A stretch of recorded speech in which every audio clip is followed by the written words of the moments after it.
12 rounds, ding ding. Sick and tired of the whole damn thing, yeah. Stick a move in the ring. You can hit me with the words you fling now. You're never gonna keep me down. You're never gonna keep me down. No, no, no. You're never gonna keep me down. You're never gonna keep me down. No, no, no. Be lucky if I stick around. Maybe foolish, but I ain't a clown. No, no, no. You're never gonna keep me down. You're never gonna keep me down. No, no, no, no. Got the belt like a king. Heavyweight champion of the whole damn thing, yo. Full of gas, full of spin. Jekyll and Hyde, you're the evil twin. You're never gonna keep me down. You're never gonna keep me down. No, no, no. You're never gonna keep me down. You're never gonna keep me down. No, you're never gonna. You're never gonna keep me down. You're never gonna keep me down. No, no, no. You're never gonna keep me down. You're never gonna keep me down. No, no, no. Be lucky if I stick around. Maybe foolish, but I ain't a clown. No, no, no. You're never gonna keep me down. You're never gonna keep me down. No, no, no, no.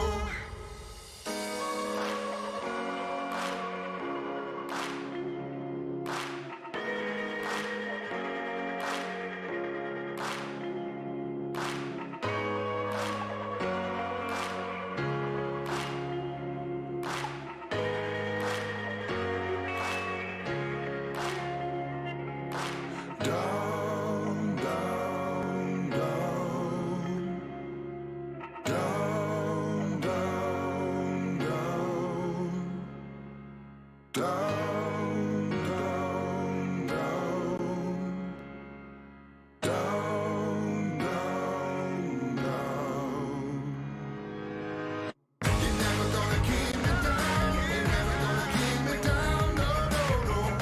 You're never gonna keep me down. You're never gonna keep me down. No, no, no. Be lucky if I stick around. Maybe foolish, but I ain't a clown. No, no, no. You're never gonna keep me down. You're never gonna keep me down. No, no, no, no. It's you and me against the world. Whoa. Gonna leave this life behind us and just go, go. 'Cause we're running, running, running away. Together we'll go and find a better place, place. Be strong, we'll go 1,000 miles away. Where the skies are blue, and nothing is to say. Running, running, we'll be running. We'll be running, running. We'll be running, running, running. We'll be running, we'll be running. Running, running. We'll be running, running. Running, running. We'll be running, running. Oh,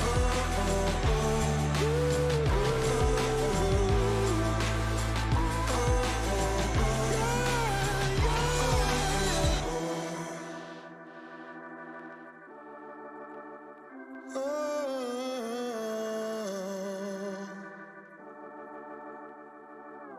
I can't wait to be there, me and you alone, alone, in a paradise that we can call our own. Oh, we'll be running, running, running away. Together we'll go and find a better place, place. Be strong,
Hello and welcome everybody. It is once again myself, Infinewalk, with the one and only Cthulhu, and we are here to bring to you guys the final playday of the Southeast Asian Pro League before we head for a break. How are you feeling, Cthulhu? Feeling quite excited, honestly, for the final day because with all of the saucy matchups that we had all throughout the first half of the season, and the way how the ladder ended up shaping up, it's certainly going to be a battle for that top 2 spot quite heavily. Yeah, indeed, and it's gonna be an exciting set of matches tonight. We first start with Giants Gaming versus Xavier Esports, and Q Confirm versus Team Script. These are the top 4 teams that we're gonna see fight against each other tonight, and it's gonna be absolutely crazy because Giants and Q Confirm, these guys have had a flawless season so far. Xavier and Script, not so much. So it's anyone's game. Welcome to the Road but have to a look SI 2020, at the Road to SI. the largest esports event in Rainbow Six history. The 2026 Invitational is approaching, and for the next 5 weeks, the entire Rainbow Six community is invited to join us in celebration for a Road to SI full of surprises. First, during every weekend leading up to the Six Invitational, you can play the all-new Road to SI in-game event, featuring a new exclusive map, the Stadium. This unranked playlist will have the same rule set as a ranked playlist. Only this time, every operator is playable, even the ones you don't own. Next, it's time for the Road to SI Battle Pass. This Battle Pass will contain exclusive Road to SI 2020 rewards distributed through 35 tiers, which you will unlock by collecting battle points. This is the only place to earn items such as the SI 2020 Finisher Charm or Signature 620 weapon skins. Everyone will progress and collect rewards on the free track. You can access the premium track for 1200 R6 credits, which will immediately grant you Sledge's SI light set. Upgrade to the premium bundle for 2400 credits and skip ahead to immediately unlock Hibana and Caveira's full uniforms. Moreover, Year 4 pass holders receive a 30% discount on all Battle Pass prices and a 30% boost on battle points earned. To cap it all off, 30% of the revenue generated by the Battle Pass will go to the Six Invitational prize pool. Fight alongside all the operators in Rainbow Six. Collect battle points, level up your Battle Pass, earn unique rewards, and join us as we embark on the Road to SI 2020.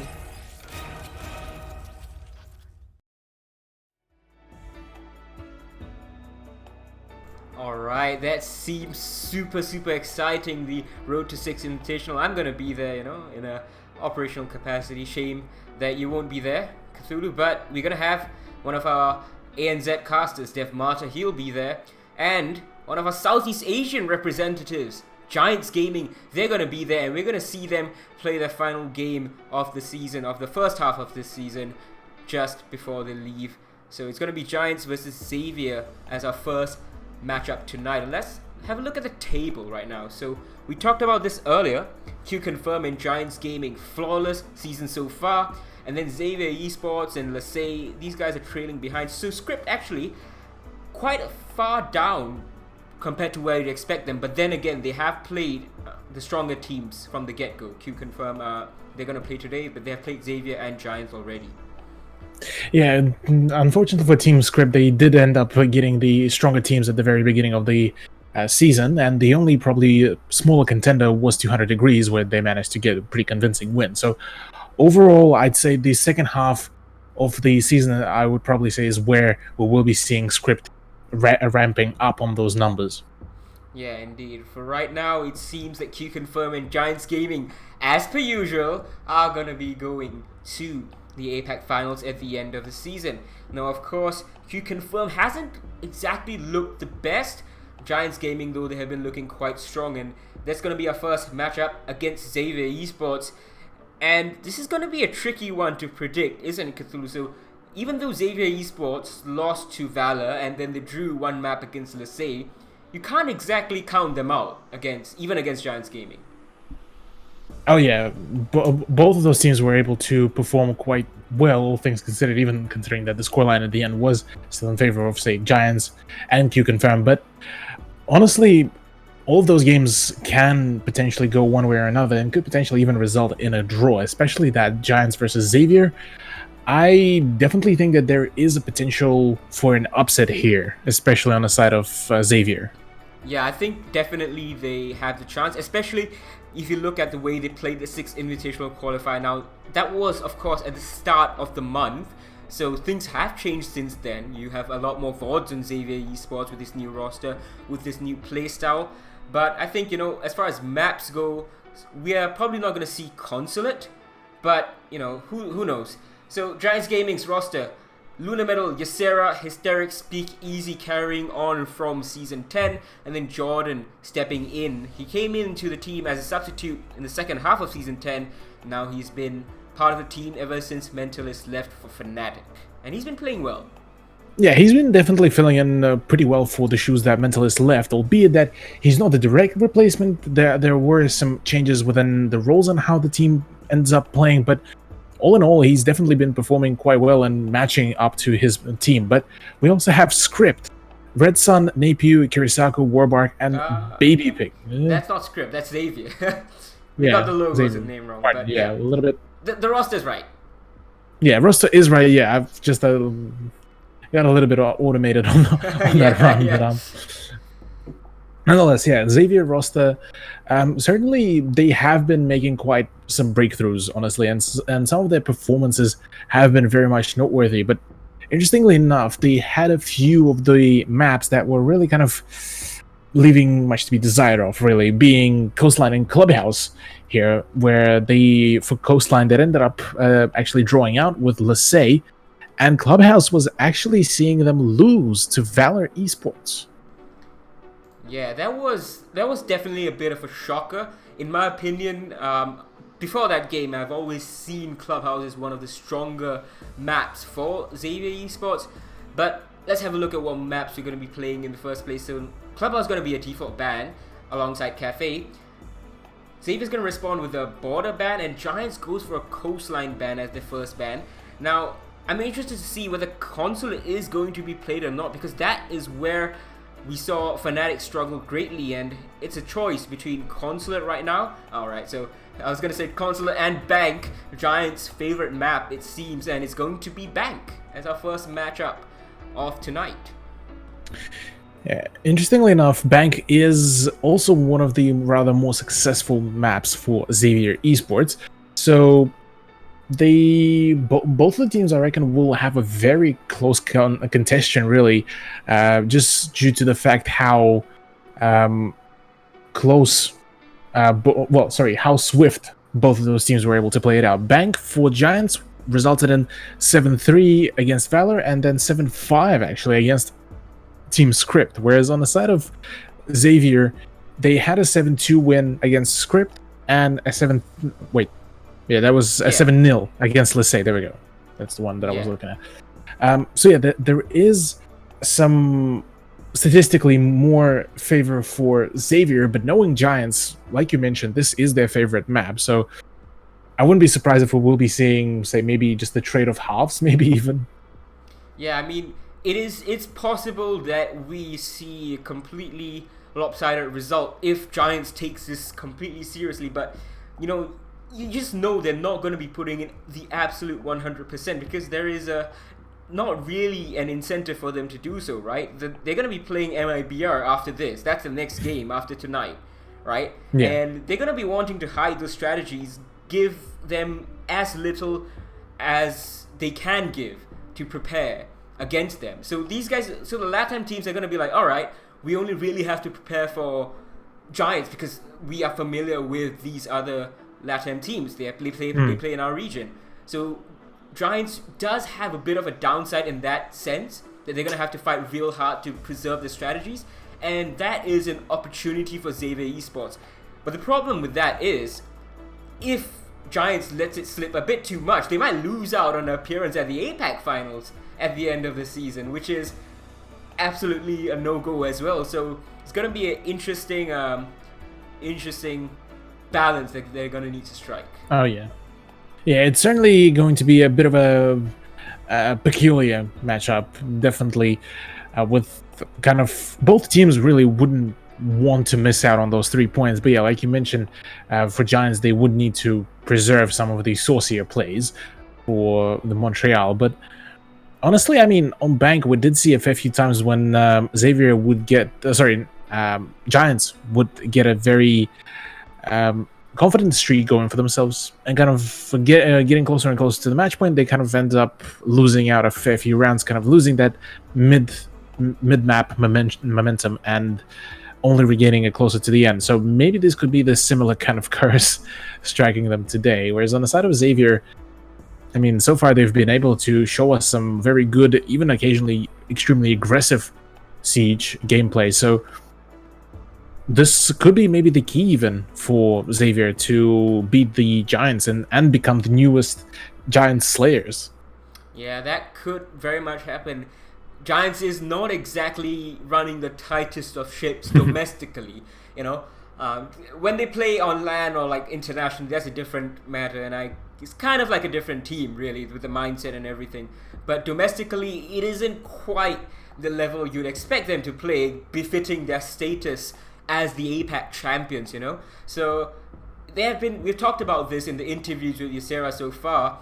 We keep on talking about these. Some clears are completely sloppy. Sometimes they just push in. Like on Bank the other day, they just pushed in and lost 4 members to, I think it was Array or Corvo on Blue Stairs. And it just was completely amateurish, and it's not something you'd expect from Giants. But these kinds of mistakes, we see them making a lot more online. Now, Xavier Esports, these guys are going to be a step above Script, and Array himself admitted this earlier when we interviewed him. So he said that, you know, we can't quite fight with Xavier, we can't quite fight with Giants yet, but, you know, we are improving day by day. So given that Script pushed them so hard on Bank, Xavier Esports might be able to come away with a win, if not at least a draw. Your opinions, Cthulhu? Needing any set of points here, there, and yeah, honestly, I definitely would be keen to see how it would roll out, both for the teams, as we did see. Well, Xavier, at least the old Xavier, had a pretty long-lasting rivalry between themselves and what is now the Giants gaming roster, but there's still 1 or 2 players that are remaining from that old roster within the newest Xavier roster that would know how to go around essentially the Giants playstyle. So there's still some fire left in there, and I definitely would have to say that. Yeah, this is. I'm definitely inclined to say that there's definitely going to be at least 1 draw. Yeah, that's a fair prediction, I would say. At least 1 draw. And I think we might just see it here on Bank. Now, Xavier Esports, we have talked about this earlier, in the previous matchups. They seem to have a lot of what is needed to win. Just that they lack a bit of experience at this top level as a cohesive unit, and they kind of lack a bit in strategies and map depth. So the map pool is a bit shallow in that regards. But on Bank, you talked about how they destroyed Lasay, right? So clearly these guys have what it takes. So was it a draw on Bank? It was a 7-0, right? It was 7-0 on Bank against Lasay and 7-2 against Script. So both those teams probably not of the highest echelon, but Script is definitely one of those teams that is considered to be the contenders for that, say, top 3, top 4 spots, but not unfortunately yet within this season. So yeah, I mean, overall, as long as Xavier don't decide to pick Coastline or Clubhouse, I'd say it will be a pretty fair bet that they will be in a comfortable zone. Yeah, Clubhouse is the one later on that Xavier is going to have to avoid at all costs. Coastline, maybe not, because Xavier Esports supremely good with that Finca, supremely good at playing the aggressive game, and if there is any hint of sloppiness from Giants, they can use that to capitalize. But Bank first. So I think my prediction for Bank is probably going to be a draw, and it's going to be an expensive 2 points dropped from Giants. Yeah, at this point right now, they even like anything like a draw will really be very much of an issue for a team such as Giants. Similar case to how Fnatic or Wildcard, for that matter, in ANZ, neither of those teams want really a draw. It's not the worst case scenario, but it's far from being the best case scenario. And even the single point difference would pretty much make the change here. Because looking at the overall standings, I mean, between Giants and Q-Confirm right now, there's the only round difference. And the moment there's going to be a draw and say Q-Confirm end up winning both of their maps against Team Script later on, this is going to be quite crucial for Q-Confirm to just grab those wins and just spearhead themselves further up in the ladder.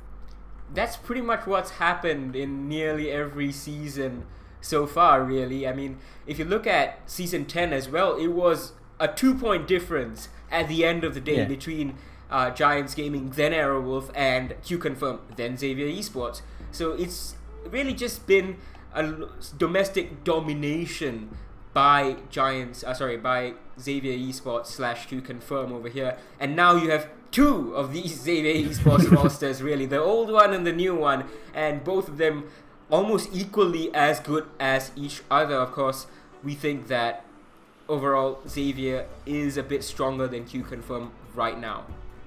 I mean, both those are very much of a deadly rosters, and they can show us some very good gameplay. The only thing for Q-Confirm was that there was their hiccup initially, where they nearly lost to 200 Degrees, and I mean, so far they have been getting fairly formidable opponents, but really it wasn't anything too hard for them to dispose of. Today's matchup against Script, and then further on after the second half will be beginning, Xavier, Giants, and Valor for Q-Confirm. Now that is going to be the most crucial ones where they need to keep and to stay afloat. Yeah, in fact, looking back at last season's games, the first play day for Season 10 was between Aerowolf and Nex, which was the old Xavier, which is what the Xavier was known back then, And they drew on the second map. It was a 6-6, and that was a map of Bank. So we are seeing a bit of a parallel here, right? And I think we might see a similar thing happening again. So there were 2 draws last season, but let's see whether this Bank is going to be a draw as well. Let's see. Indeed, Giants Gaming are going to start on defense here on their own map pick, I believe. And honestly, I'm quite excited. Like we mentioned before, it's their favorite map. It's what they would prefer to play mostly. Is Speakeasy. He did his last game as well. Not what you want right now, especially at the precipice of your last game before the end of the season. But nonetheless, the ban phase should be lasting long enough to allow to bring it back. And wait, did I just see that right? Giants banned their own Montagne. Well, they are target banning Reds, and there was a funny Twitter exchange between the two of them earlier on. Giants was like, we're gonna bring the Montagne out, the official Giants account, and then Red Sun was like, yes, please don't ban my main. And then Lunamel probably saw that and is like, well, there you go, and we're gonna ban it, and it's gonna be a Nomad in response. But yeah, very interesting that Giants are banning Montagne right now. Perhaps they don't want to showcase their own Montagne strategies, and because they don't want to showcase those strategies, they don't want to allow Xavier to use them as well. Yeah, that could very much be the case, especially like you mentioned before. Their next matchup after today will be against already within within SI against MIBR. Sorry, I was trying to form a slightly different way to say it, but nonetheless. And yeah, so right now it is crucial for them to preserve their kind of core ways to play the game. So this might be a very much of an experimental turn of events right here for Giants Gaming. Now, to top things off, final bans Nomad, Echo, and Mira. Nothing too overly odd or overly experimental, really. Nomad has been seeing an increase as of recently, especially within Southeast Asia, on the bans, and she was extremely hard to play against, especially if you have a very roam dependent play. So for both teams, this is going to be pretty much free real estate, really. So I was about to say, the bans have resulted in Maestro being left unlocked for Giants Gaming first and then for Xavier Esports. Speakeasy, he teased that Maestro just now, but he eventually selected Jaeger, and the 6th pick is going to be used by Ysera, who's going to go on to the Vigil from the Pulse. Now, I'm not sure whether that is the best idea, given Pulse's strength in just sitting inside of Gold Vault and calling out the C4 timing or the smoke timing. They're gonna be a bit short on information that way. Now, Lunamental is playing the Valkyrie, so they still have sufficient amounts of information in Hysterics. Now playing that buffed Ella with the buffed Scorpion, or maybe the FO12. So we're gonna see how this all plays out. As far as Xavier Esports roster goes, it is very, very solid. Hibana has been left unbanned, so they don't need to run the Thermite Maverick combination. So they can just run the double heart breaches in the more standard configuration. Interesting that Giants hasn't brought Kaid, but then again, Babypig is playing that. And then, riddle me this. They have picked CCTV as the first line of defense, but they have been quite heavily reinforcing the Tellers and the Archives area.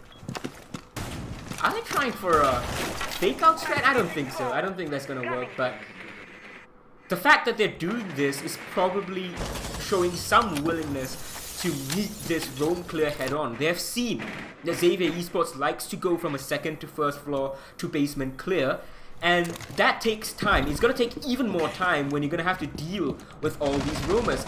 Now, Giants realizing that they're not really going to get pushed too hard, so they're just going to leave Hysterics alone to drop down when needed. I mean, it's a good idea, but right now, without dealing with any of those drones, oh my sweet Jesus, Hysterics, if only the man knew. If only the man knew that he's there.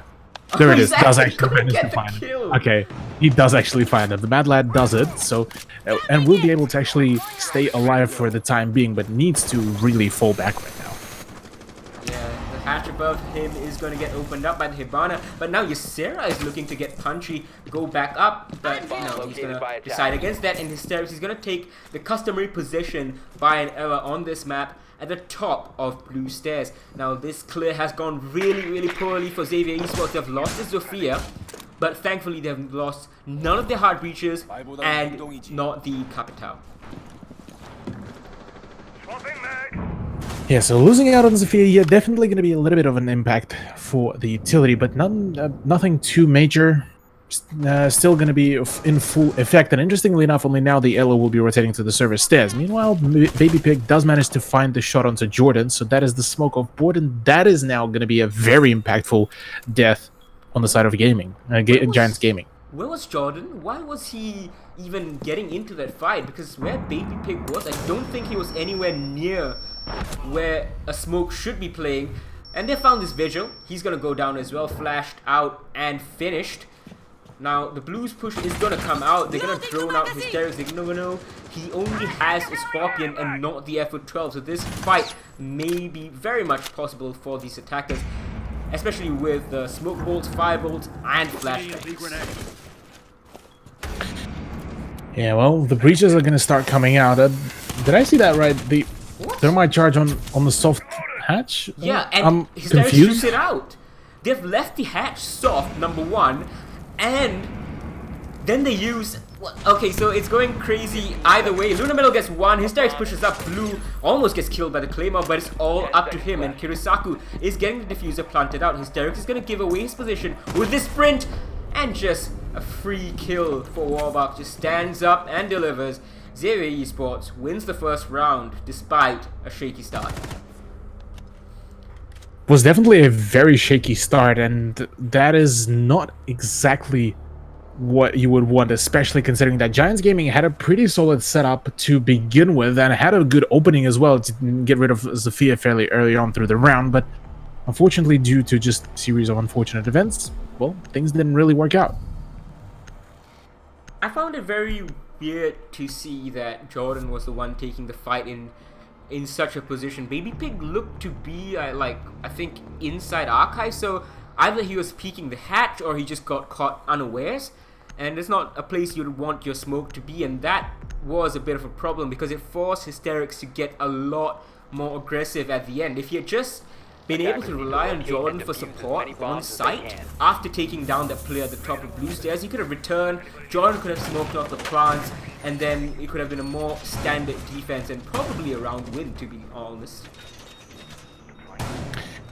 Yeah, I mean, it's definitely having a smoke somewhat out of the safety is certainly not the best play, at least on sites like CCTV, but maybe this time this will be a complete reiteration here, and it certainly seems like Giants are going to be making this a little bit more tame, albeit that with all of those rotation holes, things might get still very spicy. So, two things this round that are going to be pivotal to Giants winning this. Ysera staying in Gold Vault with the information and the C4, but he's right now on second floor, so he needs to rotate later on and not lose his life while rotating. And then Jordan, of course, not making that peak as I talked about. The rest of Giants did quite okay, to be quite honest. Speakeasy must have just lost a gunfight, you couldn't quite see it. But I think that is the pulse being scanned. Or Hysterix. No, it's Hysterix. Yeah, that's Hysterix, but oddly enough right now, the fact that Jackal didn't get banned like usually he does could potentially bite back at Giants Gaming, because right now he's going to be very much crucial to delivering the information as to where are all of those defenders. Hysterix will be changing around and staying at the service stairs once again to try to contest this, as another EMP will be coming out. But for now, not a single frag to come out after already a minute gone. Yeah, a lot more traditional defense here from Giants Gaming, and a very traditional clear as well from Xavier Esports. They're taking the time, they're opening the hatches, and they have all the control that they need. Giants are just choosing to double down on their strong positions. Now, this works here on basement. You talked about the Jackal coming in, but I think for this site specifically, I don't think it's going to be too much of an issue given how Giants are choosing to play this very, very conservatively. Yeah, what is also interesting is the fact that they are allowing that very easy congestion of the hatches for the attacking side, which is usually normally we would see a bit more aggression out there, but the main point of interest right now for Xavier Esports is those that service staircase, which could be contested pretty quickly if Hysterix is going to be not too careful about that push. He will be able to dodge the bullets, as right now Red Sun needs to land those shots. The flashbangs will be not blinding actually Hysterix, and he will be going in for the peak, but to no avail, won't be claiming a single frag, but the damage has been dished out. That was surprising. I thought he had that on the peak, with Kirisaku just using that assault rifle to its full measure. Takes him down.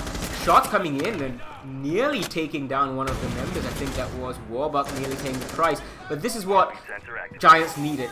Even though they're down a man, they have smokes. One is right next to Speakeasy right now. Baby Pig prone. Not sure if they hear him. No, he's gonna get a frag just as Speakeasy takes down Napew. Smokes are gonna come out from both sides, and this is getting very, very tense. One more is gonna go out. Redson's gonna have to fall off the plant after the C4 comes in. Now the smoke goes out, and he's likely getting choked out. No, he is.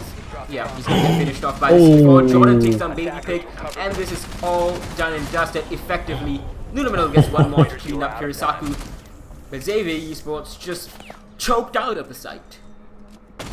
That is pretty much the probably as close of a description as it can get, really. Those smoke grenades and the C4 pretty much sealed the deal close to the end of the round, and I like how persistent Giants were at holding the service stairs, and I do think that it pretty much was the key to being able to drain out the time as well, because yeah, Hysterix wasn't able to gain a frag for himself, but he was able to delay so much time on those service stairs and a whole lot of utility as well, because both of those fire arrows were used up, and I'm pretty sure one of the smoke arrows could have been in there as well. So honestly, I mean, this has been a pretty good effect on just sponging out as much utility as possible.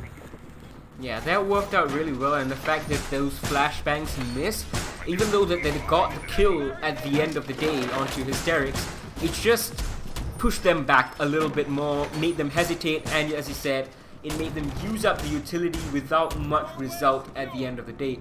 And given a bit better aim from Hysterics, a bit higher, he could have gotten one frag, maybe two, and stopped the push right there and then. Yeah, if Hysterics ended up getting himself at least a single kill, that would have been a probably even faster outcome in favor of Giants Gaming. But what is interesting to me for this very round is the fact that Ysera decided to bring in a Clash rather than, say, somebody like Lunametal, who's usually considered the main connoisseur of the shield plays in Southeast Asia. That is true, but as we have seen in the past with Giants on this bomb site, on this map specifically, it is Ysera who likes to play the Clash a lot, and back when it was against the old Xavier Esports, now Q-Confirm on their part struggled very much with this Clash setup. Mostly they got punished by it, and the only times that the Clash really lost her life was when she got picked off from the skylight by some, careless plays from Ysera. Otherwise, they brought Capitao, they brought Zofia, and they couldn't deal with it. And on that team was Baby Pig back then, So they have experience on playing against this Clash. Question is, are they going to be able to bring the experience to bear? It's going to be this exact same play. Ysera's going to help out Hysterics over here inside of stock, and he's going to rotate in and out, and just slow down the push. Force Xavier Esports to focus completely upon him, and right now Xavier Esports has absolutely nothing to clear him out. They don't have a Zofia. Yeah, neither Zofia nor Capitao are actually gonna be in play, so really, apart from maybe Thatcher to disable the electricity part of the CCE shield, there's not gonna be a whole lot of utility to deal with the Clash. Maybe almost got the Clash, but just a bit too quick on the draw, and that alerts the Clash as Hysterics is going to take down the IQ. So Xavier Esports, they have burnt more than half the round. They haven't been able to make a headway in until now. Hysterics falls, finally traded out. But Speakeasy is going to trade back onto Warbuck. Two people on the window, so it's just Ysera against, I believe it is Baby Pig over here inside of stock. Yeah, so already a one-man disadvantage, but right now Baby Pig will try to maybe contest the doorway once again, or better yet, just come and rendezvous with the Thermite to try to just assist with the breach, as right now this is going to be their #1 priority, considering that they are down in numbers. They have only Blackbeard to really watch out, and Jordan already picking up a kill on Kirisaku is certainly not going to be the favorable outcome here. Lunamil going for a late peek onto the windows. He's not going to collect any damage onto Red Sun, but it doesn't really matter. Red Sun can't do anything, and he's very worried about that peek coming out again. Ysera is dealing with Baby Pig pretty much flawlessly right now. There's nothing he can do. He can throw out an EMP, but even then, it's just going to disable the electric part of the shield. It's not going to pop it up like a Zofia would. And now Red Sun, he has made his way inside. All of Giants is also focused on Baby Pig, but the diffuser is dropped, and likely they know where it is, and nothing that they can do. Ysera even gets a kill onto Baby Pig, but Red Sun left alone on the window. Yeah, Ysera's play was very much pivotal here for the success of Giants Gaming, and it shows that the sheer amount of bullets, first of all, bullets were blocked, like a ton of them were blocked out there, and the sheer amount of information that was gained by Ysera was just amazing, and enabling so many frags was just right, just perfect. So well done by Giants Gaming to actually push themselves into that advantage once again. But Telesoffice and Archives will be the next choice, and bringing in a dog onto Jordan, I am left with a little bit of a question whether he will be playing on the top of those lobby stairs, or whether this will be just one of those long angles from, say, Archives, or better yet, even maybe the main staircase. Yeah, there are many different ways we can see this play out.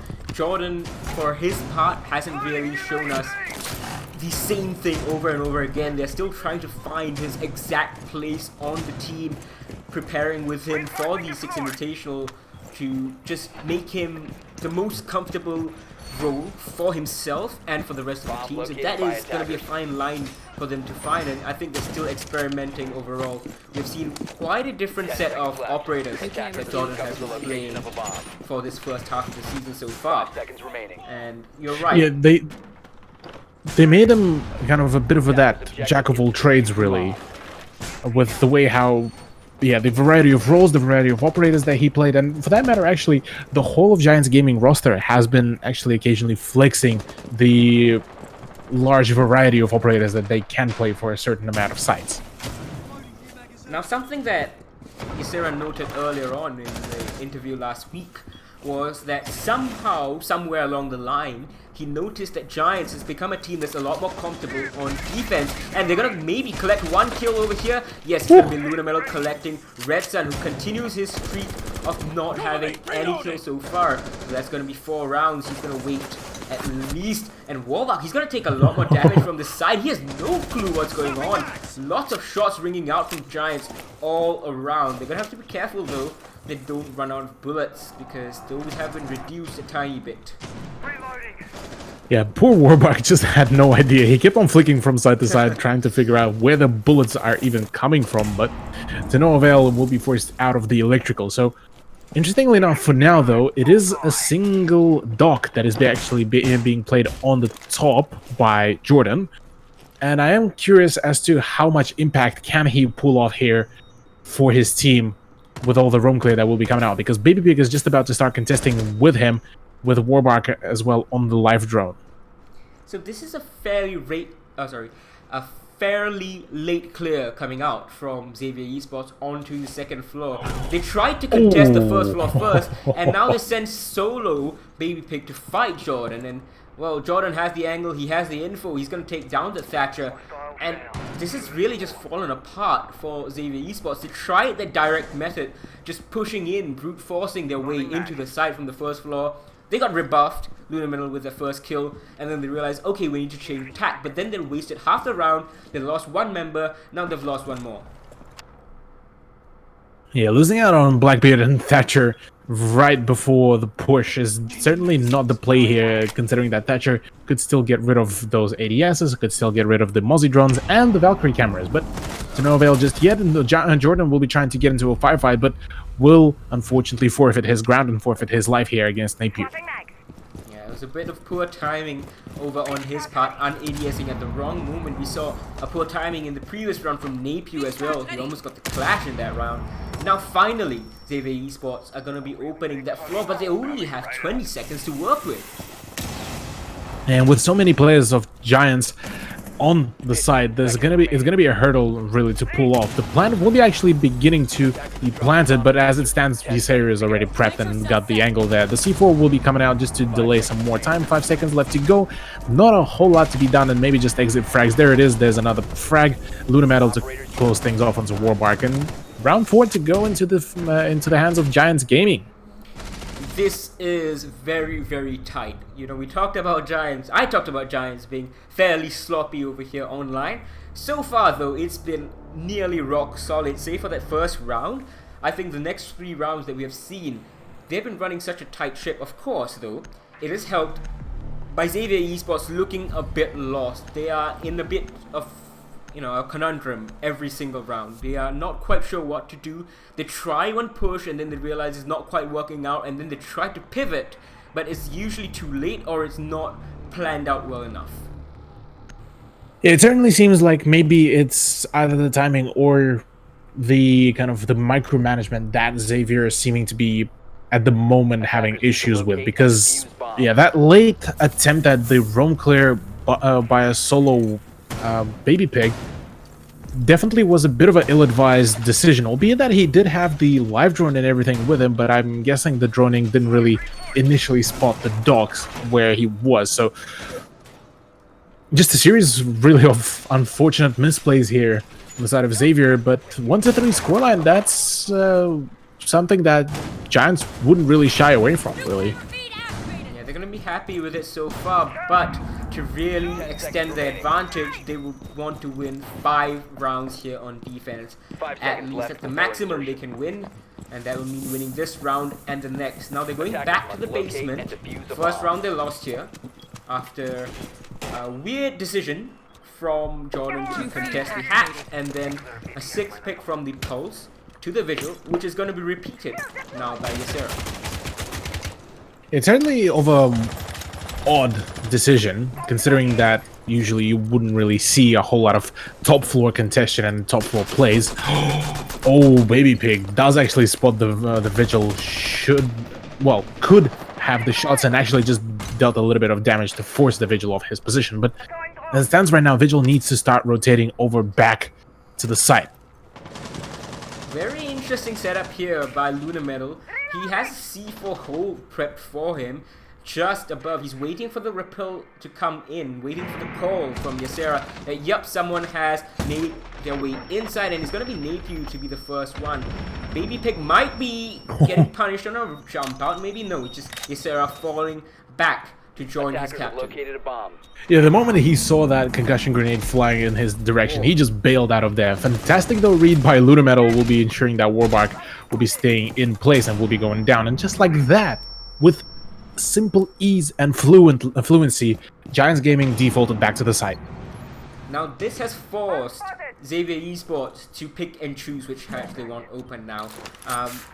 Actually not really. I just realized that they have the main hatch open over inside of A, so they can use that exothermic charge on the wall and the red hatch. So not too much of a problem, even though they lost the Hibana. Yeah, so while they still have that flexibility on the breaches, right now they need to take that control over the server hatch and server stairs, because as it stands, Hysterics will be forced to bail out and actually decides to sit around the servers to try to delay the push even further. Now Hysterics is going to be in a very strong position. I don't know if there are drones remaining for Xavier Esports to drone this position out specifically. They still seem to think that he's playing the same position he played on the previous 2 basement defenses, which is inside of blue stairs. They might have seen him. You saw a drone just go by, and now they're going to confirm that. Still, fireballs are going to come out. They're going to box Hysterics in, but he's going to survive right now. Going to go for the peak, lose his life amidst the flames and Kirisaku's headshots. But again, time is so low for Xavier. 23 seconds. Yeah. Yeah, with 23 seconds remaining right now, the push by Xavier should be coming right in place. Speakeasy trying to find the shots and will be able to actually see the toes of the enemy team. Fantastic peek by Ysera as well will be getting rid of, and just like that, it is a pincer and via the choke point when Giants will be claiming their 4th round in a row, I believe. This is shaping up to be the best match that Giants has played so far in this season. Of course, this is just 4 rounds on defense on bank, so things could change, but so far what we've been seeing from Giants has been the best play we have seen from them so far in this season. They are playing each and every moment to perfection. They have the strategies and they're executing them, and they're not taking too many risks, yet they're forcing Xavier Esports back. They're forcing Xavier Esports to play in a style that they are completely unfamiliar with. When the aggression is denied for Xavier Esports, it seems that Xavier doesn't know what to do. Giant seems to have read into this, and they are playing this wide-ranging role, and they default off. So the moment Xavier is like, alright, I'm gonna aggress, then they realize, wait, where are these defenders? They're gone, and we've lost a member. And that is the beauty of how right now Giants are playing. They just keep Xavier questioning literally each and every one of their moves.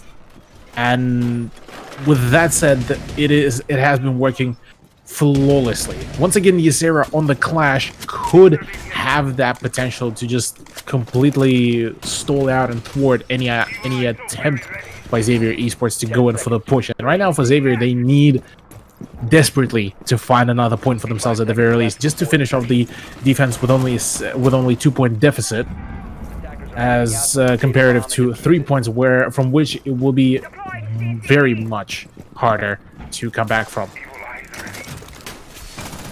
Now, oh Clash boy, being brought out again by Ysera. So there are 2 kind of set up. with the clash that Giants likes to bring. One is you play on the west side on Banana, you hold the spiral stairs, but it seems that Xavier are really only interested in playing from the east side. Now this Finca could be the key, together with the Zofia and that Capital. So they have brought 3 operators right now to deal with this clash, and that might just be the clincher for them. I was just about actually to note on that. Then they got potentially just so upset with the way how Giants ended up pulling it out that they just brought in 3 operators just to deal with this clash. Because those firebolts gonna be deadly. Those concussive grenades gonna stun and force Clash to move her shield off her front. And the Finca, well, grenades, well, pretty much the self-explanatory really here. They're only gonna get 1 round to play with this Finca, however. They've only brought it out now on the final attacking round here on Tank. It was Finca that really caused Fnatic so many problems. But right now, very good time being made by Xavier Esports. Jordan tried to go for the impact trick, but he was way too far. Might be able to get the second one, but I don't think it is really going to make too much of a difference. And there we go, sloppy play. This is what I talked about, being punished from the skylight. Napew has predicted this well, and Hysterix is going to go down. Ysera might lose his life. No, it's going to be Jordan losing his life to Red Sun.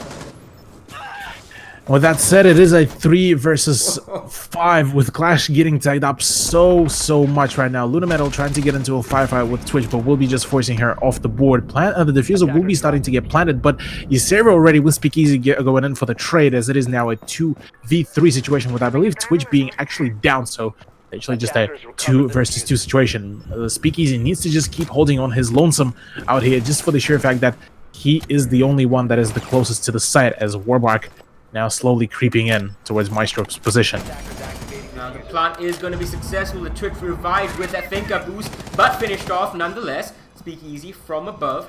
Now the flank is coming out from Lunametal. Oh, he finally spots that one. There's no one on the windows right now, so this is very much winnable for Lunametal himself on his own. He's running out of bullets though to make this happen. Might need to switch to the Deagle, but it's going to be a support coming in from Speakeasy. This is perfectly played. Lunametal just playing with fire, dancing around like a Bollywood movie, and that gives time for the Maestro to bring his 3 armored butt over and win the round. It is Giants Gaming with a 5-1 lead. This is probably one of the more confident performances from Giants that I've seen so far. The sheer amount of just unpredictability that they've bring in against Xavier seems to be working just absolute wonders, but now that they have switched over to attack, I'm kind of stuck with a question. Can they keep out of this unpredictability on attack, rather, and finish it off as quickly as possible for themselves, say 7-1 or 7-2 fashion? Or will they stall out here? Yeah. Because we know of that curse of arrow throw coming in. A gigantic throw now, I guess we call it. Because, you know, every throw for a giant is a very big throw for the rest of us mortals. So, are we going to see some gigantic throws? We talked about how Giants now very much comfortable on defense. Much more so than they have been on attack. And, you know, once a day of play is over tonight, I would like to see the statistics when CGG releases them. How many rounds were won for Giants on attack and how many rounds were won on defense? Because I think it's going to be fairly skewed, maybe like a 60-40 or even a 75-25 split in favor of the defense.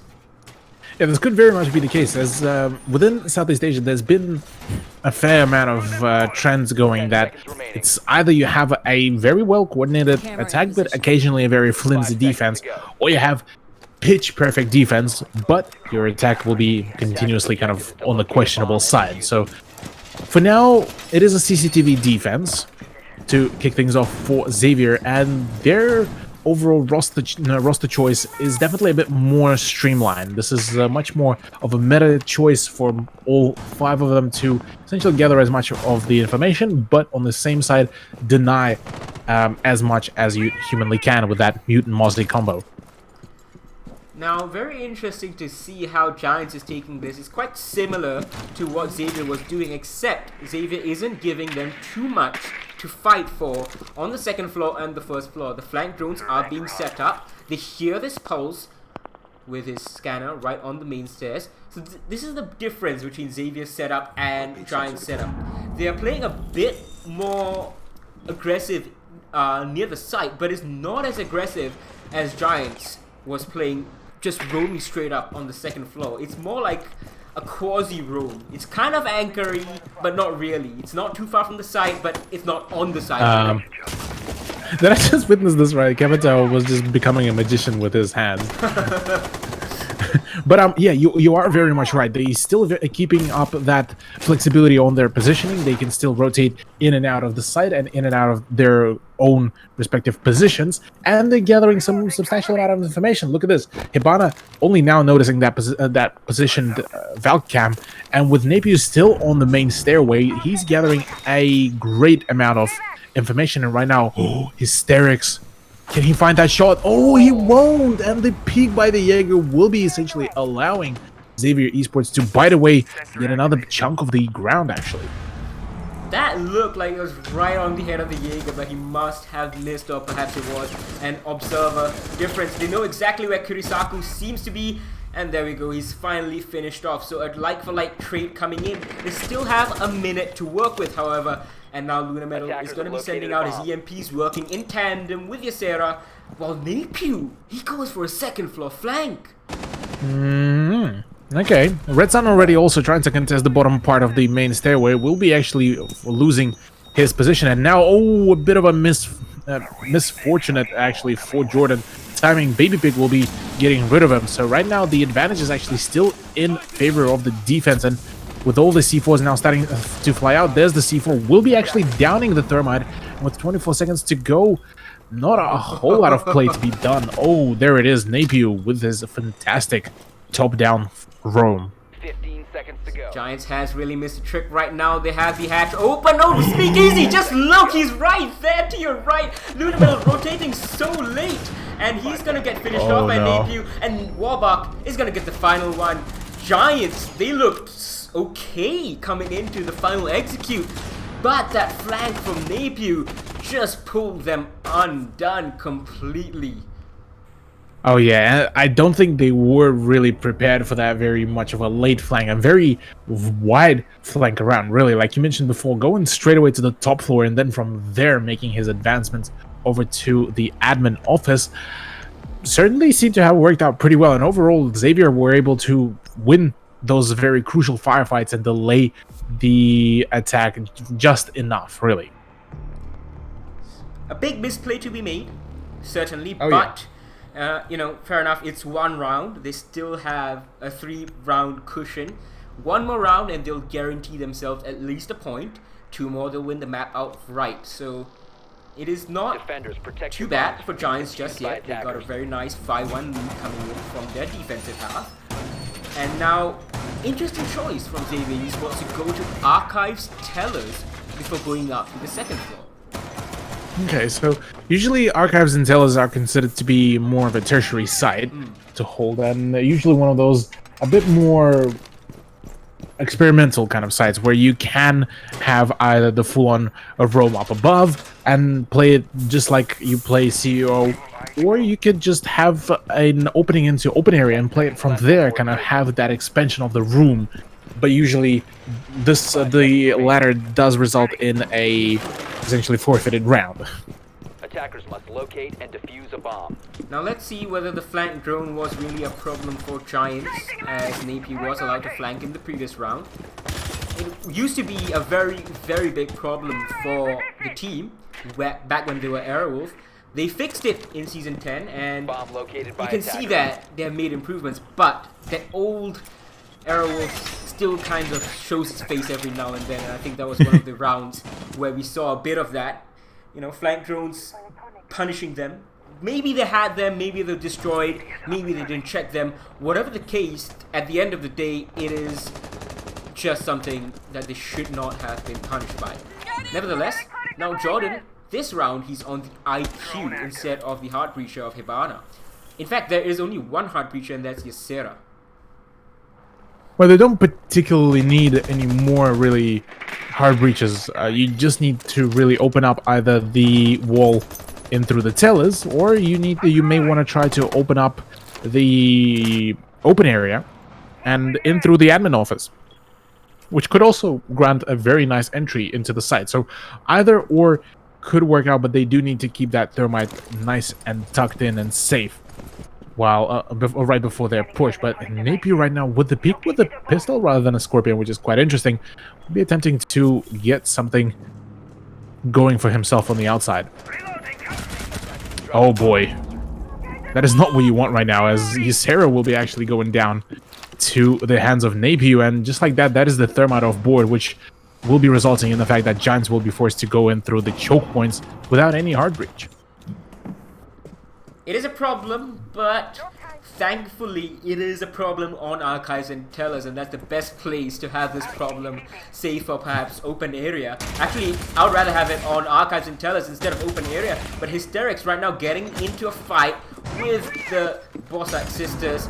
Napier gonna be the worst for wear, and two members of Giants at least pushing this. A crouch peek, transitioning into a standing peek from Hysterics. Gonna lose him half his life, but let him the Attackers kill. have recovered the Yeah, so a trade-off for Ela, but after wasting so much time on this right now with 36 seconds left to go, not a whole lot of room for error really here for Giants Gaming, as right now they will need to start making those very much of a surgical plays here, as Kurisako will be getting rid of Speakeasy, leaving in a only 3 versus 4 round with 20 seconds left to go. Not a whole lot of ways to roll around really. 15 seconds One to go. more bites the dust. Red Sun off the floor. It's a 3v3, but Baby Pig has a shotgun right now. He's gonna use it to great effect. Lunamelo gets his second though, and a third with the pistol. He loves that FBI pistol, doesn't he? And he's gonna go for the plant, but the Maestro, he can't stop him. Jordan coming in at the opportune moment to save his captain, save the round, and guarantee at least 1 point. My goodness, the Giants Gaming just flew into the side on the last moments like a hurricane and just pretty much blasted everything and everyone away. My goodness. That was... I have to say, I was just about to call that this round will be forfeited by Giants as well, but no, yeah, like you mentioned, match point for Giants Gaming, guaranteeing themselves at the very least single point, but I'm pretty sure at this point they're going to be aiming for those 3 points really.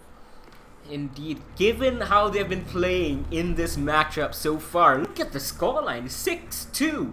This is a team, you know, the team that they're doing this is the team that we predicted to be either second or third at the start of the season. Now, they might still finish third, of course, but Attackers the need to fact locate that and the defuse gap bombs. is so large does stagger belief a bit. It just shows the Giants has been quietly making a lot of improvements, and this is one match where they're really not taking anything for granted. They were pushed by 1-1-2-2. They were pushed by pretty much everyone so far in the season, and I talked about how each of their rounds were like balancing on a knife edge. You don't know which way it's gonna fall. Usually it just happens to end up in Giants' favor more rounds than the other side, but this time so this is far, completely yeah. they're taking They a knife have in the been- hand and driving it into Zayden's. Oh yeah, they have been pretty much in control of the pace, in control of the map, pretty much even when they were losing those rounds. They controlled the pace, and Xavier were the ones that had to make those adjustments.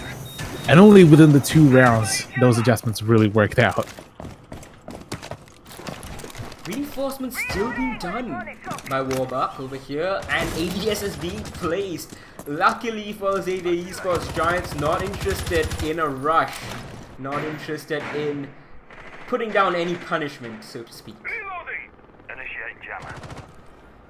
Yeah, well, the main push out here does come from Luna Metal already, rushing in Shift W and right on the top floor, as Napier does manage to hear some footsteps, but I'm not too sure he's too aware about the positioning. And Luna Metal, with a bit of unconventional, actually, this decision to flat out Shift W right on top just to allow and to help his teammates to help with the roam clear, will very effectively be able to take control of the top floor without any hesitation, really. Now, second floor clear should be fairly simple, I think. At this point, I think it's cleared. The drones are going to confirm that in just a bit, and they're going to move on to the first floor, as you said. Capital is going to be pivotal, I think. Warbuck also pivotal, but Baby Pig is the one taking damage.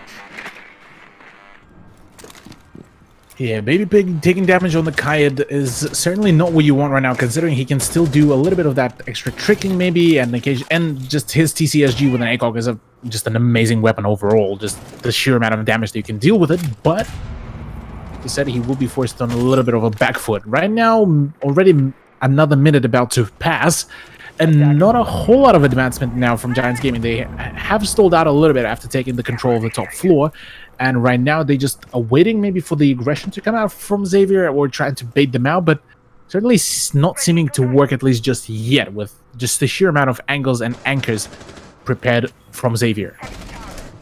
Now, a lot of the wall has been opened up by Xavier themselves. This could be a double-edged sword, but luckily for them, no one seems to be pushing that specific angle just yet. Speakeasy though, he's gonna get ready his smoke bolts.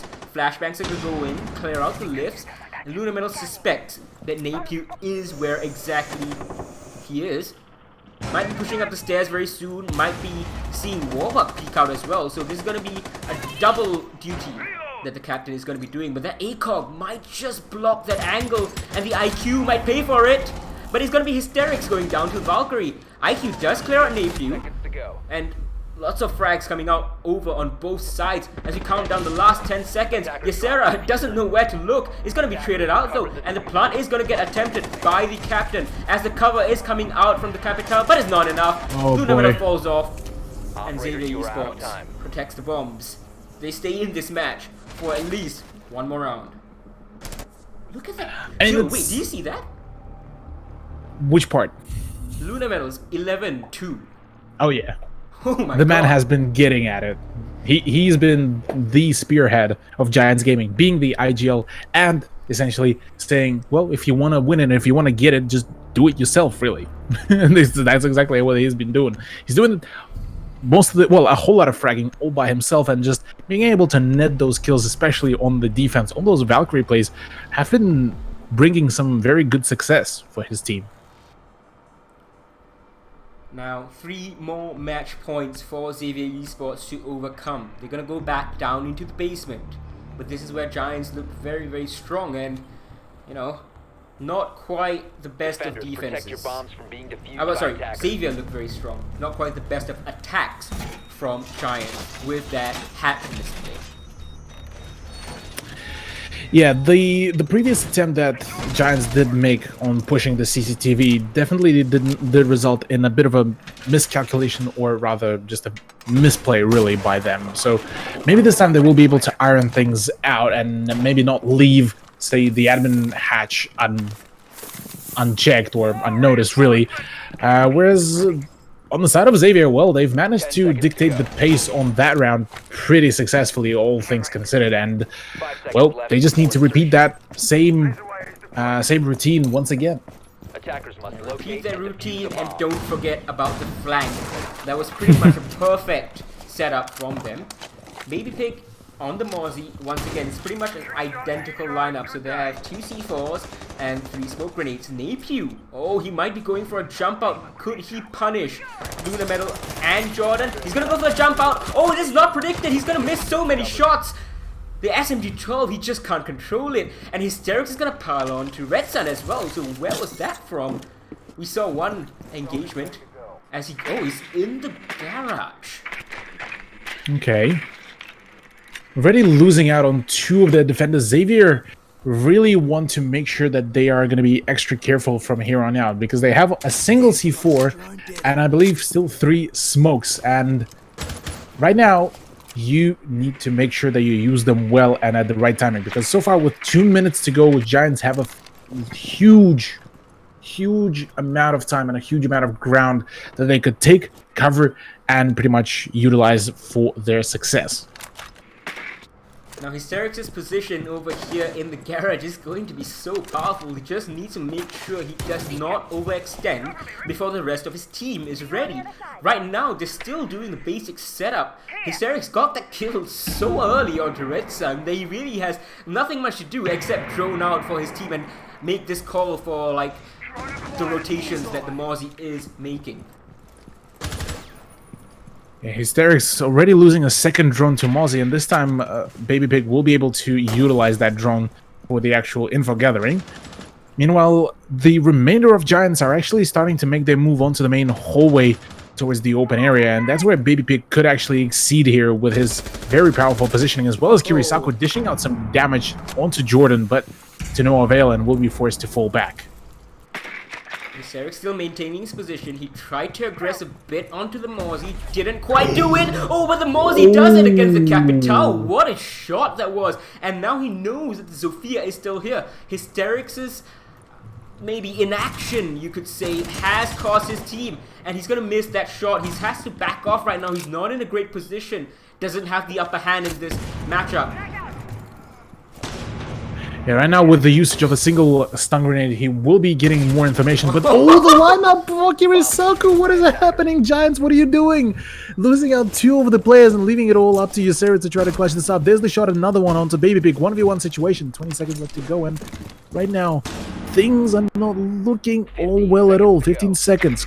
Can Ysera pull out the clutch and pull out the win for his team, or will it be yet another round for Xavier? He's going to set up that drone as a flank watch and going to commit to the plant. It seems he can see into red hallway. Warbuck peeks out. Ysera needs to fall off. He can't do it in time. That is perfectly played by the smoke. And one more round for Xavier Esports. There's a very unfortunate series of events here for Giants Gaming, as Xavier managing to play it off very well. Kirisaku with Baby Pig on the support for the Crossfire certainly managed to make things work very, very well, but it is down to a smoke that did manage to actually just go for the move, wait for the time to run out, and wait for the plan to start being stuck until he would make that move through the rotation. And there it is. There's the 4-6 scoreline comparative to what we initially started seeing being 6-2 when the match point was achieved by Giants Gaming. Now, once again, a kite is going to be brought by Xavier, but look at where they're defending. They're going to staff room and open area. So they are going to double down on these hatches. And it is only going to be a single hard breacher brought by Giants Gaming with no Thatcher. Well, that is a bit of a big think moment right now. This could really work out. Yeah, this could work out, but at the same time, for Giants as well, they have that IQ, so they're not entirely losing out on the lack of getting rid of the utility. So they can still pull it off to a certain pedigree, but it still begs the question, can they adjust to it, considering that they probably do expect something across the lines of CEO or even Telus Archives. 5 seconds to go. Now the question is, what are the comms like on the Giants lineup right now? What is the mental state like? What Giants said caused them to win the Season 10 APAC event, you know, just for the first time ever beat Fnatic and then beat the other 2 teams they faced as well, become APAC champions. They said is that we always expect to throw. And we don't really think too much about it. We start throwing, we're like, okay, we made a mistake, let's fix it for the next round. If they throw again, whatever, just add it to the list, basically. And they don't get demoralized or they don't start worrying about their throws that they're making. So, the question is, can they bring that mindset right now? Because these past few rounds, these 2 rounds that they played, haven't exactly been that well-oiled machine that we've seen. Yeah, comparative even to the first half of this map, this has definitely been a much more lackluster in potential teamwork or communication and just general organization of how they want to play this out. Giants seem to have a good idea, and even within the previous round, that loss to a firefight, that lineup onto Kirisaku is what really sealed the deal there. Napier is roaming here with the Boss GA card, not Red Sun. He's in the basement. But a lot of pressure coming out from Giants Gaming over here inside of Archives and Telus. Yeah, well, it is one of the neighboring positions here where they could play it out, and Ysera is fully knowledgeable about that. Same as Hysterics, actually, trying to find some free flies through the wall, but just to no avail yet. No, Main Warbucks- question here right now. Located a Yeah, bomb. go ahead. No, I was just saying Warbucks' angle reminds me very much of that mid clutch, that 1v3 that he pulled off against FaZe Clan. You know, we are getting close to another land. My thoughts straight towards that. But Capitao is going to be the one receiving as Vigil downs the Zofia. Literally the worst operator to have downed her. But he knows he got that body shot and he's trying to finish her off. Unfortunately, not successful. Yeah, so Zofia will be able to pick herself back up, but she cannot tank another shot like that onto her. Otherwise, she will be going fully down. But with 37 seconds left to go, so much ground is still yet to be taken, and with so much utility being expended here, with no closure really, Giants Gaming are choking out on this push. Yeah, they definitely are losing their breath. They don't have the time. The flashbangs are gonna go out, so are the smokes and the firebolts, I believe, to follow up. Flashbangs, more of them. ADSs are still up. Luna Metal misses a trick. He's gonna collect one, but he's been downed by his own captain. And Warbuck no. holding the angle, taking down one. Hysterix is gonna take down one, but it's not going to work out. As what? Wait. Wait, what? Yes, sir! What? What? They lined up for him. That was over, it seemed. Over. Even, that Claymore. The Vigil just walked in. If not for the Claymore, Giants had lost that. What just happened? Cthulhu! Somebody in the chat who is currently watching, please clip that. I want to rewatch that whole moment, because this has been probably the least predictable outcome of a round that could have happened here for Giants Gaming, honestly. But congratulations to them. 7-4 is the scoreline, which nearly ended up going into potentially a 7-5 later on. But my goodness, it went 0 to 100 very quickly, and then from that 100 back to a 0 where the arrow throw curse kicked in, just at the very same pace, really. I don't know Like what to it's say. almost as if we just saw two different games, really, where on the first half, Giants completely locked out Xavier from their performance, from their attack. Just zero ground was given. And then the moment they transition onto the attack, it's just, you're looking at it like, how am I going to predict this? How am I going to figure out what is going to happen here? Yeah, it was interesting, really a tale of two halves, as you can say. They won 5 on the trot over on defense, then Xavier got 1 and then responded again by Giants, and then it looked like, alright, Giants don't quite have that defensive domination that we have been fearing, that attack curse, so-called, that has been plaguing them. And then Xavier Esports started to pull things back, and it really looked like it's going to be 3 in a row for Xavier Esports after they won those 2. That was really almost locked in for Xavier Esports. They had all the angles held. They had the manpower, they had the best guns you could wish for an attack.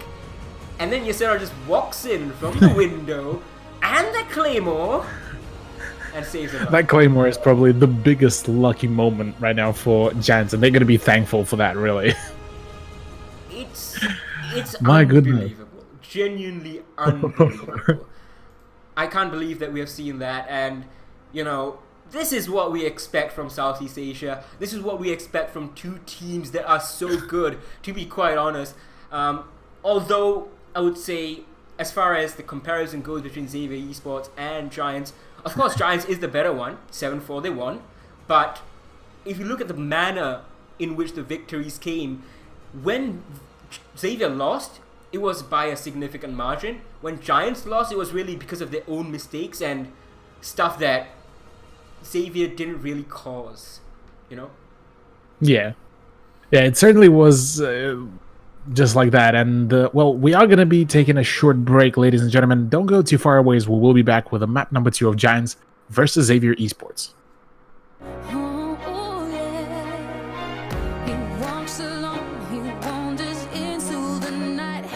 Searching for some meaning to explain what he's feeling.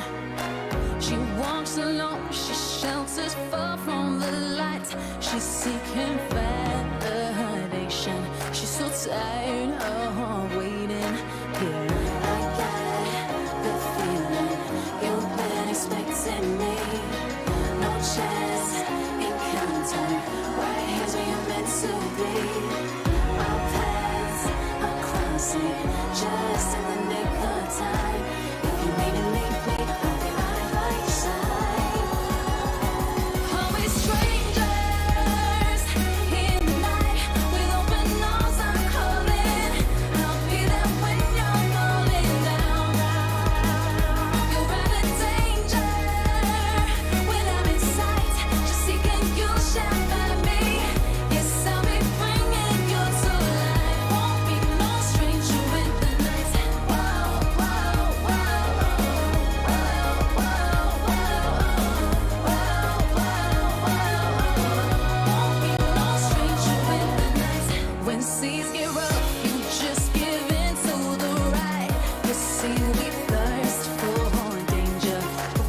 Hello and welcome back everybody to a continuation of this fantastic matchup between Giants Gaming and Xavier Esports.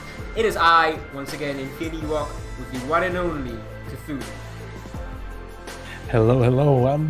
So far, Infin, we've seen a very much of a, interesting and confusing bank from Giants Gaming versus Xavier.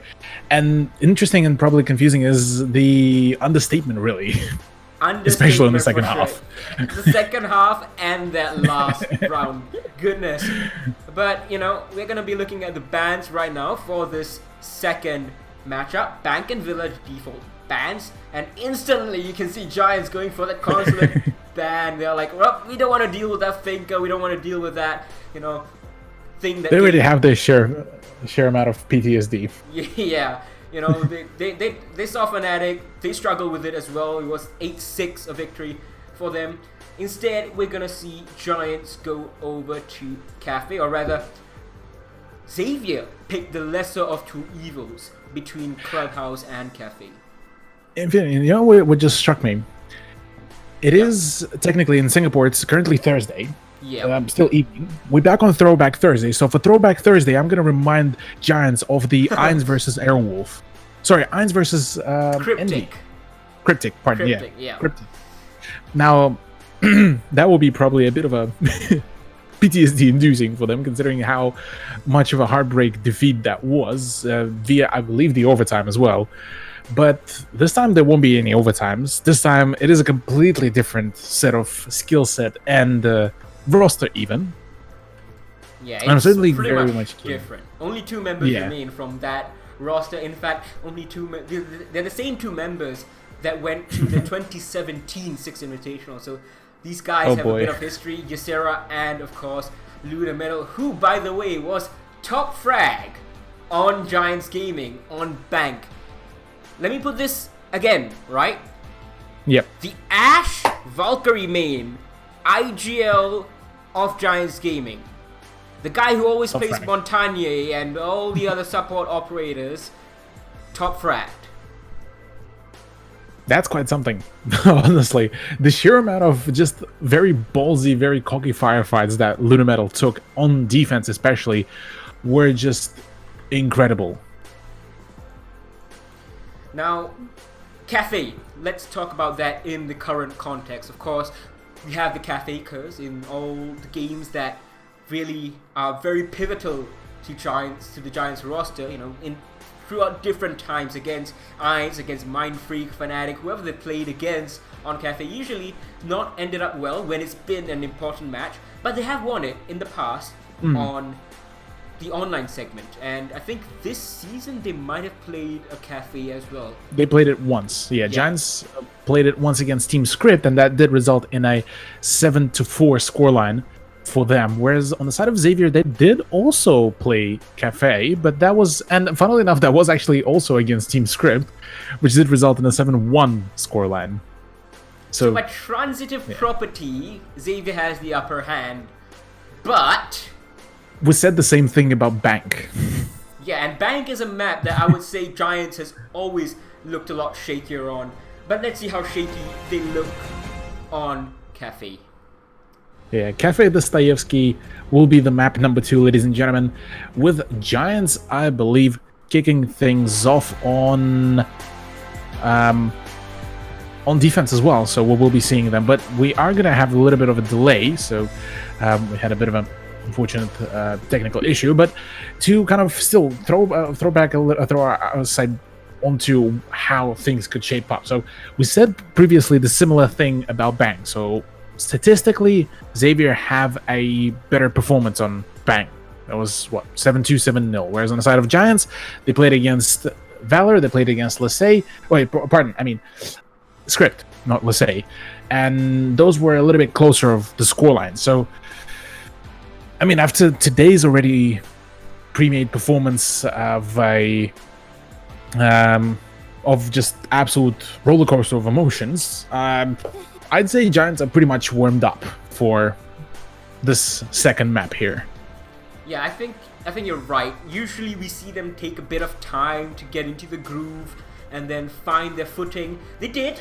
But they only took 1 round this time around. They made their mistake on the first round of defense, and then they won 5 on the trot after that. Then they kind of were, you know, so-so on attack. They won 2 and then they lost 3.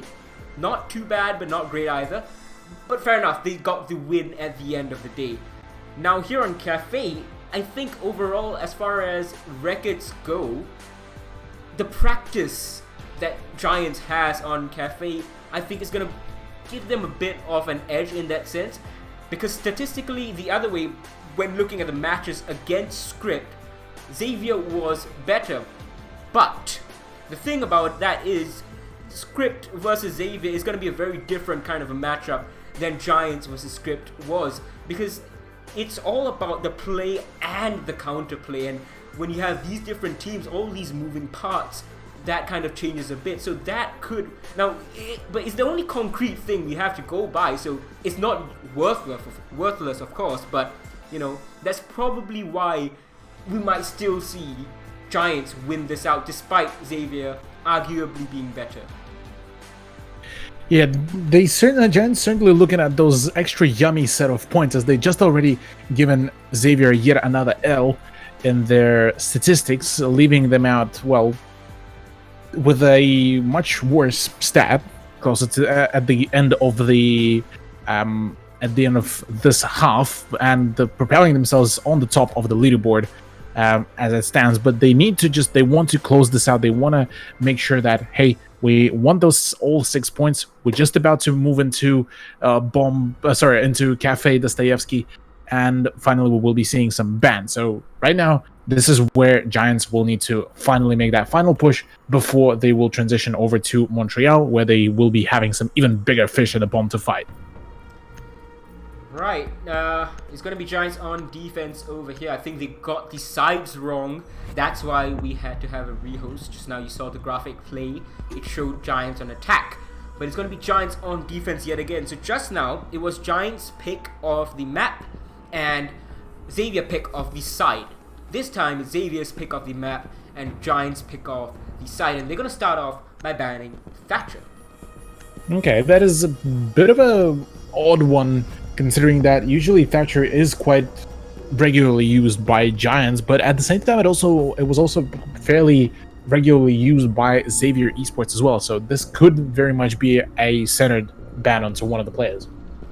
Now, the thing about Thatcher is, if you're going to be banning him out, you would ideally bring all the anti-Heart Breacher utility that you can. That is the Kai, the Bandit, maybe even a Mute if you really want to drive the point home, and the Echo Band being followed up. But, you know, we have seen quite a few teams in North America specifically. They ban out the Thatcher and then they don't bring the Kai, they don't deny the hatches, they don't deny the walls, and I'm like, looking at it like, what's the point? Yeah, like, you can just bring the Sledge, the L85 still exists. Are you really like, counter-banning the AR-33? Obviously not, so... Surely not, yeah. Imagine though, actually going for a big brain move, thinking, yeah, I ban out the AR-33, but instead it has the same damage model and, well, overall DPS, I believe, as the L85. So really, you just essentially, I don't know, getting rid of some of the utility that probably even won't be used really. But for now, though, to kind of roll back to the reality and less of a theory crafting, Bar and Cocktail Lounge will be picked by Giants, and the fact that Mira managed to slip through the ban phase will be allowing some pretty interesting positioning potentially out here. So, funny story, we talked about how you're not bringing the anti-Heart Breach denial, and guess what? Giants is not bringing that anti-Heart Breach denial. Okay, that's... I mean, on this place, if you have a mirror, you can contest those hard breach spots and you can deny them just by the sheer amount of firefights. So it's not as needed here, maybe? Comparative to, say, I don't know, play when you're playing in the reading and the dining room. Yeah, that's probably fair. With the mirror, you're right. you have the lines of sight into Freezer, and you can see they're opening up all the wall. So that wall was never going to be reinforced, so it wouldn't be denied anyway by a Kaid or a Bandit. And that Mira is going to allow lines of sight. The castle is going to funnel these attackers into a very specific line of attack. That means that you can deal with most of what is thrown at you with the Mira. Very risky spawn peek with the UMP no less by Jordan, and he's continuing to persist with it. Yeah, he wants to find at least one kill from there. We'll be going in just damaging enough. Oh, he does actually manage to find the kill onto Warbark. Oh no, that is gonna be a very tilting point right now for Xavier, losing out this early, especially after such a whirlwind of just emotions on Bank. So he peeks it late. He peeks it with a UMP, and he stays there after shots come ringing his way, and he gets a kill. And onto the IQ, and I think even Kirisaku took some damage from Ysera. Could very much be the case here, but Hysteric's already also on the aggressive roam up and around the ground floor. Could potentially throw a spanner in the works of Xavier if they won't be too careful.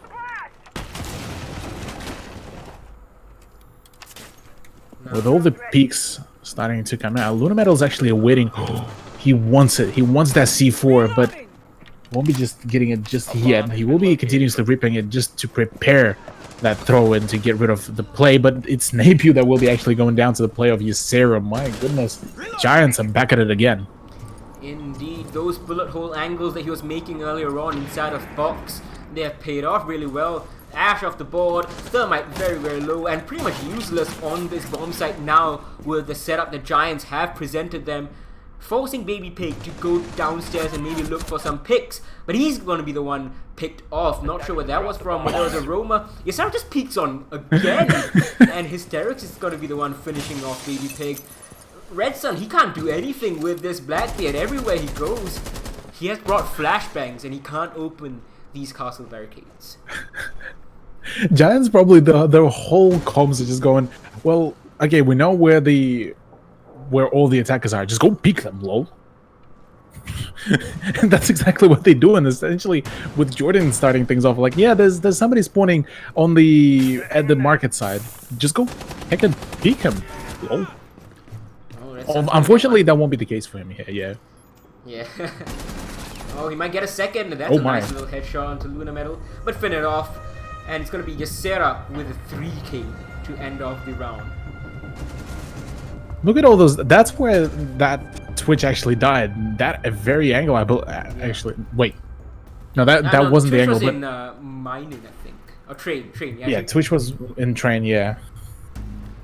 But it was probably just due to a very similar angle that they have. We did see actually. I was just about to call him Airwolf again. Giants Gaming practicing a very similar case of just opening up the holes in the floor and just use them to essentially catch out some of the positions. And then they've been doing it via the during Bank during the last map, and has seen them net just a fair few kills. So I mean, that's a solid strat, but maybe not just the right time to show it off here on Probably. Whatever the case, it's going to be a second round of defense for Giants.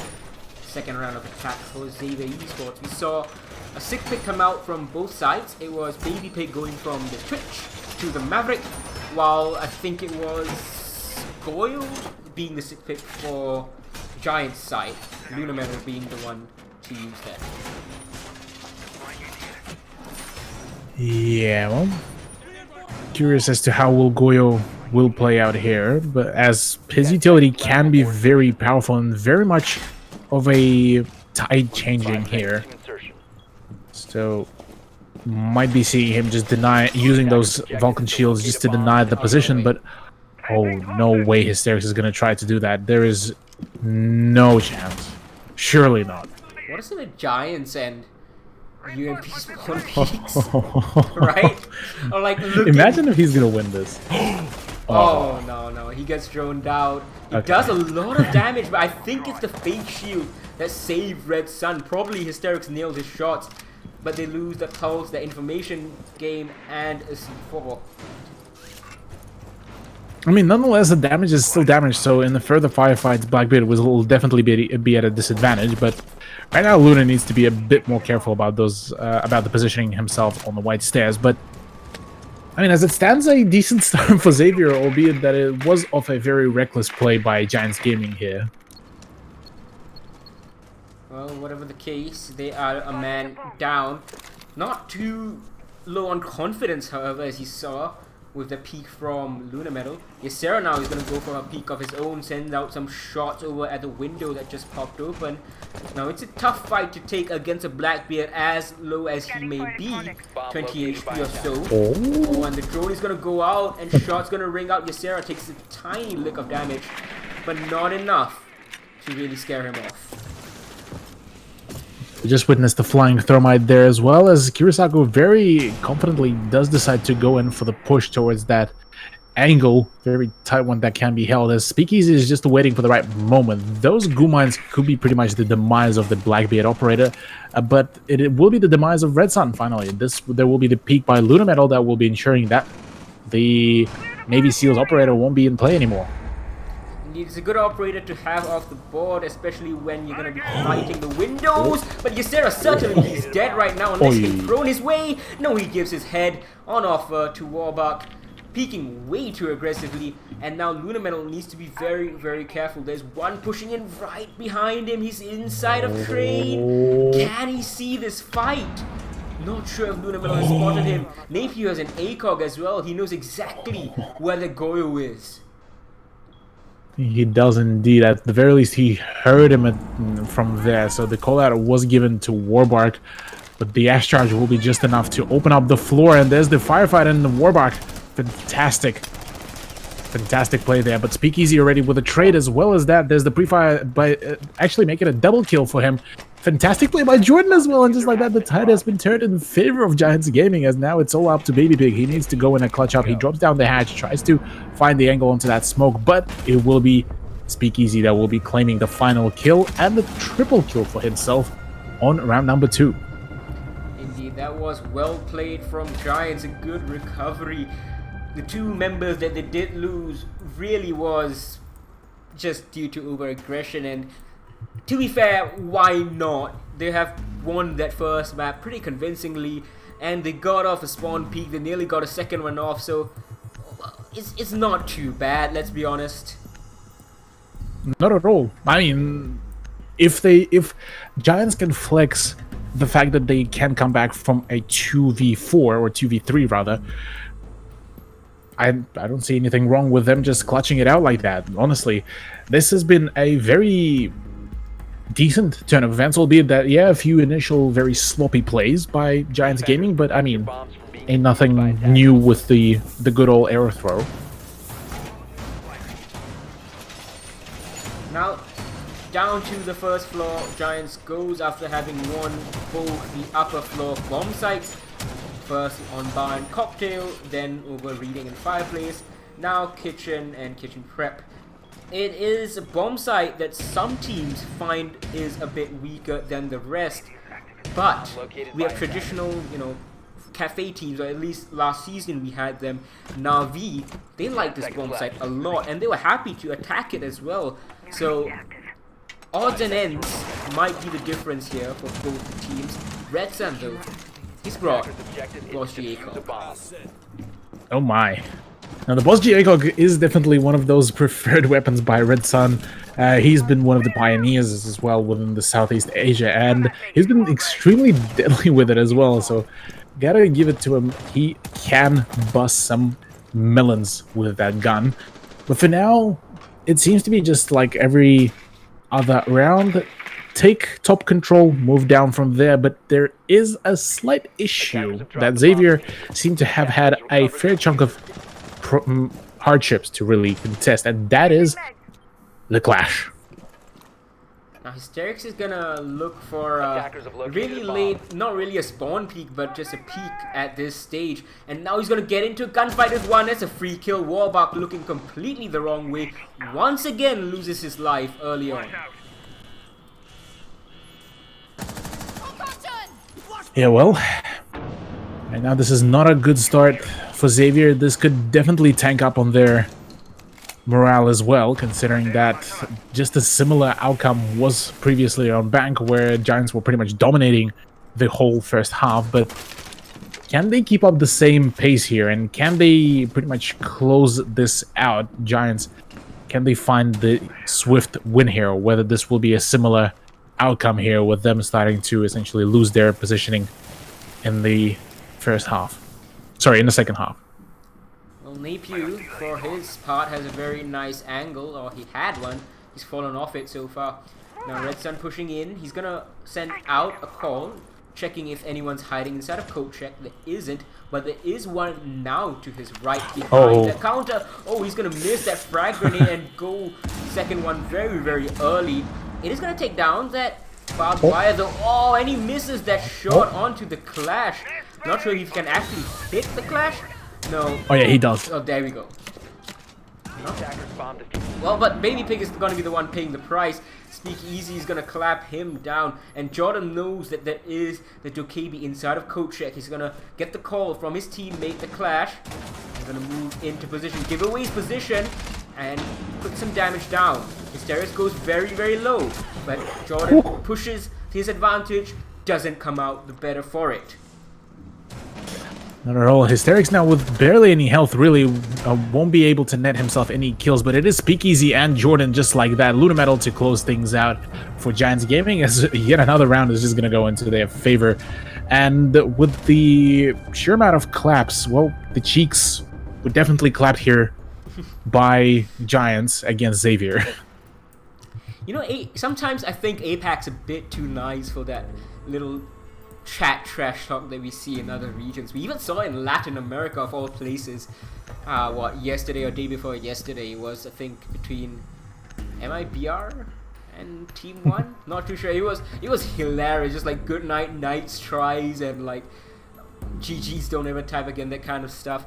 Sometimes I wish we see that in Southeast Asia. Don't you, Kathleen? Yeah, there's definitely a bit of that lack within, just general within APAC, of that, a little bit of that friendly banter, that bit of that trash talk. We did see a few times that that appear in ANZ, but those also quite a rare occasion. So yeah, I definitely have to agree. I'm definitely missing on some of that Located a bomb. extra content, extra banter between the teams. But we are nice. We are very, very nice. Oh yeah. I hope the Brazilian fans remember that when Giants goes up against them. Please be gentle.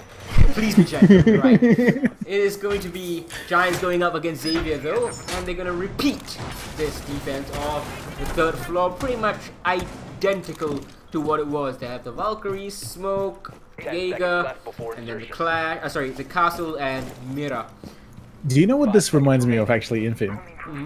The way how Fnatic used to defend this site back when Rizraz was a part of the team, back when it was the golden days, I'd say, for Fnatic, when they were pretty much the undefeatable team of ANZ. Right. By the way, massive shout out to Rizraz. We miss you, buddy.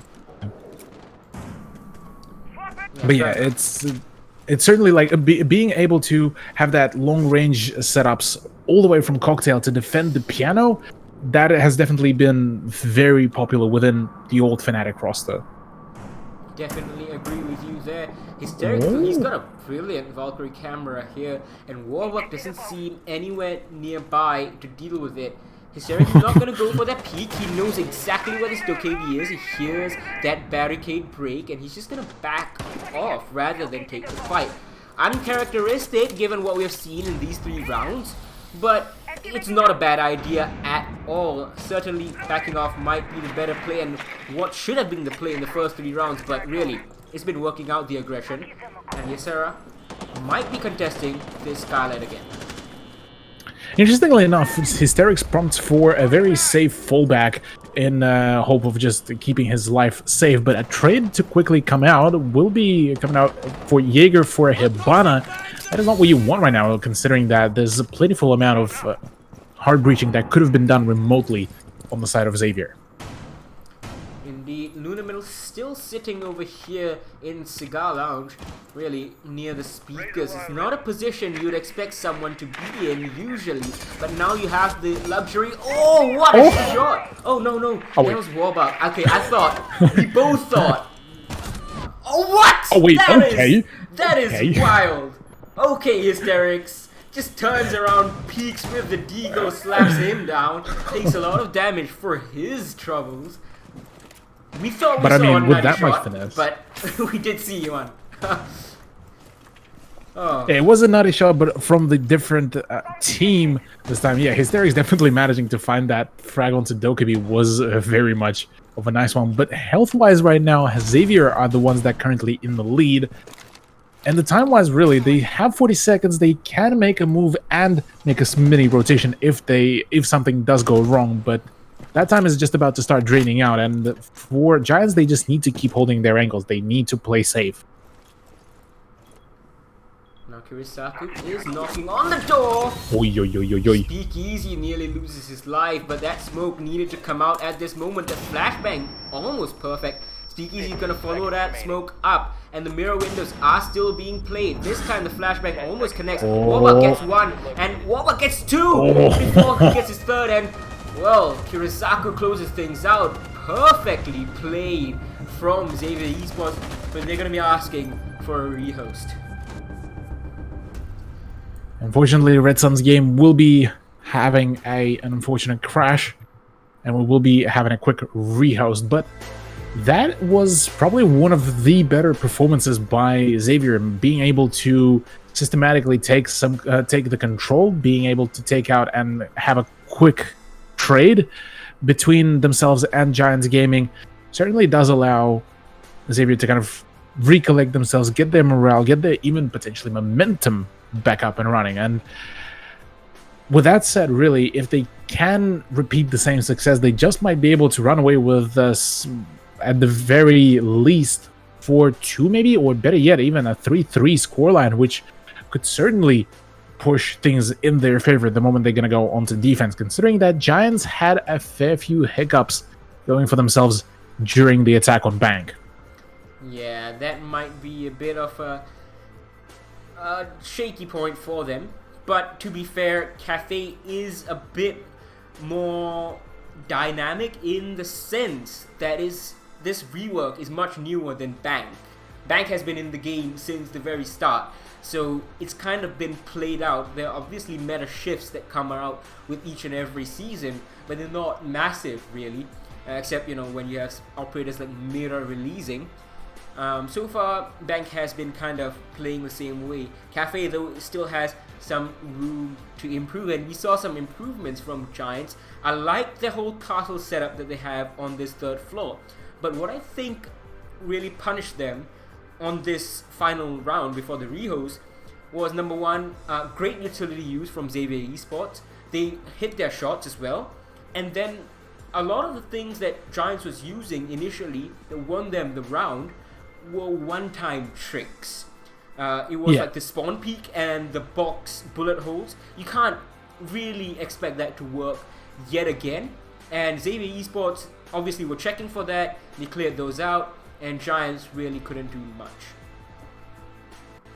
Yeah, and just overall, the every time we did see a firefight come out from Xavier Esports on this very round, the one that was right before the rehost, we did see them continuously take it in a 1v2 fashion. So in case one of the people will die, there was always going to be another player that will be ready to refrag. And that is actually what I reckon for Xavier right now is going to be the most safe option. Try, if you want to take those firefights, wait for another teammate to come around, set up the crossfire, or at the very least set up another angle where you could take it from if your initial fragger will die. So that was a very good approach by Xavier, and they need to start making those similar moves once again. Whereas on the side of Giants, they should start kind of moving away from those one-time tricks, really, because it worked pretty well on Bang because they just had enough of those. On Cafe, though, that is a little bit of a different story because it seems that they kind of attempting the very similar playstyles here and there, the very more meta positionings, and up to now, they have been working out, but the moment Xavier realized, hey, that's how they're playing, and if we take the firefights right, that's how we're going to counter it. And precisely that was pretty much the win here. Yeah, these are the strengths of Xavier Esports, really, and they need to force Giants to play to those strengths, rather their own strengths for Xavier's side, because that's what got them so close to winning a map against Fnatic, just going balls to the walls with that aggression and, you know, just pushing with the 2v1 that you talked about, with the finger, with just taking gunfights left, right, and center, pushing for the trades, and sometimes, you know, with that finger push, with the 2v1, you don't even need a trade and becomes a pile-on, a dog pile kind of setup from the attackers. And that's what we saw really at the end. We saw Warbuck, he got 3 kills that round. That was great from him. And then Kirisaku, with those flashes, absolutely inch perfect. He even did some damage when the smoke peeked out. And maybe Giants perhaps afforded them a bit too much room, but you know, they tried it and they were successful with it the first time, so not too much of harm trying it again. But if they do it a third time, that's going to be a problem, and they need to start switching things up. Yeah, they certainly would. We haven't really seen the old machinery and dining site to come out from, which can be played out pretty well, in my opinion, if you have a good setup on the upstairs hold. But on the same time, really, ever since the cafe rework, it has become one of those disregarded completely sites. The reading dining site has been more or less well played, albeit that it did come off the clutch of 2 players from Giants, and it was a little bit sloppy on the beginning. But I definitely have to say that for their top floor hold, they need to, they can still keep playing with the mirror, but they certainly need to readapt their positioning of the roamers and potentially maybe change up the lineup of the operators that they have just by a little bit. Well, we hopefully are getting back into that matchup very, very soon. Redson obviously had his game crash. If you guys are wondering, we are still in map 2. The score is 3-1 in Giants' favor. Giants are on a defense, however, and well, they won map 1 7-4, starting on defense as well. Maybe they're gonna get a 5-1 half this time around. What do you think, Cthulhu? I mean, if Xavier will be able to pull the similar plays here, I don't think we will be seeing a 5-1 scoreline in favor of Giants. Yes, they have been pretty dominant on the rounds where they did manage to succeed, but on way too many occasions we did witness that Giants just went for very aggressive, very ballsy attempts to play, and have been on a fair few occasions punished quite severely by Xavier. So I don't think they will be able to run away with such confident scoreline, but at the very least, I do think we might be seeing a 4-2 end of the first half. Yeah, 4-2 would be quite okay, I would say, for Xavier Esports on attack. It's not ideal, of course. You want to at least go evens, but you know, given that this is Cafe with a lot of choke points, it is a defender-sided game, then in that sense, you still stand a good chance of going at least 4-2 on your own half, if not 5-1, and then winning or drawing the map. Giants, on the other hand, they need to make sure that they at least get the 4-2 and then continue that momentum, at the worst go 3-3 in their own attack. Yeah, that 3-3 is certainly going to be much needed right now for Xavier, because they would want to start making some moves. They want to at least get a point for themselves to kind of still stay within the game. It's going to be tough though. After this, we have the matchup between Script and Q-Confirm, and they can't assume that Script is going to be taking points off Q-Confirm. And given that Xavier Esports are direct competitors for the APAC Finals spot, it's going to be a very, very tricky situation for them. They can't really afford to drop points, but then again, they can't exactly afford to show a lot of strategies. Now, what we've seen so far from them hasn't exactly been so much as a showcase of new strategies. It has been some, but it's more so Giants showing what they look like when they are all working in concert properly, and you know, they're not being that inconsistent as we usually see them online. Yeah, well, we are returning back into Cafe Dostoyevsky, from picking up from where we just witnessed Xavier Esports to rip out 1 point from the hands of Giants Gaming, making it a 1-3 scoreline. As now we are returning back to Bar and Cocktail Lounge, interestingly enough, by Giants, but there is a change up in the lineup, bringing in an Ela for Luna Metal, which is a bit of a different turn of events, considering that usually it would have been, I believe that would be Ysera or Hysterics actually playing on the Ela, and there we go, there is the 6th pick coming out for Smoke. A similar case goes for Kirisaku, switching out from Thermite to a Hibana, just to have a little bit more flexibility on opening up some of the reinforced walls. As many bombs as they can. Yeah, not a bad idea to bring in that single hard reacher, but Red Sun, as you said, with that Montagne, he could be the key to this push.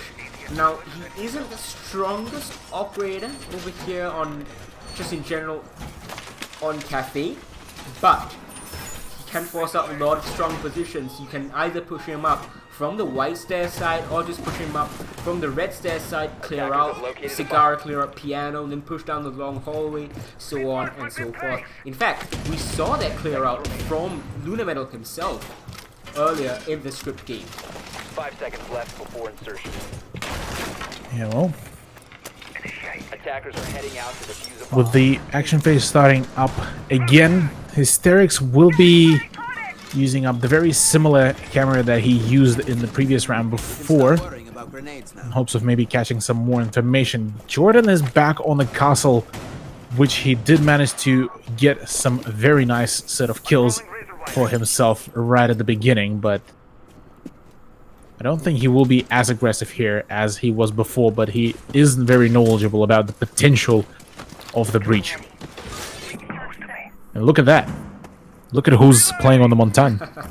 Yeah, of course, it is Red Sun, the one and only. He was pretty sad about having his main banned, and, you know, pretty sad about having his crash earlier on, causing the rehost. I'm surprised Zofia hasn't seen this Valkyrie camera, though. I thought she was teabagging the camera.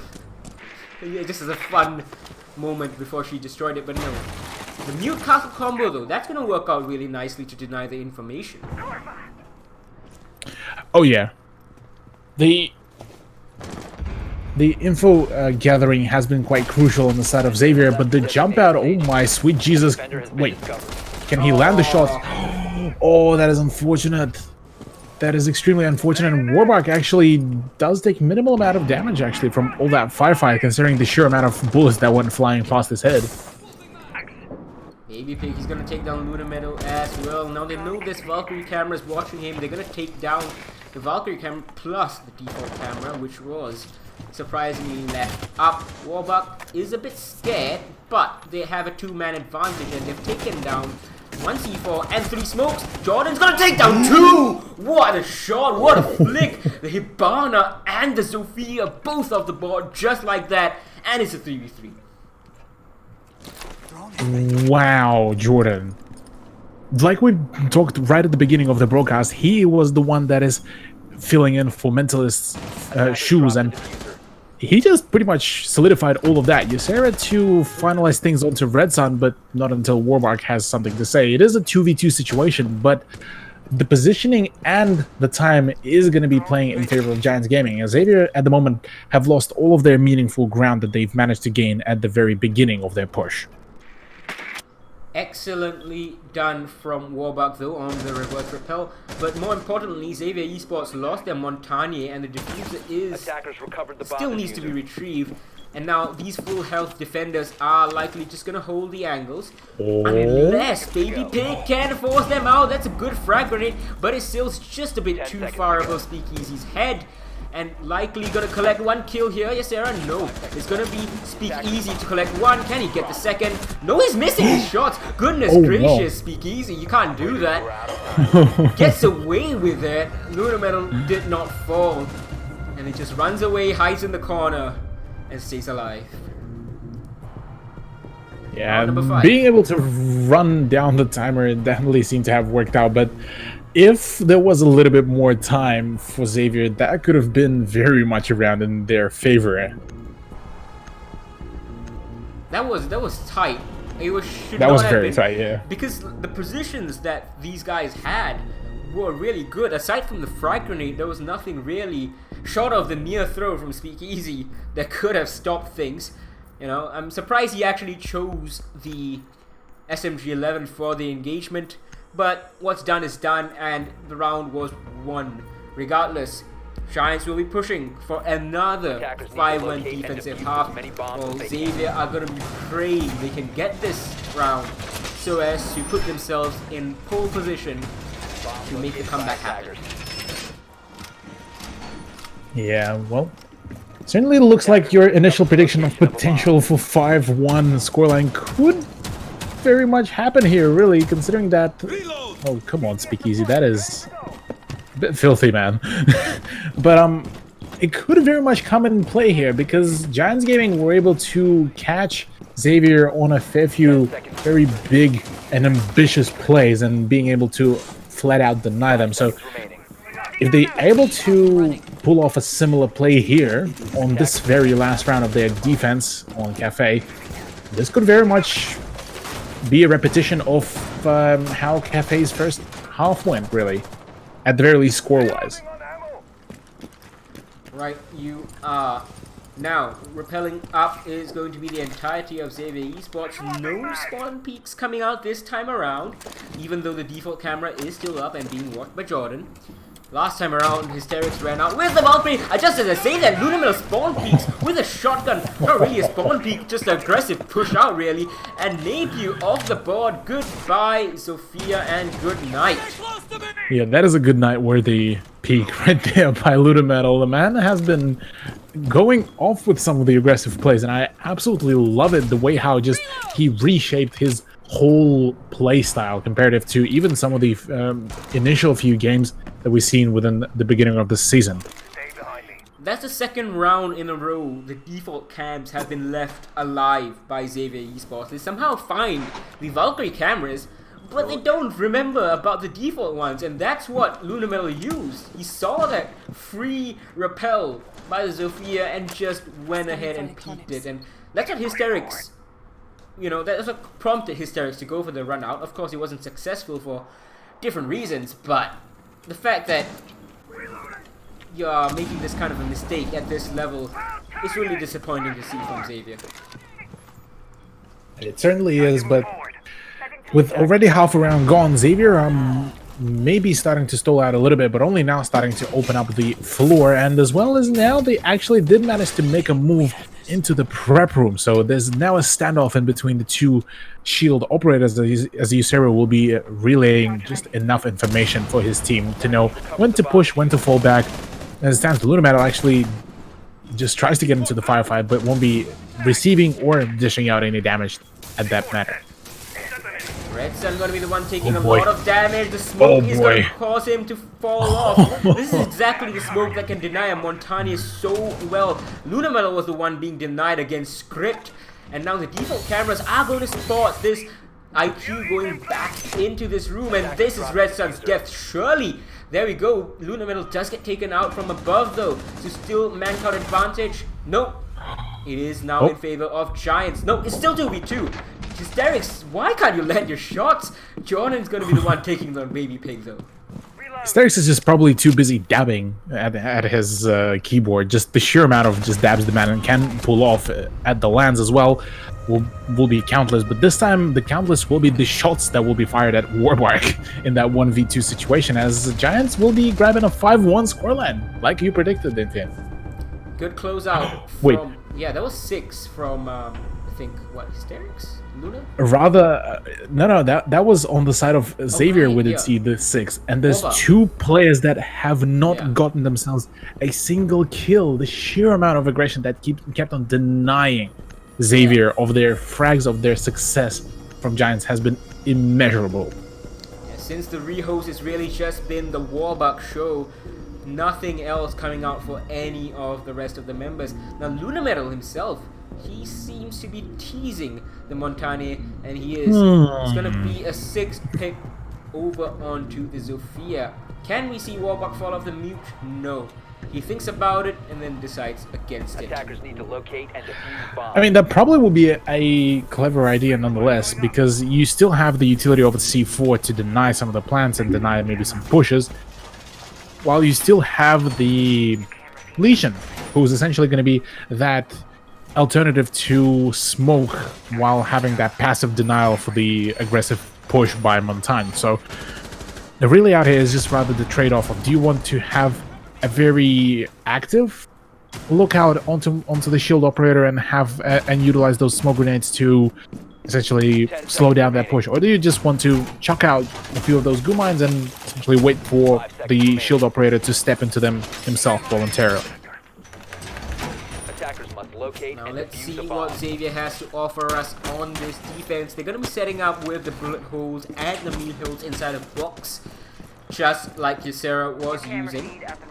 Kirisaku has brought the Mozzies, waiting for a drone, I think, to come around the corner, trying to capture it. It's a bit of a risky idea to do it this way, but let's see what comes of it. Hysteric's now on the Capital. We saw a lot of Capital play on Bank from Sneak Easy, but it seems that Hysterics is now being given the role. It certainly looks like it is. Now, Giants are a little bit on a confused side, really. They want to start making those moves. They want to start going for the pushes. There's already a minute gone. And for now, it's only just the drone out that is coming out from the Top Dog team. As Warbuck is just waiting. He wants that C4 kill. He wants to throw it out, but just not yet. Hysterics is just teasing him, while Jordan will be the one to cop a ton of damage.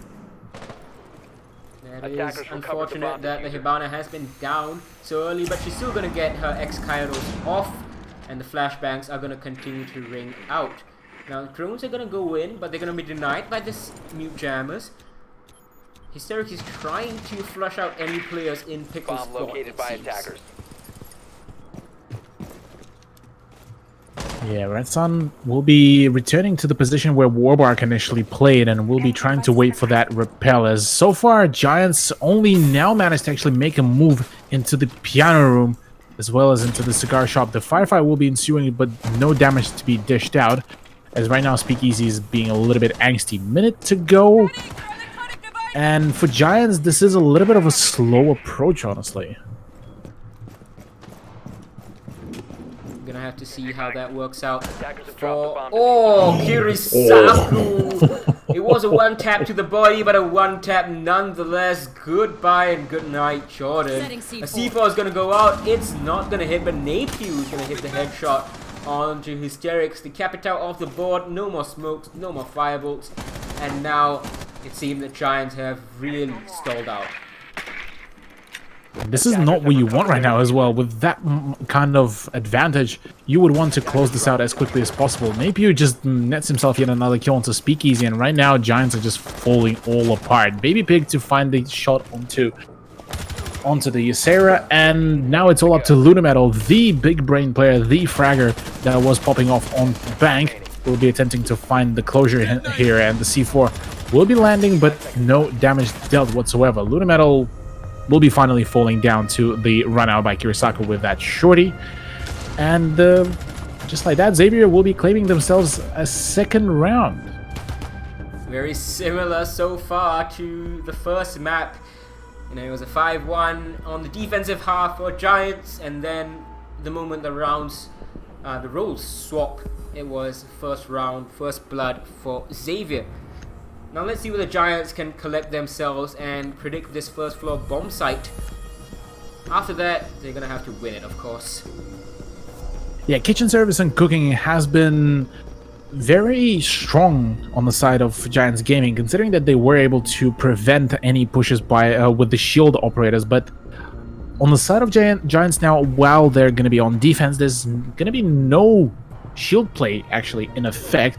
Rather, there will be a choice of Dokkaebi Attackers need to locate and for defuse as many bombs as they can. their push, which could allow them to go in for a very good roam clear and just to make sure that nobody's going to try to contest the second floor, and then from here on just try to apply pressure from above, take control, say, of the freezer on the southeast side of the kitchen and cooking, and from there on just essentially snowball it.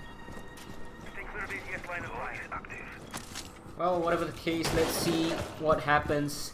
Red Sun is going to be putting a very nice Valkyrie camera over 10 here. seconds left before That insertion. spot, I expect to see that a lot more in Southeast Asia ranked. Unless, of 5 course, it seconds came left. from there. Because, who knows, Red Sun plays a lot of ranked, and you might have picked it up from there in the first place. These are good Valkyrie cameras, to be quite honest. But Ysera is on the IQ, so they may spot it out. All internal Yeah, they cams, could- I think.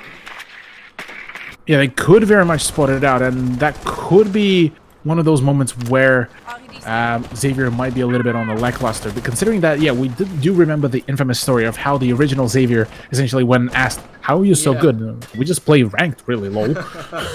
And this could be the similar trend here, really, for the newer Xavier, considering that Red Sun is from the OG roster. Yeah, Red Sun and Baby Pig, both of them. And oh, that is dangerous from Warbuck. Lucky there was no follow-up right away from Hysterics. And then he was droning himself in. He's going to take a lot of Oi, oi, damage. oi. He's going to deal just about the same damage as well. And just a few more shots into the wall for good measure to stave off any aggression from that Legion. But Napiu, first kill, the Buck goes down. And APU so far has been very much impactful for the plays, especially considering that previous round. He's been pretty much the key to success on half of the rounds.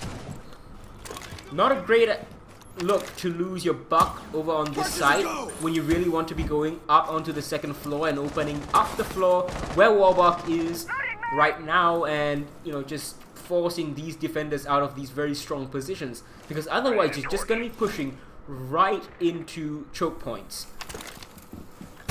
Yeah. And you don't really want to do this. Ysera, though, will be able to trade out two of the players, and finding the kill onto Kaede and the Jaeger of Napiu is certainly going to give a little bit more of the advantage here. Nice shot by Ludometal. Will be ensuring that Red Sun won't be playing anymore within this round, and that leaves us in a 4v2 situation. Not favorable for Xavier at all. A bomb has been located. Not quite, and Warbuck is even off-site. That drone is offline, so he's gonna get by and put himself inside of small bakery. He's gonna get a kill, reveal his position. So still Lunar Metal to deal with over at the long angle. The diffuser is in a very, very bad spot, but the Legion is finished off, and Ysera gets his third kill of the round. Kirisaku goes down. Giants Gaming on match point, just like they were on Bank. Just like they were indeed. 6-2 scoreline. Good observation there as well. We did get to the match point at that very similar scoreline back on Bank, and after that we did see Giants throw a few rounds before having what was just a miracle of a round, honestly, that ended up netting themselves a 7-4 victory. So from here on, that could be a similar trend, or we might just be seeing Giants completely recollect themselves, just make sure that they have and get every firefight nailed down, just like they did within the previous round, and pretty much work their way from there. But interestingly enough, Jordan bringing in a Hibana this time rather than Ysera that did play the Hard Breacher last round. Now let's see whether Defenders Giants are protect your going bombs to from being be defused having by one of the attackers. gigantic throws, as Xavier Esports goes to the reading bomb set as well. Now, Yeah, reading. Yes. Go ahead. yeah, I was just gonna say, you know, reading is sometimes not seen even in Southeast Asian Pro League. People still prefer mining and fireplace, but these two teams so far have preferred reading. Yeah, I mean, reading has been, ever since its introduction to Cafe with a rework, it's certainly been a fairly interesting site to play off, just for the sheer fact that you can have so many angles from above to be played out, and you really need to have that contention of the top floor before you will make any sort of progress from there. So, as well as that, you can have a very nice angle while standing on one of those not pillars, oh gosh, on one of those cases as well, just to kind of elevate yourself and put it in a bit of an unpredictable position. Oh, Speakeasy, finally he gets revenge on Knapew. Gets the first frag. This round doesn't even take any damage. Yeah, good engagement, and that is one of the key roamers for Xavier Esports, off the board in less than 30 seconds, and that is a very good showcase. This is exactly what you want as a Giants Gaming player and a fan as well. So, for now, a solid start. Less of a droning, and right now Lunar will be trying to get some closure, get some openings going for himself, maybe go into a little bit of that firefight.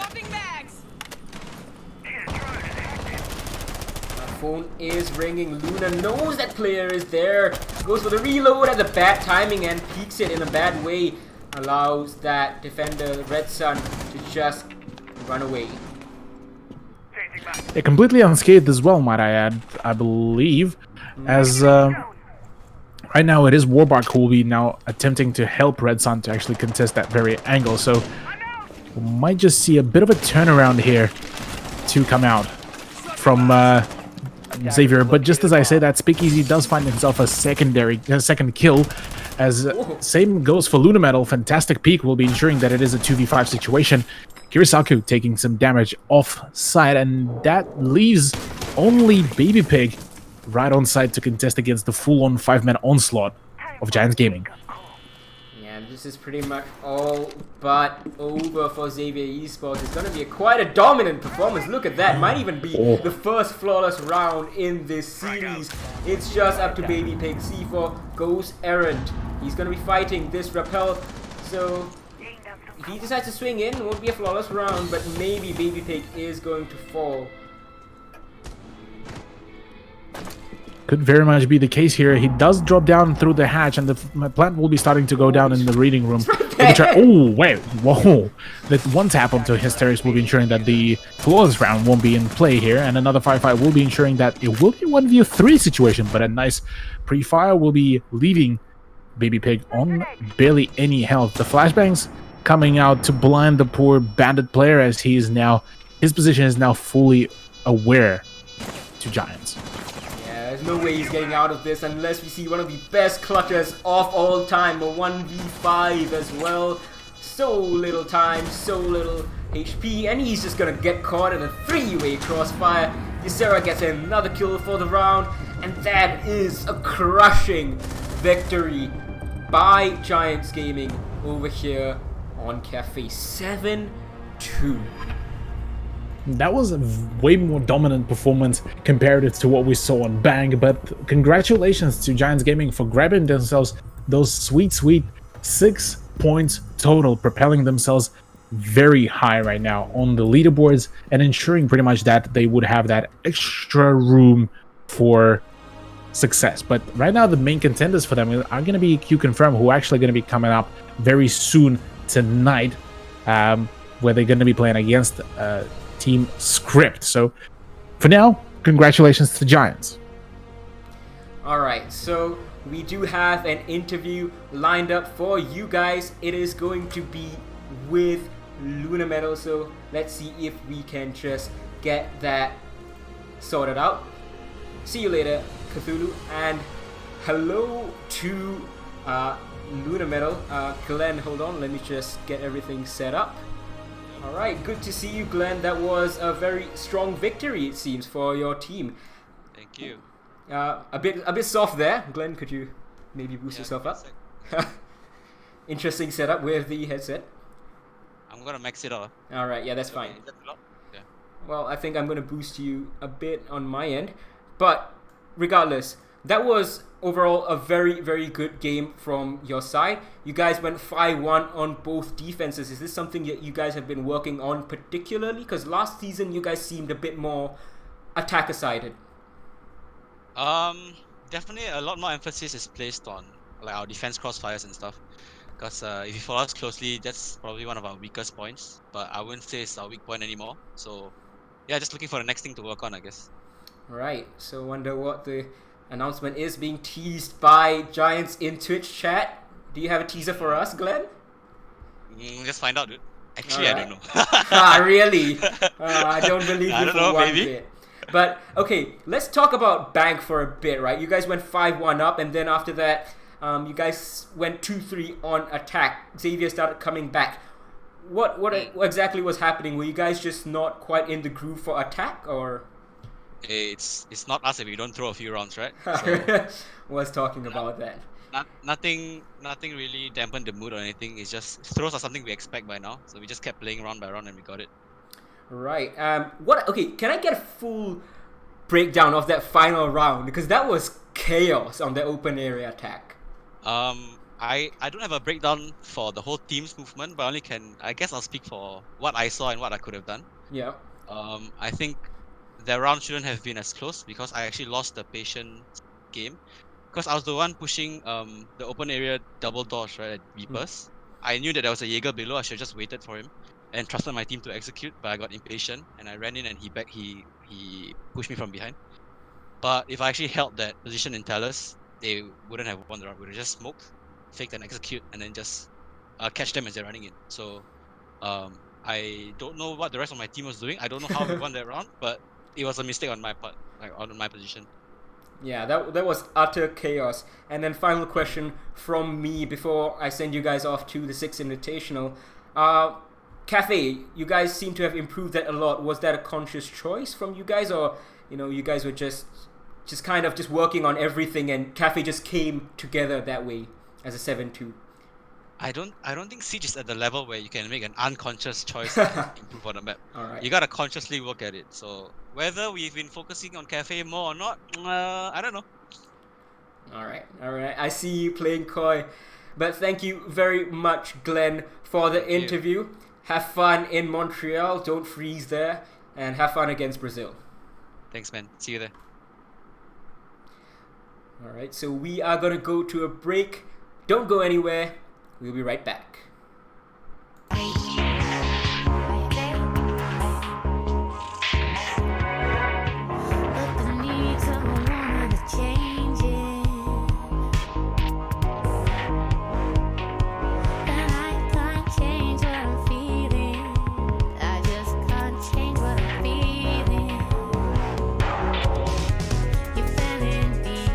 You've already been there. You've already seen all there is to see.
before lonely.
Hello and welcome back everyone to Day 8 of the Southeast Asian Pro League. It is I, Infia New York, with the one and only Cthulhu, and what a series we have seen. Could you please just sum it up for those who missed it? Alright, so essentially we did see Giants like never before, really. They have been seeing quite some amazing performance on the defense, both on Bank and Cafe Dostoevsky against Xavier Esports. On Bank, it was a little bit of a shaky performance, but straight after that, Cafe just closed it out completely. 7-4, 7-2, but for now, we have Qconfirm versus Team Script. Going on with the roster, it is like Colas, Healthcare, Paki, Producer Boom, and Hajime. Yeah, we're gonna see Hajime come back in. I think Funlex was substituted in for him in the previous game that Qconfirm played. They still came out with the win, however, but not too shabby overall. But they're gonna be going up against Script. That is Sunan, Array, Kit, Quell, and Toji. A very, very scary squad as well. Not quite scary as Giants or Xavier Esports, perhaps. Although, really, Giants is one step ahead, it seems, of even Xavier. But very, very strong as well. And I think these guys are going to have to be wary. They might be inexperienced, but Qconfirm can't take them lightly. Yeah, and even with statistically looking at the ladder, it doesn't do Team Script the justice, really, just considering the fact that they have been given, at the very beginning of this season, the most difficult opponents. Xavier, Giants, and now Qconfirm as well. The only win that they did have was against 200 Degrees, and that was taken quite swiftly, 7-1, 7-2. So maybe here this will be a very evenly stacked matchup, or for that matter, actually could go into the hands of Qconfirm now that they have Hajime back on the roster. Yeah, indeed. Now, when the 6 invitational qualifiers were going on in Southeast Asia, the online qualifiers, it was a 2-1 victory for Qconfirm in the upper bracket, and then in the losers finals, it was a 2-0 victory for Script. Now, before I go into the maps for those, let's have a look at what map we're going to be playing in this first game between these two teams. Clubhouse Border banned out after Consular and Cafe being the default bans.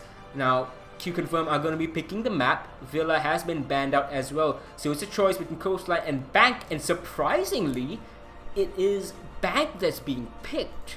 It's very interesting because Coastline is traditionally a Qconfirm stronghold. Yeah, but interestingly enough, looking at the current stats for Qconfirm, they haven't actually... Oh wait, they did play... No wait, Coastline was not actually played by Qconfirm at all. Whereas on the side of Team Script, they didn't really play Coastline, but Bank has been played them against Xavier and Giants Gaming, and both of those times they have lost it. So could it be the sign of that Qconfirm might have the bigger advantage here over Team Script, considering that the older Xavier roster did manage to experience in full heat how the higher echelon of Southeast Asia does play Bank. So could be that kind of bleeding effect from the previous seasons could be the big advantage here for them rather than Team Script. Yeah, I think I agree with you there. But let's go back a bit to recent history earlier in the month. So I was talking about maps, right? We had the first upper bracket game. Border 7-4 victory for Q Confirm. Generally been a strong map for both teams, so really can't take too much from that 7-4. Decent scoreline, maybe just Q Confirm better on the day.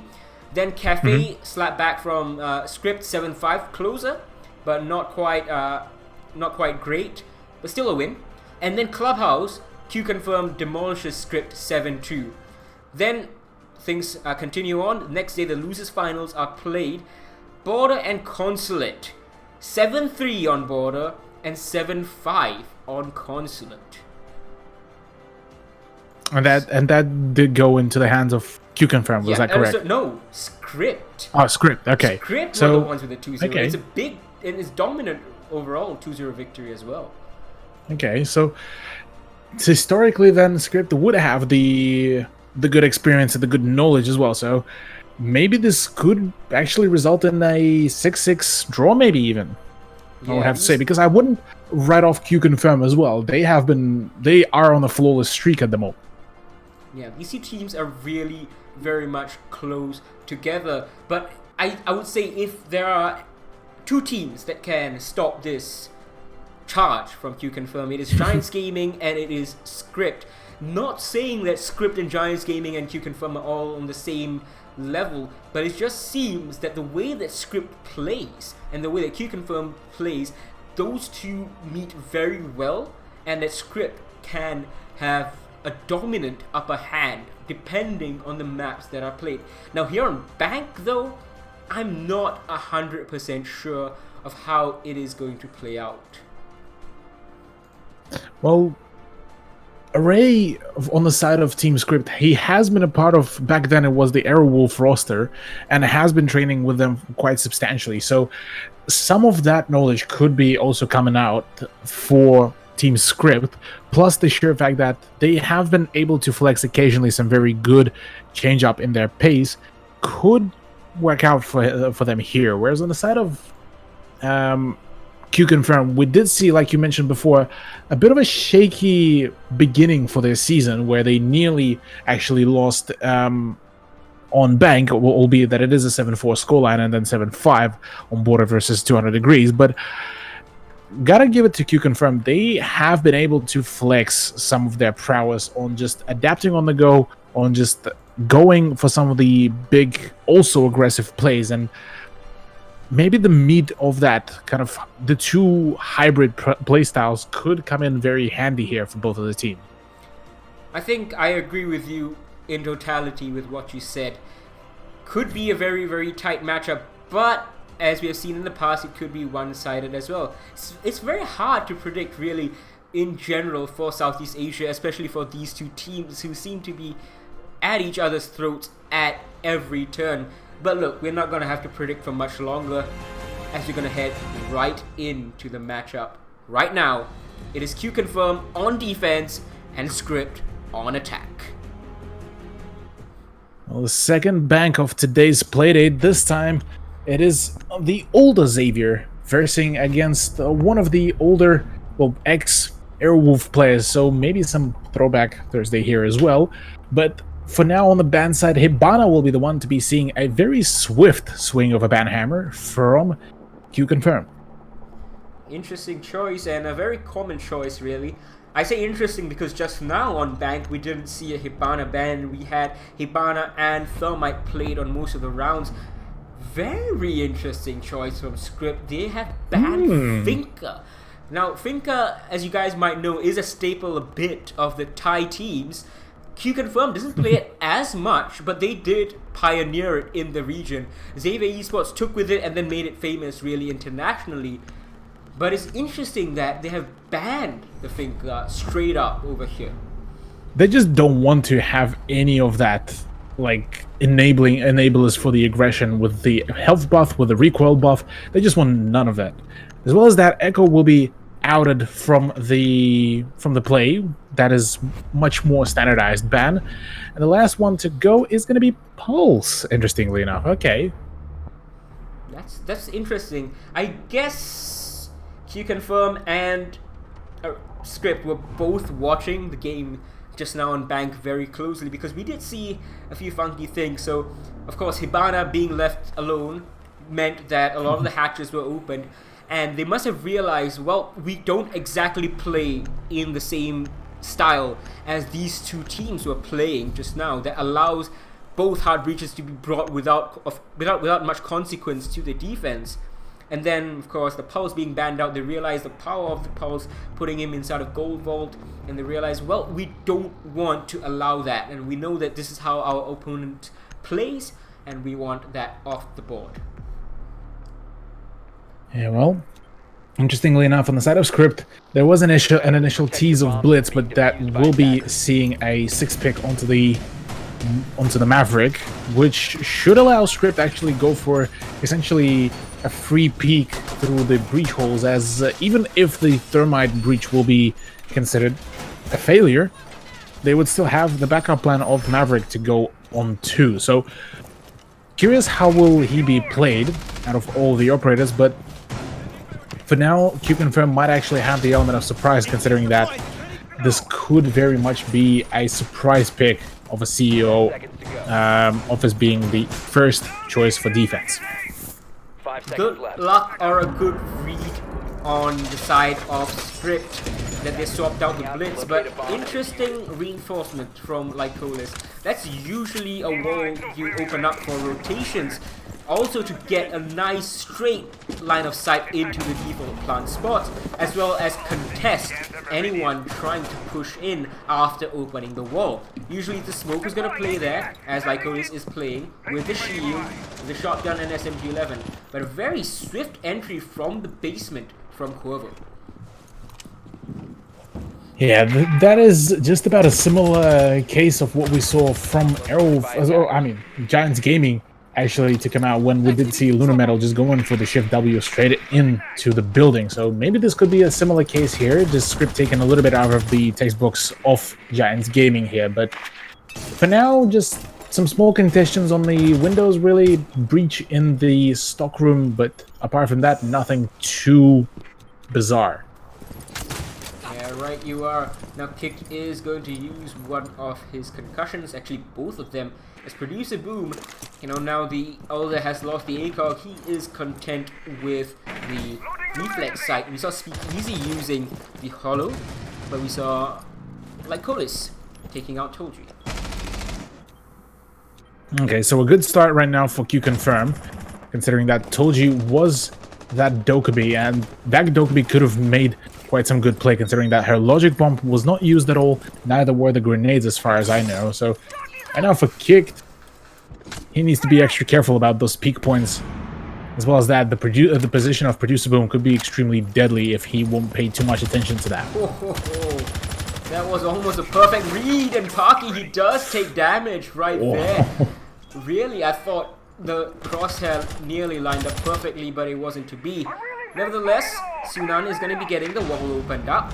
Not too difficult. Array holding a nice line of sight all the way into CEO. Oh, Quavo, what a double kill! Gets the headshot on Hajime, who misses so many of his shots. Lycolis answers back onto Array, and what are you doing, Quavo? Completely not looking the right way. Producer Boom gets his stubble, and is all up to this lone Thermite, who can't do much. First round for Qconfirm.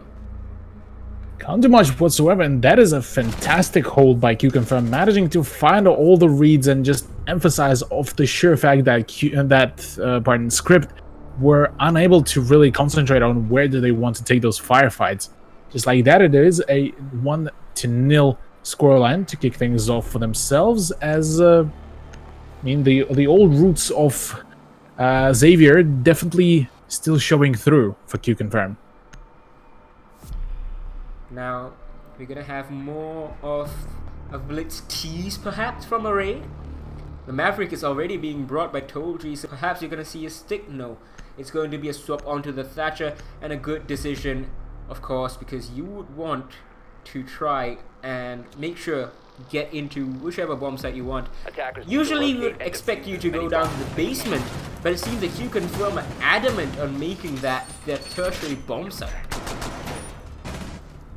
I mean, if that keeps on throwing off script on the approach, that could certainly be a very much of a working idea, really. Q-Confirm, having a fairly standard setup so far, having a few peak holes and rotation holes right in that wall to the south side of the teller's office. Certainly will be emphasizing on the fact that there will be, at the very least, some small offside roam, if not the full roam on the top floor, which, if that is to happen, Script are gonna have to waste a lot of time and utility to try to flush out those defenders.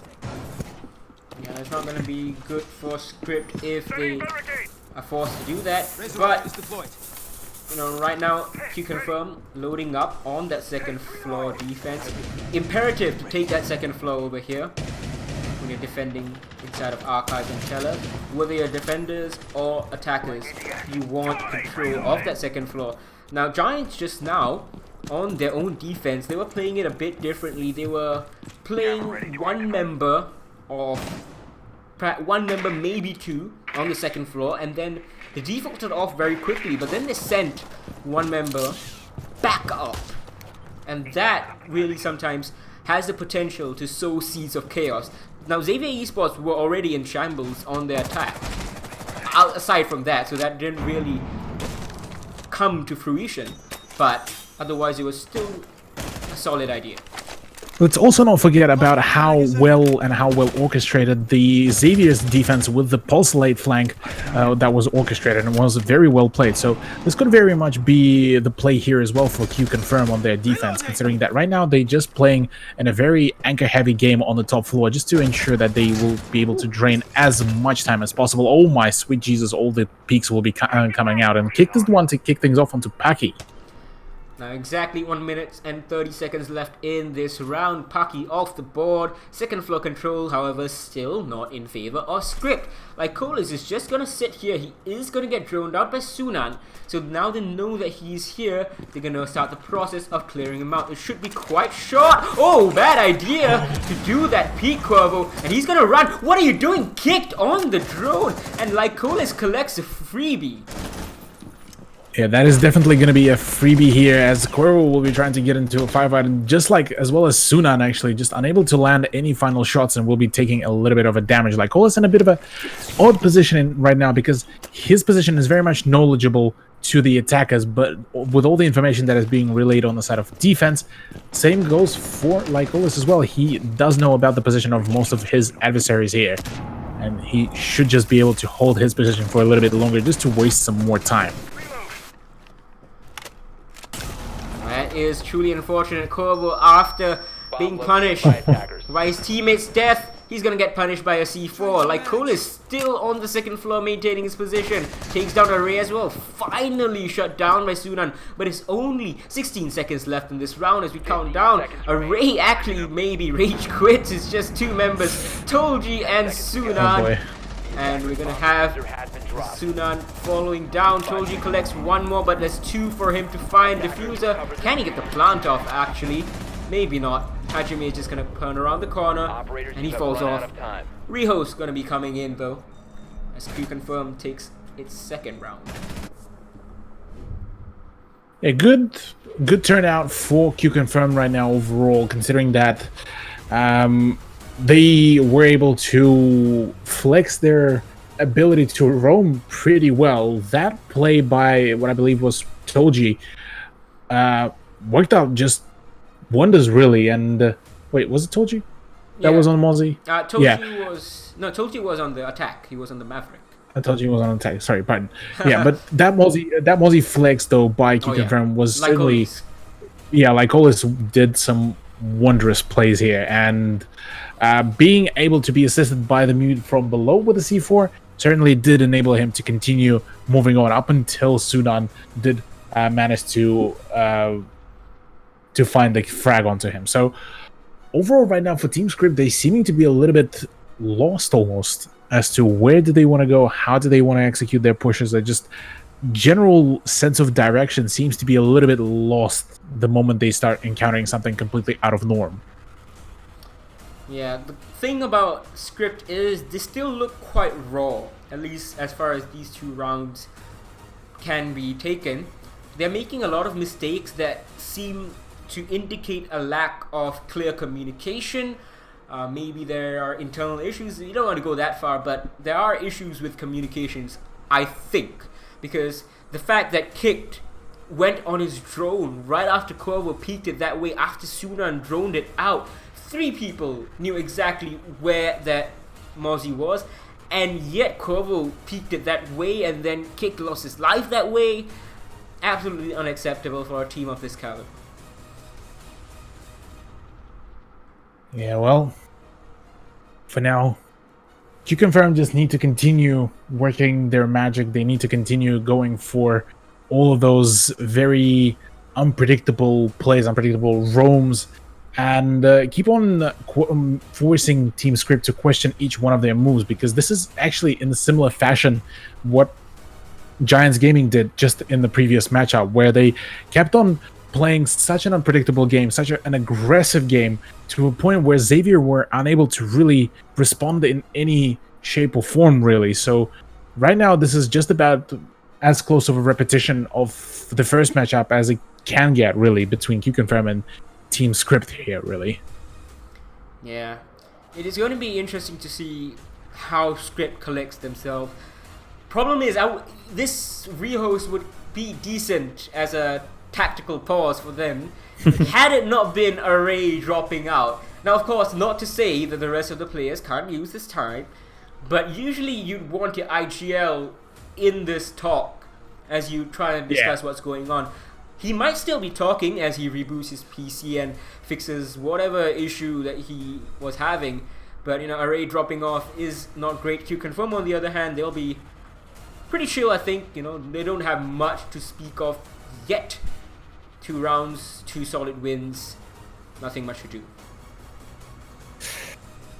Yeah, really, off the first 2 rounds, maybe it's the first round's jitters for Team Script, maybe it's just the sheer contrast between how far Q-Confirm came comparative to Team Script, and maybe it is Team Script's fall from grace here really beginning to occur. But we are going to be going back into the game. The rehost has finally been finished, and Lockers and CCTV Room, the side that Q-Confirm kept on shying away from really for the past 2 rounds, will be finally in play here as their tertiary one. Yeah, indeed. It is the 3rd bomb site after they won the 2nd floor defense and then the archives and tellers. So not quite a version from the basement bomb site, but we're gonna see a Warden 6th pick, and it's very interesting to see. I assume the idea is to play him on server stairs, but there is a Thatcher on Script's side, so either they're gonna have to deal with this Thatcher very, very early, or they're just gonna not be able to use that Warden gadget because the Thatcher is just gonna disable it. Yeah, we did see actually a fair few times Warden being picked for the service stairs defense, and like you said, Thatcher definitely is the pretty much as direct over counter as he can be, really. But the main question here is, how would really Q-Confirm act up here? Can they essentially go for an aggressive play and try to contest still the angles the moment those glasses will be disabled, or the moment that aggression will be starting to come out, the moment they realize, oh boy, here comes the action, fall back, default out, and just waste the time of the attack? It's gonna be interesting to see for sure. I think, well, there's a lot of things I think about. 5 seconds. Sometimes I wonder why we're here. But Oh boy. we are here right now to cast Q-Confirm Yes. versus Script. And Quavo, once again, look at that. He's just rushing his way into Dirt Tunnel. Nice catch by the Observer. This time, not quite an aggressive rush, but he's going to check that server is completely clear. Hopefully, there's someone on his drone in case someone does rotate in that little sliver of time that takes for him to get back out. He's going to back off. He will most certainly back off for now, but with all the drones coming out, he needs to ensure that there won't be any contest whatsoever of that. Another drone to be coming out from Ashen for now, just Script are stalling out a little bit, just trying to figure out where are all of the defenders and where can they go in for that poke, should they go in for one. Yeah, now Cuervo over here still inside of Dirt Tunnel. He's occupying Lycolus's attention quite well. Now the problem is, for Script, they haven't opened the hatch above. That could deal twofold with Producer Boom as well as Lycolus. Now they're gonna do it just as I say that. So still good time being made and good coverage, being aware of that Warden trying to peek on now, or usually it's a Smoke or an Ella, sometimes even a Jaeger. Lycolis is gonna move into server stairs and back up that Warden. So Cuervo's flashbangs are actually being wasted right now, and he doesn't know it. Well, it is a good sign for Script, as those gas grenades are being wasted early on. But right now the main question here, that Valkyrie and Warden combo on the server stairs, can they withstand all the onslaught? It's the case. No, as actually the trades are coming out. Lycolis with a double kill actually to come out here, as he will be attempting to actually res Warden, and rightfully so, he will be able to pull it off. There's the play, there's the peak, and just like that, it's a flawless round from Q Confirm. They just flat out punishing each and every attempt that Team Script made. Now, I don't like to pin things on one player, but that blue stairs take really started and ended the round, and I think Cuervo should have done a lot more in that engagement. He was so hesitant to make that push happen, even after wasting those smoke grenades, that he couldn't provide the support that his teammates needed. Lycolis, of course, stepped up massively with those double kills, so not great from the rest of Script, also missing those shots. But then, had Cuervo swung in from behind, who could have collected 2, prevented his teammates from dying, maybe make the execute, so on and so forth, you know. So, all around, not a great round from Script, not great usage of utility, of drones, and they find themselves resetting. Q Confirm's defensive lineup is back to the second floor. I would have to say that I would love to see Cuervo just be a bit more aggressive, because if he was to rush up into servers without anyone yet initially contesting those the server racks and everything, he would have been able to dislocate that position on the server stairs with absolute ease. But because the man ended up hesitating, unfortunately for himself, that was not the case, and essentially Script did end up forfeiting the whole round after trying to pry open that position on the staircase, even after control of the server was taken. That is the most funniest part about it, because that small position that could be seemed completely unneeded and completely really irrelevant pretty much just sealed the deal for Q Confirm for round 3. Now Array playing the Blackbeard over here. He's up on parking, trying to get a long angle in. There is no castle over here on Q Confirm's side, so that is a bit risky for the defenders. But they have a perfect Valkyrie camera over on this Ash. Certainly do, as those Valkyrie positions are certainly very useful out here. The main question is here, can Q Confirm continue their reign here? Because right now this has been absolutely no chance for Script to get the win, but they did get on the first 2 rounds a little bit close. They managed to kind of make their way over to the side, but to no avail. There's the peek out, there's the run out, the Hajime to pick up a nice kill with a run out onto Array, and will be able to pretty safely actually rotate back on over to the safety of the actual bank building. Yeah, Array rotating like that with no support, with no IQ. Not saying Array doesn't have IQ, but no IQ on the attack. You know, to find that Valkyrie camera really punished him. Don't kill me, Array. Now Sunan. Invian being low-key toxic. Oh, Quavo, you gotta look right. He's gonna make this peak and somehow get away with it. Lycolis, though, takes one. Quavo, oh, nice double kill. Flicks back. But Hajime has collected one more. Quavo with a triple. He's just nailing headshots left and right. Can he see this? Over inside. He's gonna send some shots in. And that's gonna get kicked. Inquisitive. Lycolis goes down. And Producer Boom, the last member standing. The Alder can make this work. Now he just has to peek it at the right time, in the right angle. That's the Ash. One more left. Low HP for the Maestro. But kicked. Doesn't have perfect info. It is not indeed. The EMP grenades will be starting to come out. Right now, the health advantage is most certainly in Thatcher's favor. And right now, the peak and the angle will be most definitely also in favor of the attacker. And right now, even the Alder won't be able to see it. And there it is. There's this perfect shot by Team Script as they will be able to finally find themselves the round and a point after 3 rounds of just complete shutout by Q-Confirm. Good round from Q-Confirm and a really big round from Quavo, specifically redeeming himself really for making those mistakes on round 2 and 3. Round 2 was especially egregious, but whatever, he's redeemed it. Got a nice little 3k, did a lot of damage to the Maestro as well, and kicked clean him up. Now, what went wrong for Q-Confirm right there, Cthulhu? Well, to kick things off, probably is just the firefights, really. They didn't shut down Cuervo and got a little bit too overly confident on peeking him, and just like that gifted him essentially those kills and allowed Ash to pretty much penetrate straight into the side, which in return pretty much left the end of the round in a 1v2 situation where Producer Boom was able to find the kill onto Ash, but with such little amount of health, really, there wasn't much to be done, really.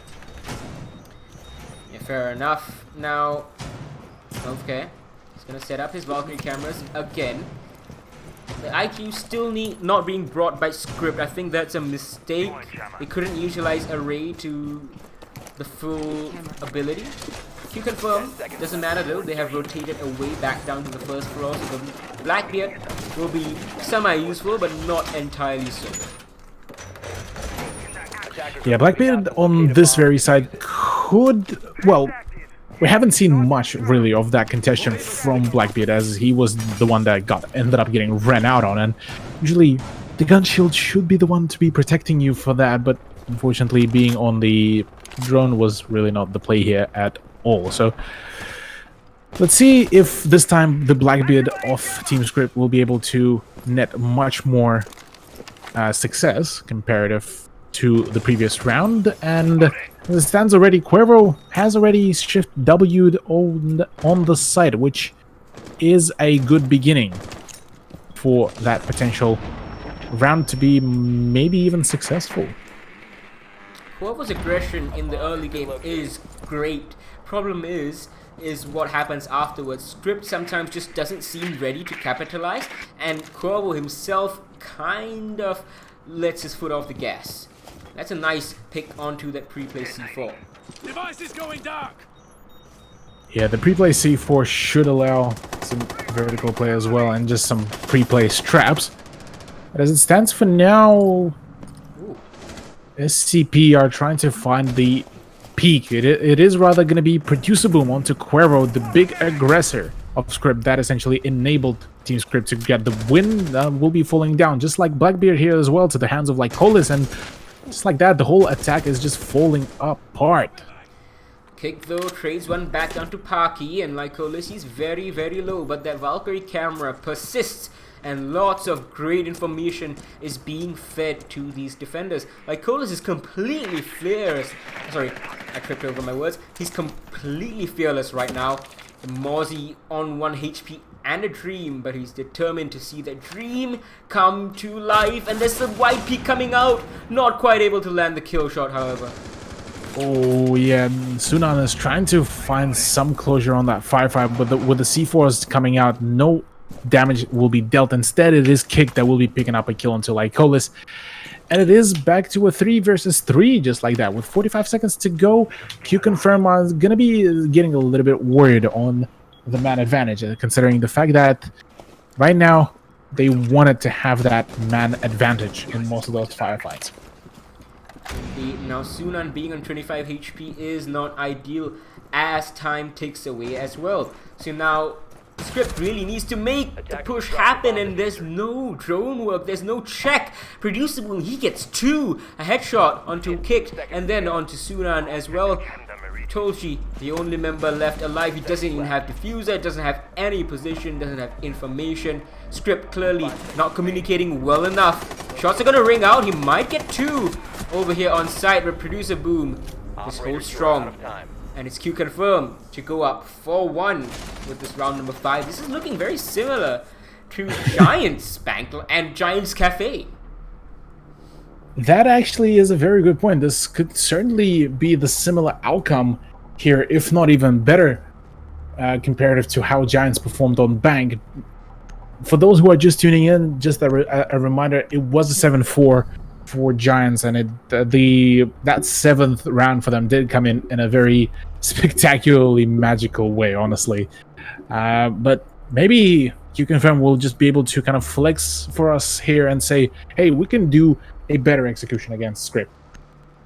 Maybe that will be the case, maybe not. We will see that sometime soon. But interestingly enough, Executive Lounge Hold will be seeing us as well the choice of Warden once again. Interestingly enough, this time the Blitz pick is not picked away in the 6-pick phase. They're gonna stick with it. I'm very, very curious to see what the game plan is from Array. Clearly he has been teasing it out with the idea to eventually bring it, and now attacking onto the 2nd floor. Might he have been expecting basement defense from Q Confirm? Maybe they did actually, because Blitz on the bottom push would definitely make much more sense comparative to a top push. So who knows, maybe he will be able to make things work. Oh, come on, Healthcare, you can do it. Just make the hole bigger. There we go. We did it. We did it, boys. But yeah, I'm definitely curious as to whether that Blitz pick will work. But on the other hand, the Warden pick will come in perfectly to counter that Blitz as soon as the Shield player will try to blind him.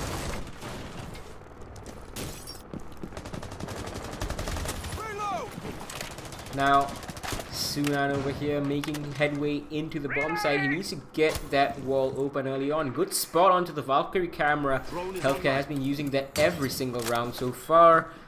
Like Colis, he's on the smoke this time around, just as he was. And once again, that wall is reinforced.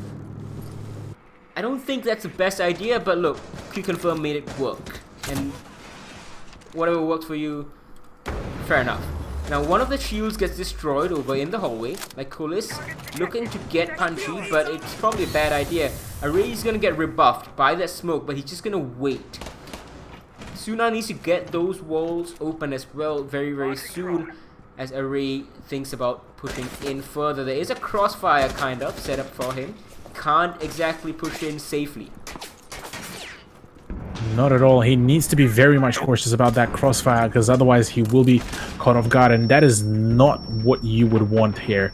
The flashbangs to come out from Ash will be ensuring that there's going to be the drainage of the ADSs from Jaeger, but to no avail just yet. For now, it will be Toji that will be actually opening up the scoreline in favor of SCP, but just like that, Lycolis is the one to be trading things out. Another peak will be resulting in Lycolis' demise, and just like that, within 2 minutes, all the frags and a flurry of kills will be coming out. Right now, Script are definitely in the dictating side of the round, considering that it is a 2v4 situation. Now, headway made into the site. The plant is going down right now. Sunan in a fairly exposed position, but he gets away with it as Kicked falls. Kobo takes down Paki and takes a lot of damage, a lot more now. Healthcare is going to finish him off with 1 deed. And it's all up to him and Sunan for their respective teams. Sunan has a very nice defensive position. He has a drone as well to help him watch. Healthcare doesn't know where Sunan is. Sends out the C4, doesn't connect. He's gonna go out frag chasing this time. Sunan on the drone himself might be a bad idea, but the Valkyrie does not check. She doesn't know where he is, and he's gonna go for the defuse, just inching his way. Time has run out anyway, even though he loses the gunfight. It's gonna be another round for Script. Yeah, there it is, and just like that, Team Script do manage to find the closure of the first half with a 4-2 scoreline, which is not bad at all, considering that, well, it still was their attack, so netting themselves 2 points at the very least is still not the worst case scenario. They did manage to run away from that 5-1 scoreline that could have occurred should have Q-Confirm roster ended up making that win and the kill, but that is not the case. So curious now, how will Q-Confirm play out on their offense, considering that they had a pretty dominant, all things considered, defense from themselves, and maybe they will be repeating the similar mistakes that Giants did. Yeah, perhaps. 2-4, we talked about this being a decently, well, not quite ideal, but not quite non-ideal scoreline to go into your own defensive half earlier on. 5-1 is when you really want to guarantee a win when you're on the attack later on. So right now, Script definitely have a good chance of pulling things back. And you're right, it's very interesting to see whether Q-Confirm are going to make the same mistakes. Right now, looking at the lineup, it seems very, very solid. They have the IQ, the Maverick, Thermite, the double hard breach over there, and then the Capit Tower, of course. And then Paki just allowed to roam free on that. 5 seconds left. And probably the main highlight here for me, at least for the first attacking round from Q-Confirm, would be that choice of Ash for Paki, as he should be given that free roam, but if he is given that roam, he should be able to be that flexible one. He should be the one that will be opening up a second front where it would split Team Script's attention, which would in return ensure that the Q-Confirm would have a nice and even a set of firefight going for themselves.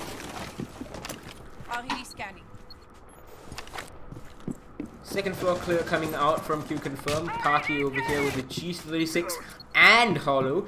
Usually not a combination you see at all. Usually it's R4C and Hollow, or Reflex, or the G36 ACOG. Whatever, it is personal preference though. And he's gonna make some openings. Kicked, nearly saw that Ash, I think, but Quover's gonna get the first kill. Ella taking down the Maverick of Lycolis, and that could be really damaging if the hatches are not all opened. Yeah, Paki knows about the position of the Jaeger and will be trying to flush him out. There's the peek, there's the pre-fire as well, but so much damage is being traded out. There's so many peaks, and just like that, the Jaeger will be actually coming out victorious out here, while Kicked is the one that will be able to get that kill. Now, Hajime still trying to flush out this defender. Kicked over here, just waiting patiently out of range. He's gonna get flashed. No, he's not. He's gonna avoid the flashbang. He's gonna go out aggressively and unfortunately miss all his shots. Doesn't know where to look left and right. Good push from Q-Confirm to clear him out. They still have time, but now they're gonna have to rotate for a rearward push because they don't have the utility required to make the standard east side push work. Yeah, well, in a 3v3 situation, there's still a minute to go for Q-Confirm, so they should be able to recollect themselves and reassess as to where do they want to push. They could potentially attempt to go in for the push through the either garage or maybe even just the hatches, considering that they still have the thermite. But the main deviation here is going to be Cuervo, the man that should introduce that very much unpredictable case here, which could potentially see the demise of one of the three players of Q-Confirm here. Now, oh, that's a bad timing on the arrow. Oh, Tries wow. to go for it, takes a lot of damage. Cuervo's still up here though, and Hajime goes down. Now there's chaos in the ranks of Q-Confirm. They are making their rearward push, but they can't land the shots, and the IQ is gonna get wiped out. The hatch drop has to come out. It does actually. Producer Blue makes his way down from the main stairs, but it's him against two members of Script. He has a diffuser, but he can't quite get the plant off. He knows his position is revealed, and he's just gonna wait it out. Script Start off the defensive half really nicely. A solid defense. Good pick onto the Maverick that effectively won them the round.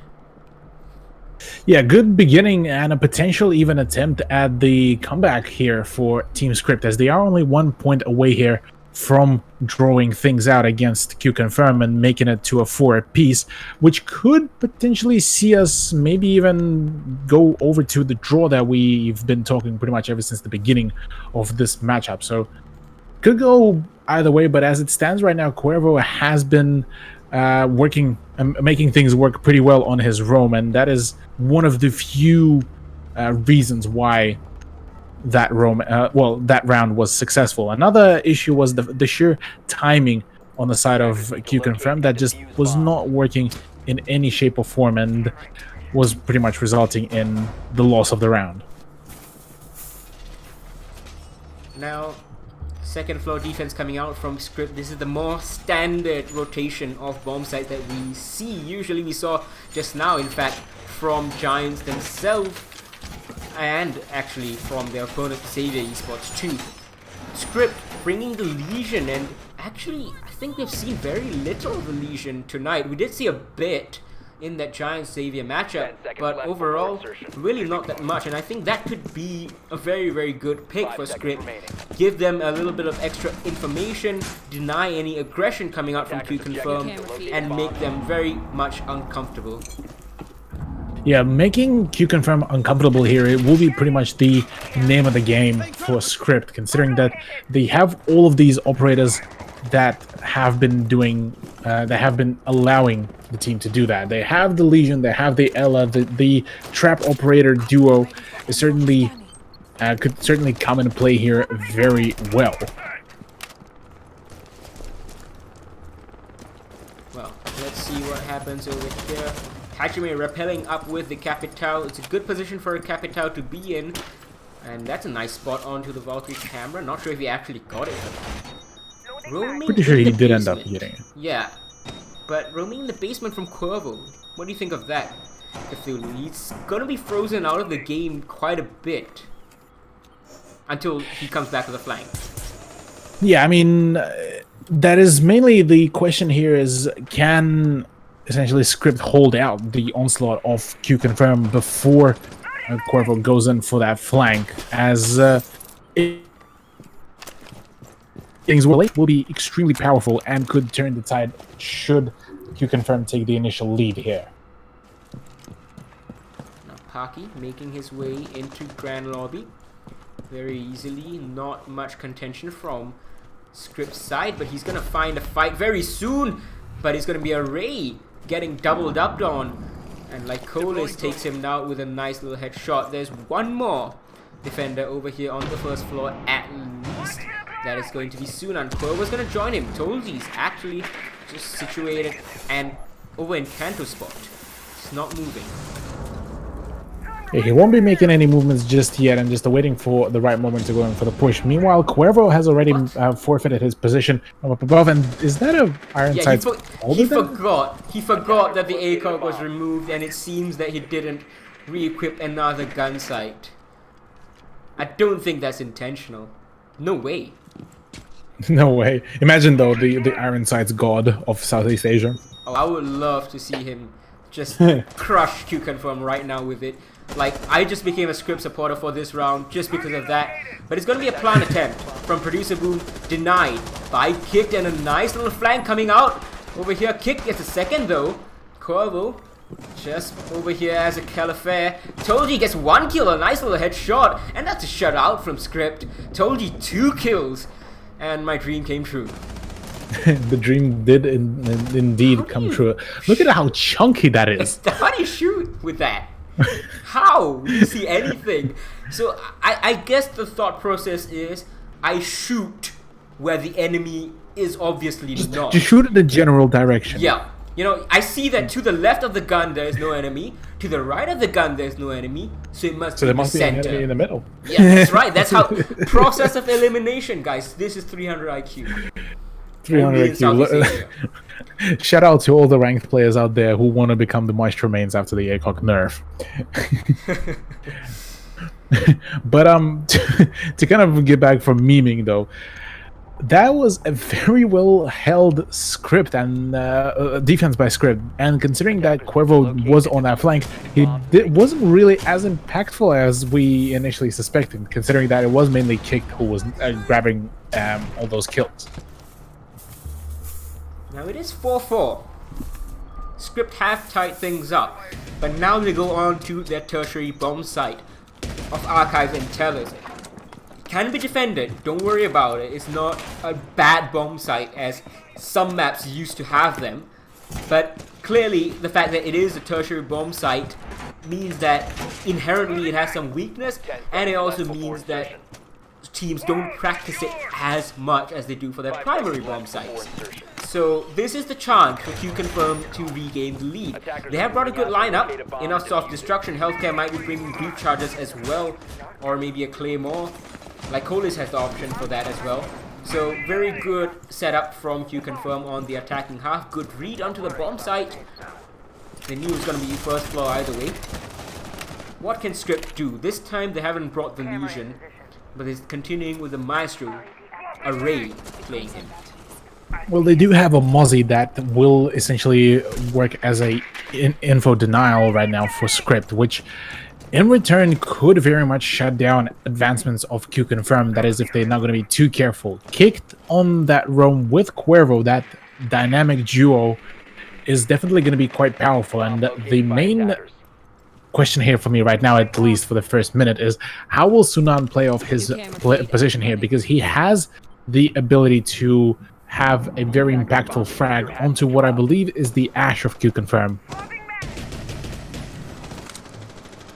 Now, decent attempt coming out from, well, I was gonna say from Q Confirm to clear out, but that clear out has been fantastic, not just decent. 2 kills going their way. A down? No, he just produced a boom going prone, hitting the deck, and stock has been lost as well. Healthcare swings in from behind. Cuervo gets shut down, and this second floor room absolutely decimated as we take down to exactly halfway mark in this round.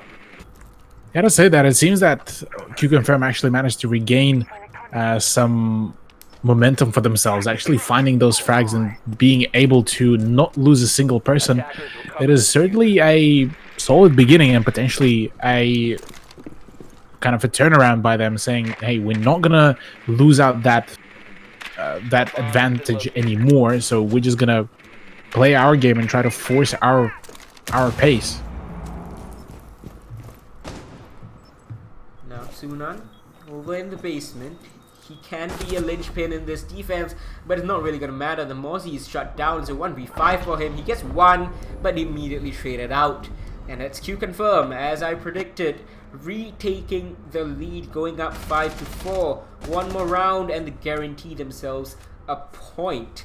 Now, Giants and Xavier are going to be very interested in Script winning this, or at least taking away 2 points.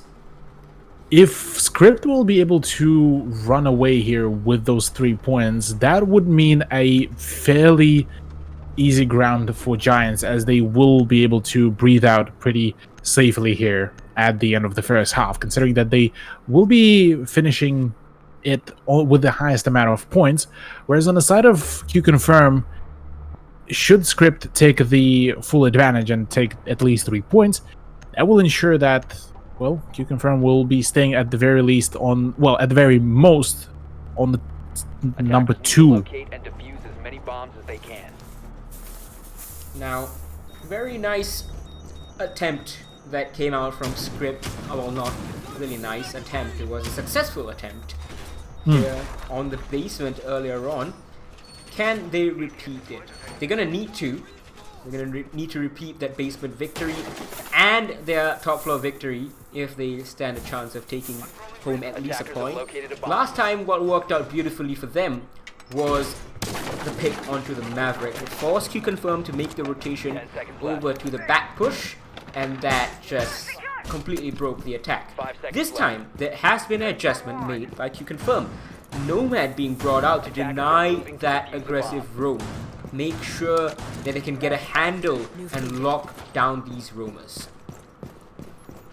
Yeah, they need to ensure that the Romans will not get any traction or just any run for themselves, really, because that has been pretty much the key for Script's success. They were able to have a few very good roams, a fair few good frags coming out for themselves, and that was pretty much dictating the overall pace of how things essentially escalated from there. Parky's using some warning shots over onto the second floor. This is playing out exactly how Q-Confirm has been taking this every single round. You know, take the second floor, drone in, push in from the main door as well. They're completely uninterested in that garage, by the way. Once you go onto the second floor, clear out these roamers, move on to the first, repeat, and then go for the execute. The only downside to this is you waste a lot of time, and that becomes twofold if you're gonna lose members, just like Cuervo taking out Hajime. Solid beginning here for Script, as they might be looking at regaining that draw and potentially trying to force out as many points away from Q-Confirm as possible. Cuervo on the flank, can he find that kill right to his right side? Will be going in for the peak, but Producer Boom is already on the case. Maverick's using his blowtorch on this hatch from the second floor. Not too sure that's the best use of his utility, given that you really need both the hatches open and the wall.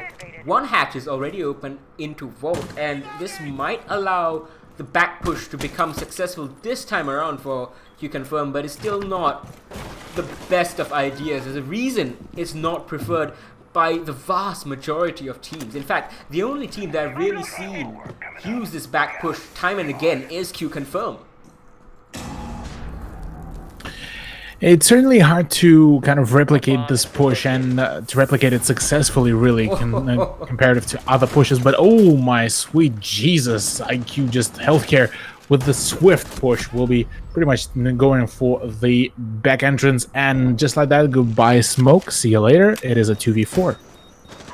They've lost complete control of the bomb site. Kick gets one, that's healthcare. C4 goes out. I think Parky is down. The drop comes in from the Jaeger and he is felled. Tolji though makes it a 1v2. It's a post-plant diffuser situation. He knows exactly where the two of these guys are, but he can't land the shots, and it's going to be Q-Confirm going on to match point. It is 6-4 in the lead, and they can't lose this map anymore, much to the disappointment of Giants and Xavier.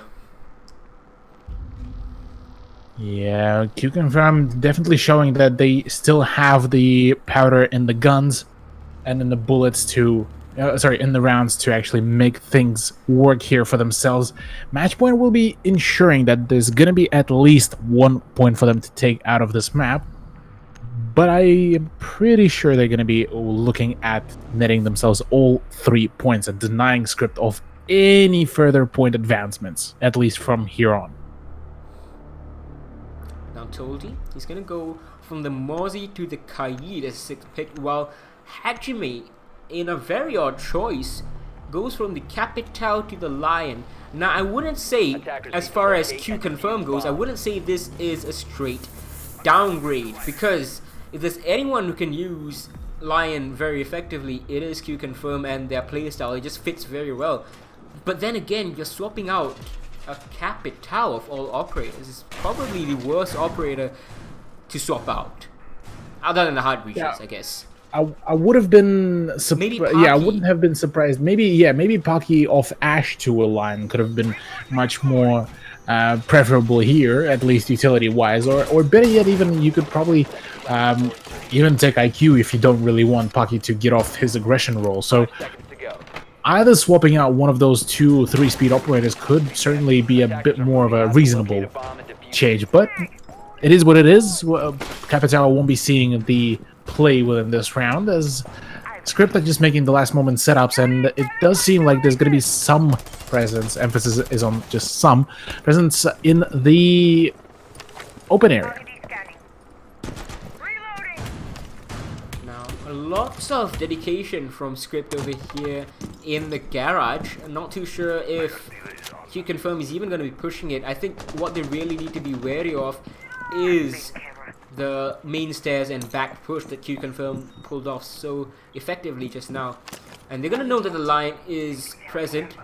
Jaeger peeking into the skylight will surely have seen the EE-1D drone floating. And surely he did manage to notice it, and that will be pretty much a giveaway of how would Q-Confirm approach those pushes, as those line charges will be precisely used for whenever that push will be coming out. So, well, for now it is though just essentially a drone phase for the attack, just to make sure that they have all the right knowledge about the positioning of the defenders, but they are unsure about Cuervo's position, I believe, or at least up until now. As Hajime will be using his first EE-1D to try to track the Polish operator down. Attackers dropped the diffuser. Cuervo making his way out of there just in time, and now he has support, but he is going to reveal his position. Unfortunately, Healthcare can't quite land the shots, so this is time being wasted, as well as utility. Both EE-1Ds haven't exactly netted you kills. They have, however, given you lots of information. Q-Confirm just needs to capitalize on it, and Hajime might. He sends out some shots, he can't land them though onto the head of the Jaeger. Instead, he's gonna take so much damage and be down. Kick knows it, he's gonna push for the kill, but there's one to his left. He saw the flash of movement. He's gonna take the kill down, but there is one right there ready to trade him back. And that's Producer Boom, the captain. A solid trade overall. Trading a line for a Jaeger, still probably going to end up being a trade in favor more of a defense, but a fantastic peek by Cuervo will be ensuring that Lycolis won't be in play anymore. Healthcare now, the next person to try to contest, will be actually going in for the peek, but it's rather the captain of Q-Confirm will be netting yet another frag for himself and taking out the Ella. Time to ring some ears! Now Producer Boom is still up though, so he can still get some utility expended, and is still going to be that back push. Should be fairly easy now for Script to push this off though. They have smoke, they have a C4 too in fact, and they have the angles. Yeah, the angles are definitely going to be what good. should be working, but oh yeah, that's not what you want right now. As right now the time is being stuck. Oh my sweet Healthcare. Jesus, Healthcare, the mad lad, my lord, will be just flicking 1, 2, and 3. There we go, just like that. That's incredible. Healthcare is one of the best fraggers in Southeast Asia, not to mention on Q-Confirm, obviously. And he shows exactly why. Brazen push down, of course helped by Sunan missing so many of his shots, but he nails the other two as well and gives the round win to his team when it seemed like they would lose it. And just like that, it is a 7-4, so the first map will be bringing Q-Confirm the full set of 3 points, pushing them even closer to the standings that that Giants currently have. Although they need to win the map number 2, but after such performance closer to the end of the bank, it would almost feel certain that Q-Confirm will be able to find themselves yet another set of 3 points on the next map. But that is still yet to be seen, and well, you get to see our beautiful faces before we will go to a break. But let's quickly talk about what exactly happened. How come the Team Script ended up still forfeiting the map to Q-Confirm here? Yeah, they were coming along quite nicely, you know. They lost the first half 4-2. Okay, that's fine. Not great, but not too bad either. You were on attack after all. And then they tied things up until 4-4. And it looked like they were going to continue the momentum. But it seemed that Q-Confirm just needed those 2 rounds to figure out what was going on.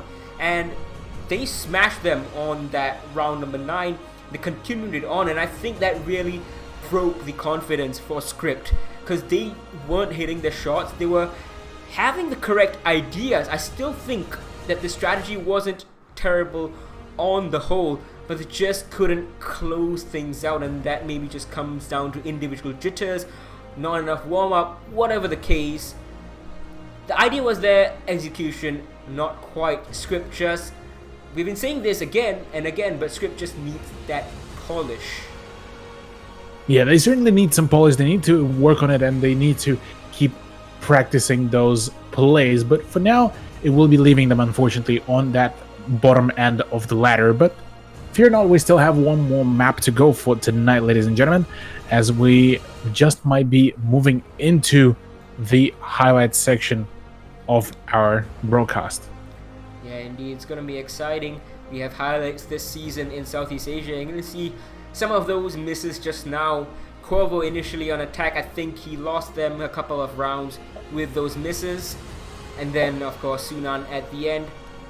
Q-Confirm, on the other hand, really nailing the shots. Healthcare, especially excellent player. Top fragger. But we'll leave you with the highlights.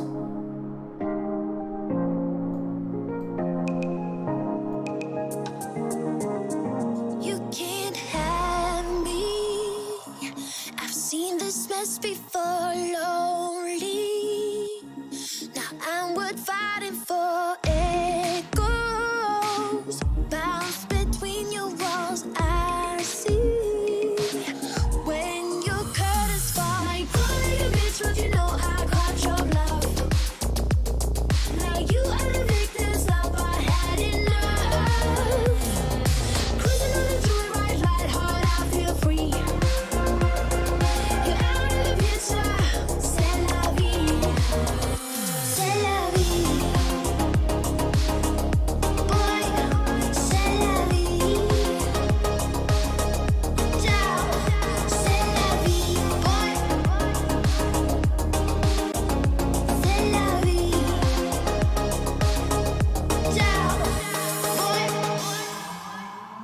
Now you see me when you can't steal my shine. Feel me when I'm not yours this time. Let go. I'm not the one to blame. I see that you are still the same. I probably a bitch, but you know I caught your bluff. Now you are the victims of I had enough. Cruising on the joyride, light heart, I feel free. You're out of the picture, c'est la vie, c'est la vie. Boy, c'est la vie. Ciao, c'est la vie. Boy, c'est la vie. Ciao. We're such a sad face. Why such a sad face? Why such a sad face? Why such a sad face? Now you call like a bitch, but you know I caught your bluff. Now you are the victims of I had enough. Cruising on the joyride, light heart, I feel free. You're out of the picture, c'est la vie, c'est la vie. Boy, c'est la vie. Ciao, c'est la vie. Boy, c'est la vie. Ciao, boy.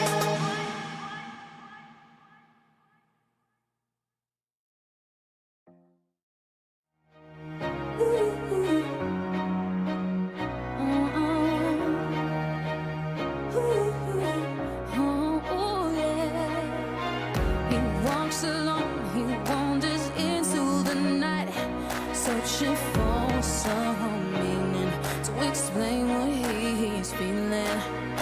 She walks alone, she shelters far from the light. She's seeking validation. She's so tired of waiting. Yeah, I got the feeling you've been expecting me. No chance encounter. Right here's where you're meant to be. Our paths are crossing just in the nick of time. If you needed me, please, I'll be right by your side. Are we strangers in the night with open arms? I'm calling.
welcome back one and all to the continuation of the 8th day of play here in Southeast Asia. It is I, Infinity Walk, continuing on with the one and only Cthulhu, and what a first map we have had between QConfirm and Script. Oh yeah, it's been an absolutely just roller coaster of emotions, because we initially thought that, hey, we're gonna see probably a full-on roll by QConfirm, proceeded then to a draw at a 4 apiece, and out of there just QConfirm regained their momentum and just brought Bank back. 7-4 was the end scoreline for themselves, as now we are moving into the map bans for the second map here. Yeah, indeed. It's going to be a Consulate and Villa ban after the default bans, of course. Border going to be followed up by QConfirm. Interesting choice. And then Script, when forced to choose between Coastline and Cafe, they've gone to Coastline. Now, you mentioned earlier on, Cthulhu, neither team has played Coastline this season so far. Is that correct? That is actually, yes, that is correct. Neither of the teams has played the Coastline, and well, maybe there's every time for a first. Yeah, so just now we had Bank, the pick of QConfirm, and they won that 7-4. Now we're going over to Coastline over here, being Script's pick. Coastline is a map that's traditionally a QConfirm stronghold. Now the question is, are we going to see some new strategies come out from Script specifically designed to target the way QConfirm plays? Because we know that Script have the brains to do it, just that the execution sometimes is kind of lacking. They have a lot of VODs on Coastline and QConfirm, so that might just give them the edge though. Yeah, well, Coastline is, at least in my eyes, it's considered to be more of those maps that is a bit more frag heavy comparative to, say, Cafe, to even Bank, because with Bank you can play things off a good positioning, off good just overall setup, whereas on the side of Coastline things get more or less pretty stable out there, and mainly if you can take firefights no matter where, you will win. And the issue that was continuously arising for Team Script is the fact that they weren't able to take some of the firefights. They had those jitters for some of the players, and that is exactly what has been missing out for them. If the shots were connecting, if they were able to get their frags going on a continuous basis, then they would have been able to essentially get the epic win for themselves. Yeah, I think that's absolutely right, your assessment of Coastline as a map as well. It is a map that often you don't exactly need a hard breacher. You see many teams actually running attacking lineups without a single hard breacher. Of course, sometimes having a Maverick or a Hibana does make life a bit easier, but as we said, is not utterly essential. So that leaves a lot more soft reach potential and a lot more fragging potential over on Coastline, and the structure of the squarish segment with that gap in the middle, or really the hole in the middle, allows a lot of long angles, a lot of gunfights to be taken. And you're right, precisely what I wanted to say, that it's going to be hard for Script to collect themselves after their jitters on map 1, but then this is their map pick, so hopefully they can outstrat Coastline. Now we are saying that Coastline doesn't always, especially here in Southeast Asia, doesn't always lend itself to a very high strategic level of play, but the way that we've seen better teams like Giants and Rogue and a bunch of other teams, Wildcard as well, play this is go for the trades every single time. So it doesn't matter if one person misses the shot, you can make sure that because it's a 2v1, you don't come off worse for wear at the very least, and then you get the edge with your strategy. Yeah, well, hopefully for Team Script they will be able to get the strategies going, because like on Bank, they had the good idea about the execution. Unfortunately, the theory was there, the execution was on a bit of a shakier side. So yeah, maybe that's the place and the map where they will be able to make that upset. And right now, if they will be able to make that upset work, it would certainly be very much Giants Gaming very much happy, considering that they are the ones that want to keep that top space for themselves as uncontested as possible right before Montreal. Because right now they just want to chill, don't care about anymore about Pro League, focus on the Six Invitational prep, and make sure that the LATAM teams will be able to taste the fury of the APAC and Southeast Asia primarily. Yeah, hopefully Giants can hold the Singaporean and Southeast Asian and APAC flags high. But over here, they're going to be watching a little bit for sure to see, just out of curiosity at the very least, to see how two of their rivals kick on. And here on Coastline, I think they're not going to be too happy to see that Q Confirma have won the first map and then are going to Coastline. A very, very strong map for them, which means that Q Confirm might still maintain the top spot come the end of tonight. Yeah, they definitely have the ability and the possibility to pull that off. As, I mean, any kind of initial thoughts where we could be seeing the first few rounds to be played out, considering that we know that, I believe, let me just take a quick peek.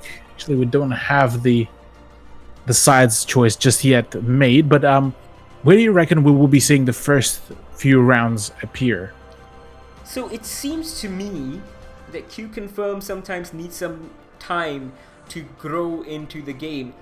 Now this is Script's pick, so I think Q Confirm will be picking attack first, and they're generally very, very potent here on attack. It's their defense that has historically been kind of weak, and I still think it's not really that good, but it's good enough that they win Coastline more often than not, and that comes off the back of their attacking play. So if they got to pick the sides and if they pick attack, then I think we might see maybe a back and forth early on, maybe 1-1 or like a 2-2, and then maybe Q Confirm pulling away a bit to maybe a 4-2. Script may be able to make the comeback happen, but aside from, you know, historical data, I don't have much to go on, so that makes me think it is going to be a Q Confirm victory. Maybe 7-4 or 7-3 maybe. Do you think this will be a similar kind of fashion comparative to Bank we'll be seeing kind of Q Confirm have the kind of initial success right at the beginning and then closing it off right at the end of the map? Yeah, I think Okay. you're right with that. That's probably what I think is going to happen, and I think that's probably what's going to happen actually. So, we are waiting on this game to get started. It's taking a while actually. Usually it doesn't take that long between maps, but Cthulhu, just a quick roundup of that first map. I think we are just about ready to start. Well, the roundup of map number 1 is essentially Q Confirm had a very dominant first 3 rounds, following up with Team Script kind of scraping away a couple of rounds just to make it 4-2 scoreline at the end of the first half, and then the second half kicked off with Team Script kind of continuing their streak and returning back at Q Confirm with, I believe, another set of 2 rounds, making it a 4-4 draw. And after that, just Q Confirm woke up. Healthcare just went up absolutely nuts, and the last round resulted in a 7-4, being very much off the back of Healthcare's triple kill on essentially a double 180. No, wait. Yeah, double 180 flick. Yeah, so just not to interrupt your great analysis, but you know, Lunamel just came in chat just as the stream said Giants is probably watching, and he just said, "No, we're not." I see you, Lunamel. I see you there. Yeah, but you know, we're waiting. They're waiting. Everyone's waiting. But I don't know. Some questions that I've been preparing for the post-match interview later on. Hopefully, we can make that work. You know, I've been thinking about how Q Confirm initially they kind of looked weak at the start of the Pro League. You know, even back at the 6 Invitational qualifiers, where Script actually defeated them 2-0, and then now they have come out swinging after that. It's just been growing in strength as the season has gone on, and they have been flawless the whole way. So it's not as if their weak portions cost them anything. Really, they were still winning matches left and right, so not a problem.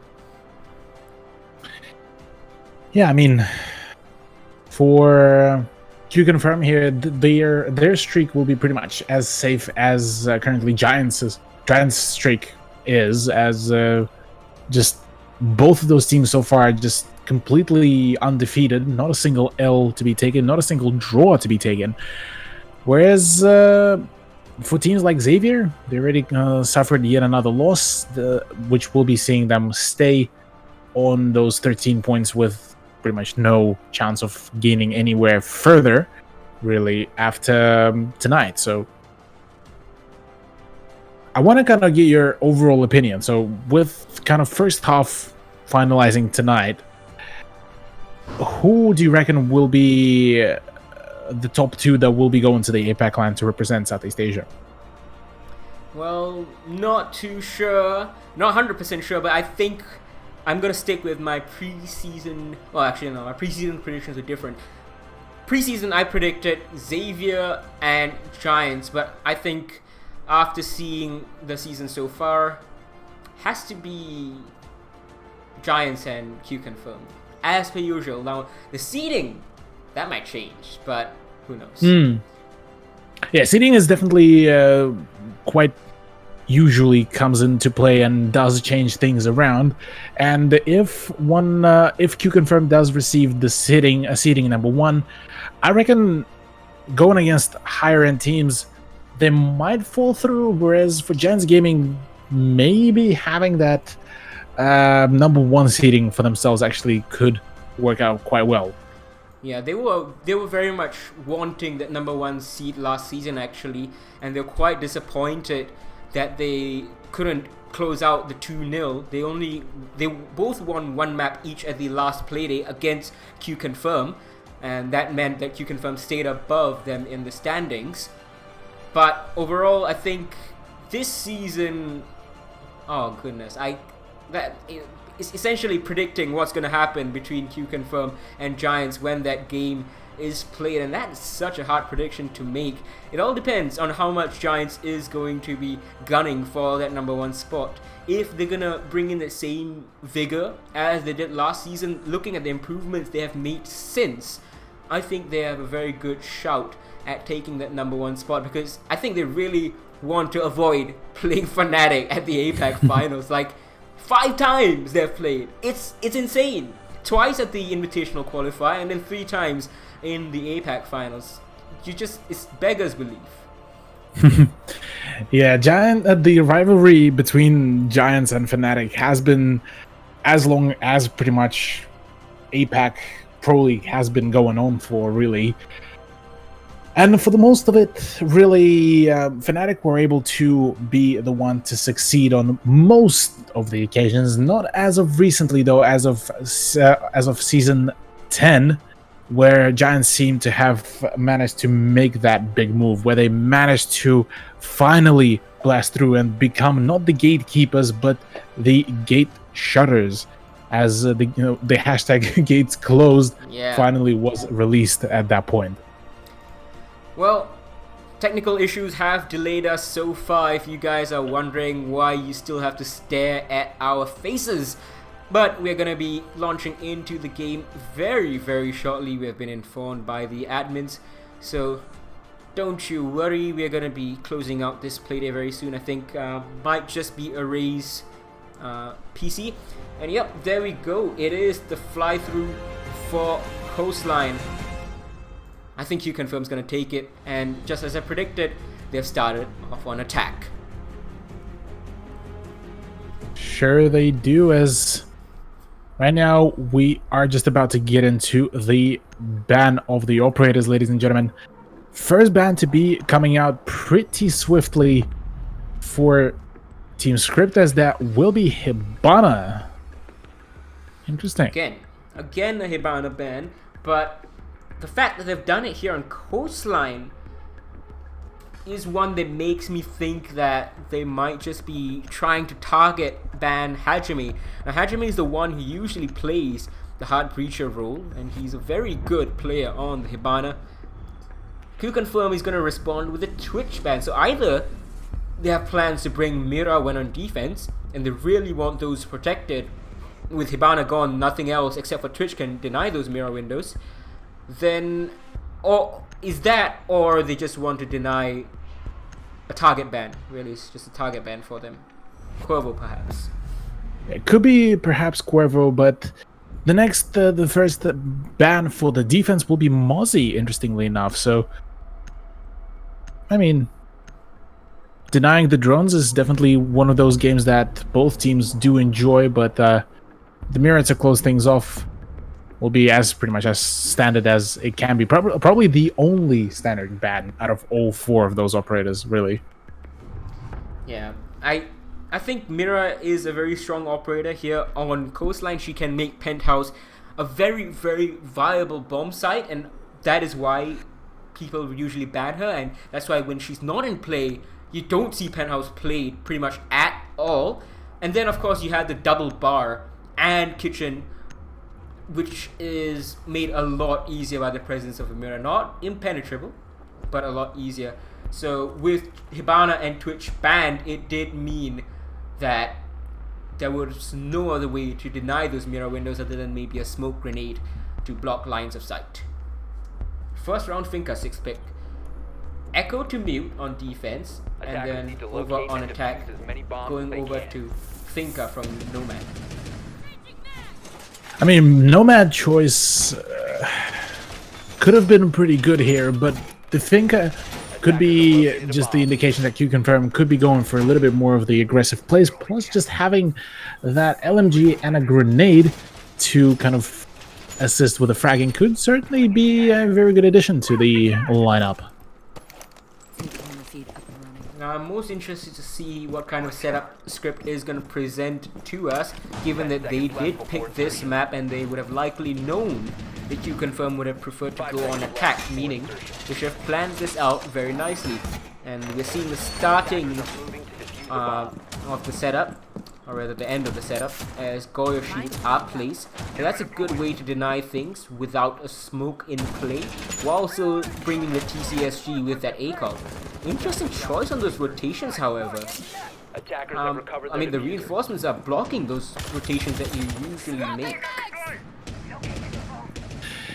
Yeah, the Goyo choice, usually we do see the Vector being placed as the big gun to be used, but for now as it stands, it will be the TCSG, so potentially Script might be just challenging the longer end of the spectrum here. And what is quite interesting to me is the fact that Jackal managed to sneak through the ban phase, where, especially on Coastline, he is being banned out quite frequently. Haki's gonna drop in very aggressively, lose the gunfight though. There is a follow-up, the Finka. That's what I talked about, the 2v1s. This is what this map promotes, and that's exactly what Q-Confirm has done. Kicked, goes down, and Hajime piles on. Cuervo off the board. Now Toji might be able to make something happen with this melee hold, but it's in a bad spot because Healthcare is pushing from behind, and if he's not gone already, he's gonna be in for a lot of hurt. I do believe the mute ended up rotating downwards to the side. So right now, oh wait, yeah, there he is, right at the CCTV. Ray trying to contest the angle from below with the TCSG. Just unfortunately can't connect the shots just yet, but Healthcare is already on the case here. That's a great shot from Healthcare, one of the best fraggers in Southeast Asia, showing exactly why Array goes down. Can't do much about that. Very nice tracking off the head of the Goyo. Toji looking to get aggressive, going back up, and that's not something I would think is the best idea. Healthcare piles on as he finds Toji caught completely unawares, and it's all up to Sunan in this first round with 50 seconds exactly on the dot left to be played. He detonates the Goyo shield, takes some damage himself. Position given away though. Gunshots have been rung out and the calls have been made. Plant will go down, another Goyo shield detonated, but it's not going to deter Hajime. Not at all. Sunan is trying to get into the firefight, but will be quickly shut down by Q-Confirm as attackers will be winning the round number 1, and Q-Confirm once again beginning their streak of wins here on offense. Yeah, this is a quote-unquote offender side. Oh, sorry, attacker-sided, not offender. Attacker-sided map, but it just isn't. Statistically, is not that much, but it just feels that way because every other map is inherently pushed towards the defenders, and the statistics are like 55 to 65% win rate for defenders, while here it is a bit more even. Goyo being swapped out for Pulse by Script. They are going to try Kitchen Service yet again, perhaps with a bit of a different game plan. Yeah, different game plan is exactly what they need here for Script, because that defense did not, unfortunately for themselves, pay off at all, which does mean that they will be retrying this site, interestingly enough, rather than trying to prompt for a completely another one. Maybe Hookah, maybe even a pardon, I completely lost the thought. Maybe they could have even gone for the Penthausen Theater, but that's not the case here. Kitchen and Service with the Pulse choice. I believe we didn't see the Pulse come out last round. It was Goyo. So I think the idea is probably play the vertical game, because that's what that's how really Q-Confirm got the initial entry in, even though it was traded out. It was a 4v4, but it became a 4v2 very quickly after that. Yeah, so the choice of Pulse could very much shift the tide into the hands of Script if played correctly and very passively, just to gather the information, because otherwise Script really didn't show a whole lot of big ambitious plays yet, at least on the first rounds of defense. But instead it will be like Lycolis that will be pretty much taking out that very same Pulse that I was just talking about, that needs to be playing very carefully. Did he wallbang? That won't be the case. I think that was, yeah. Yeah, I think both had the scanners out, and Lycolis just nailed the headshot right there. Unfortunate for Array, first to fall without doing much. Yeah, well, it will be Cuervo who will be on the roam, as well as Toji, so the two players will be attempting to kind of compensate for the initial very quick and swift loss of the Pulse. But it seems that Producer Boom will be just trying to get some traction straight away from the entrance into the service entrance, and oh, that's nice. Okay. Oh wow. Cuervo just no hostages whatsoever. Amazing. Kicked piles on. The drop is punished by Paki. This time there's no Lycolis to trade him out directly, but he does trade him out indirectly. Cuervo going down. So still a 3v3, and it's still a Finka in play. Yeah, with Sunan going down to the hands of Lycolis, it is Producer Boom who is actually going in and will be taken down, as Hajime is the one that will be the last remaining player after the Finka buff will be wearing off. Can he, though, clutch this up in a 1v2 situation? I don't think he is knowledgeable about the position. We'll be going in for the pre-fire, and there it is. There's the shot onto Toji. Fantastic headshot. Will be ensuring that in a 1v1 situation, the Capitao will have the time to play off. Kick kind of misplayed that. He should have been holding the crossfire with his teammate. Hajime is going to go for the plant, and the bait out coming around Kick. Oh, now he knows the position. He's going to run away and reload his gun after that long pre-fire and win it out. Excellent stuff from Kick. Nails the headshot. Makes up for his earlier mistake of allowing his teammate to get pre-fired upon. No problem whatsoever. And the back and forth that I predicted, it's starting, Cthulhu. It certainly is a very good showcase by Kick, albeit that it was probably a little bit closer to the convenience convenience side for Script, being in a 1v1 situation and relying on that. But nonetheless, 1-1 scoreline definitely does show that the trades of the rounds will most definitely be coming around. Now Array, once again using the 6th pick, this time from Castle to Jaeger. It's a good choice, I think, given that you're defending Hookah and Billiards, and not having a Jaeger is pretty much a death sentence, especially given how Q-Confirm insists on bringing that Finka Now, I think a lot of the reason Q-Confirm lost that was because healthcare went down quite early. And when you have your best fragger off the game, it does affect you.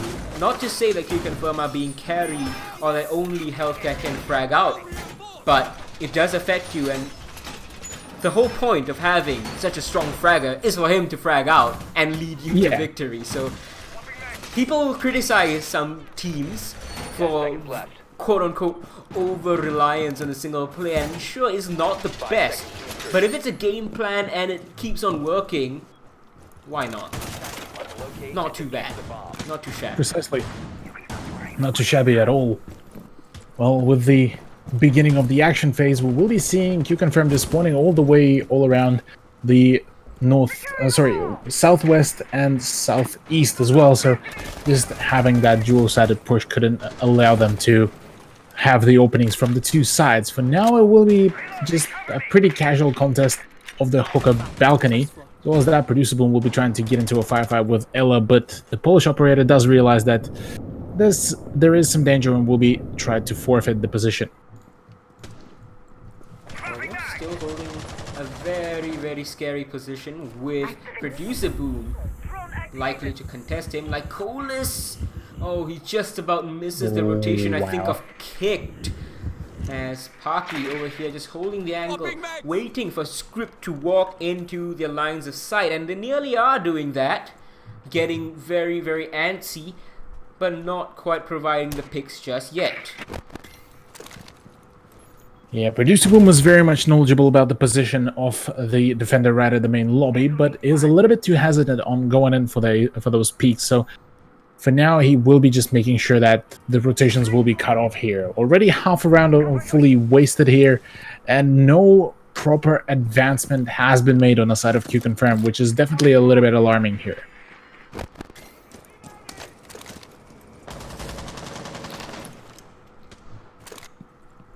Oh, Cuervo will be trying to make something work, whereas it is actually a Ray that will be awaiting for the push through the smoke, maybe. Will be just sitting right at the window. Cuervo finally to get into a firefight with the Ash will be potentially making the win, but no, he will be taking down pretty swiftly. Nice shot from Paki as the man won't be losing any health. Just like that, the plant will be starting to go down. Quick trade between Lycolis and Sunan will be ensuring that the trades will be coming up and back and forth, and it is a 2v1 situation just like that, with the Jaeger being the last man standing on the side of defense. Ray, though, he gets a double kill and he can still win this out. It is him versus Healthcare, and Healthcare's all the way outside in ruins. Gonna be holding a super, super long angle, and with the diffuser in such an open spot, he likely has information on it, and he's gonna be able to take that Jaeger down. All too easy. Brilliantly played from Healthcare, and Q-Confirm as they win third round and go back into the lead. Albeit once again it is a 1v1 situation, but this time it was a much more comfortable position for Q-Confirm to play this out rather than what we saw within the previous round. As like you just mentioned, it is the round going in their favor. So 2-1 scoreline. We'll be seeing them in advantage now, but Hookah Lounge will be a replay for SCP to retry and potentially regain the draw for themselves. Now, still not too bad for Script. They are certainly not too shabby in the fragging department, as Array finally, after not dying early, showed. Just have to shore some things up, apply some spit and polish, and I keep on saying that for Script, but it's something they're gonna have to work on a lot in the break, and it's a bit hard to do it, I guess, in the regular season. You can see that they are suffering, and interestingly enough, the Legion has brought a bulletproof camera. Yeah, that is not a common showcase, seeing a Legion kind of play it out on... Well, sorry, bring in the bulletproof camera rather than impacts, because usually those ones are the most useful with his overall toolkit. But, I mean, if they do want more info gathering, it is most certainly going to be a much more preferable choice. Now, in some interesting APAC news, if I could just deviate from this game a bit, Norengo has signed the former NIP coach, Arthur. He's going to be coaching remotely. He did mention when he left NIP that he can't coach teams right there and then, so that rules out most of Brazil. So he's going to be coaching Norengo online with the help of a translator that Norengo will be providing. That is huge, honestly. And it's definitely going to up Norengo's performance, considering that before I believe Kazoku was the one that was pretty much the manager and the coach, and maybe bringing in that kind of new idea and the approach of Latam into APAC essentially could be very huge. But while we were discussing about that transfer, about pretty big transfer, we did just witness essentially a transfer into a 4v3 situation in favor of Q-Confirm, actually make it 4v2. Pretty big, and Sunan's on 1 HP and a dream as well. This defense has once again fallen to pieces. This time there's no array to at least make it a 1v1, and there's still so much time, 1 minute 40 on the dot for Q-Confirm to work with. A bomb has been located. Yeah, plentiful of time and plentiful of ground to work around with. Toji is the only man from Script that is on the full health, and he is in a bit of a vulnerable position if there's going to be any push from VIP. Hajime to drone him out, I believe, does finally spot him as the gas grenades will be starting to come out. Healthcare needs to start going in for those peaks, as right now he would have the prime angle onto Sunan to ensure that the Valkyrie won't be seeing any more play from here. One more finished off. That is a great shot through the barricades, and really, what can this lone Valkyrie do on so little HP? There's one on the window. He's gonna find. Is he gonna die at the plant? No, he can't. From behind is the swing in. Or actually, it was from it was from behind, from the doorway, just in time. Could have turned into a clutch. Very, very nearly. Imagine if Sunan actually clutched with a 1 HP. That would have been an absolute of a poggers moment, but that won't be the case. 3-1. Q-Confirm in the 2-round lead so far, and that is on their offense rather than defense, where we usually so accustomed to see most of the Southeast Asian, like, higher-end teams prevail. Now, exciting stuff happening in APAC. Giants were also teasing an announcement. I'm gonna see whether that comes to fruition later. But exciting stuff happening in this match. Q-Confirm, after that early back and forth, as I said, now have a 2-round lead. Script is gonna try this kitchen defense yet again. They failed the first time, were successful the second time in a tight 1v1, or rather a 2v1 that became a 1v1. Script definitely have the possibility of bringing it back. Array on the Legion could be pivotal. Once again, I think the Legion is a very good pick over on the defensive side. Vigil, not a bad idea as well for that second floor room that Script so very much likes to play. Now, I want to get a kind of phase away for a short bit from this matchup. I want to get your opinion. There's been a whole lot of talk about Legion getting a rework slash nerf slash like all of that. What do you think will it be a fair nerf for Legion while still keeping him relevant within the competitive scene? I think maybe take away. You can stop worrying about grenades. Maybe add recoil to his gun. That is one option, because right now he can frag out really well with hardly any recoil and a pretty good damage model, even though it is an SMG. Or maybe lower the cap on the number of glue mines he can throw out. Maybe bring it down to 4 even. It's pretty extreme halving it that way, but maybe 4 is the best idea. So you have to pick and choose, and you can't just sit and generate more and more glue mines and create a minefield. However, you know, there are strategies that employ that, and it's really just a reward for staying alive.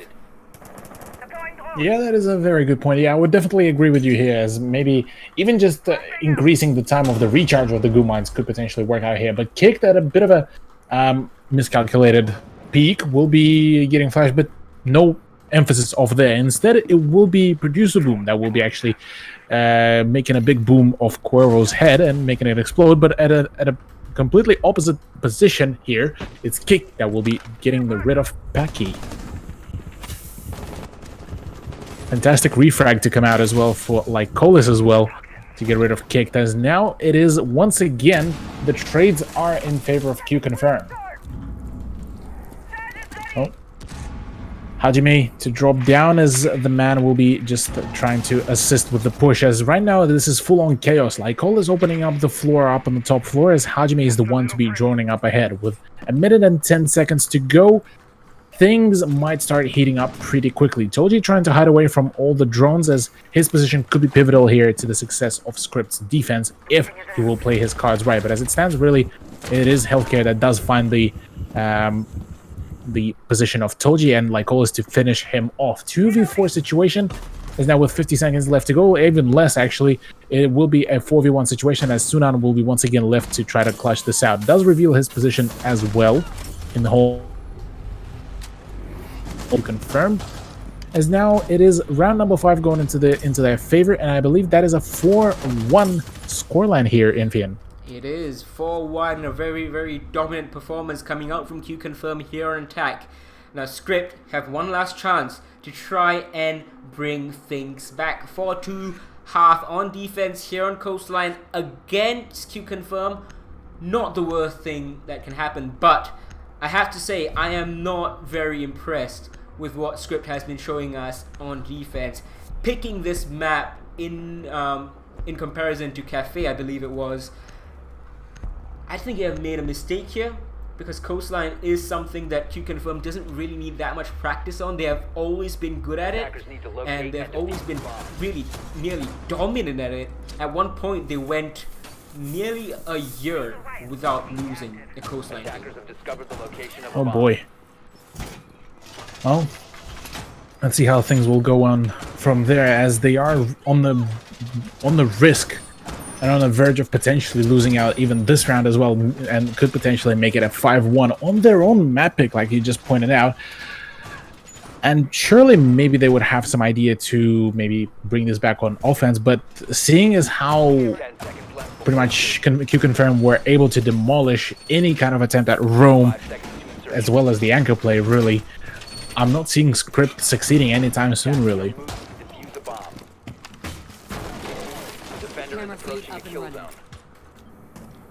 Now cameras going out. It's a very common Valkyrie camera. I'll be surprised if it's not shot out.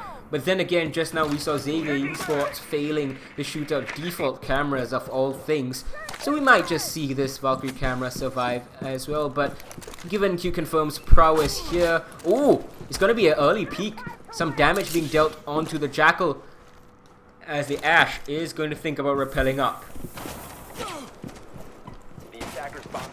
Yeah, right now not a single trade has been happening out here, as Ray will be trying to find maybe some openings right at the front entrance. Will be taking some damage, but only just dishing a small bit to the Jackal, as right now the grenade's starting to fly from Producer Boom, but just to no avail. They do know about the Valkyrie's position with that drone, and hopefully for Valkyrie she will be able to get away, but just as I say that, Array will be getting rid of by Producer Boom. Now, good start, I would say, for Q Confirm at the very least. Shots gonna ring out. Array, unfortunately, has not been having that much of an impact so far this round, and the Jaeger seems very much unaware of this level of peak. He's gonna go for the prone fight. That's a bad idea. The angle was already being held by Lycolis, and Kick pays for it with his life. This is looking like it's gonna be 5-1 Cthulhu. Certainly looks like a 3v5 with still a minute and 14 and counting left to go. Right now, QC are looking mighty strong and mighty confident here on their offense, and I'm even more scared to figure out how strong are they going to be on the defense. Told you right now with the Vigil could potentially find some plays for himself over here. The ping's coming out. There's going to be the pre-fire, and a fantastic shot on Hajime will be ensuring that the man count will be dwindling for Q Confirm. Just 3 members left on Script though. but Q Confirm have only 35 seconds to work with. Unfortunately, it's not going to matter because they know exactly where this Ella is hiding. Parky takes him down. Healthcare has taken down Tolji as well. So it's all up to Sugnan yet again. Yet again, indeed, just some good execution overall, and just, well, Q Confirm 5-1ing so far Script on their map pick. That's definitely going to be a very tough moment here for Script. Good fragging firepower from Q Confirm, but Script just not able to match up. They have bits and pieces of it, but the strategy is letting them down, I think, and then of course their fragging also not quite top notch as we've seen in the past, as it should be. Yeah, well, with only 1 point away from a match point right now, Q Confirm are looking mighty confident to just grab those 2 points for themselves within this map, and then essentially result in yet another set of 3 to be added to their point count on the ladder, which will result actually once again for Q Confirm to start battling it out with Giants, and I believe that will be based off the round count, which I believe will be extremely close out here. Well, Script have only 2 rounds, or rather only 1 round to make a mistake before this map ends, and they don't have any room to make a mistake on their attack if they want to come away with a win. Very, very tough spot for them to be in. 10 seconds remaining. Yeah, not a whole lot of room for error has been left really for Script, 5 as seconds left before they need to start scraping away as many rounds as they humanly can right now. Bringing in the current lineup can certainly bring that, really, but because Nomad could ensure that Q Confirmed Rome will be staying in check, as well as that, just overall utility that can be brought in with the remainder of the operators can definitely be extremely powerful.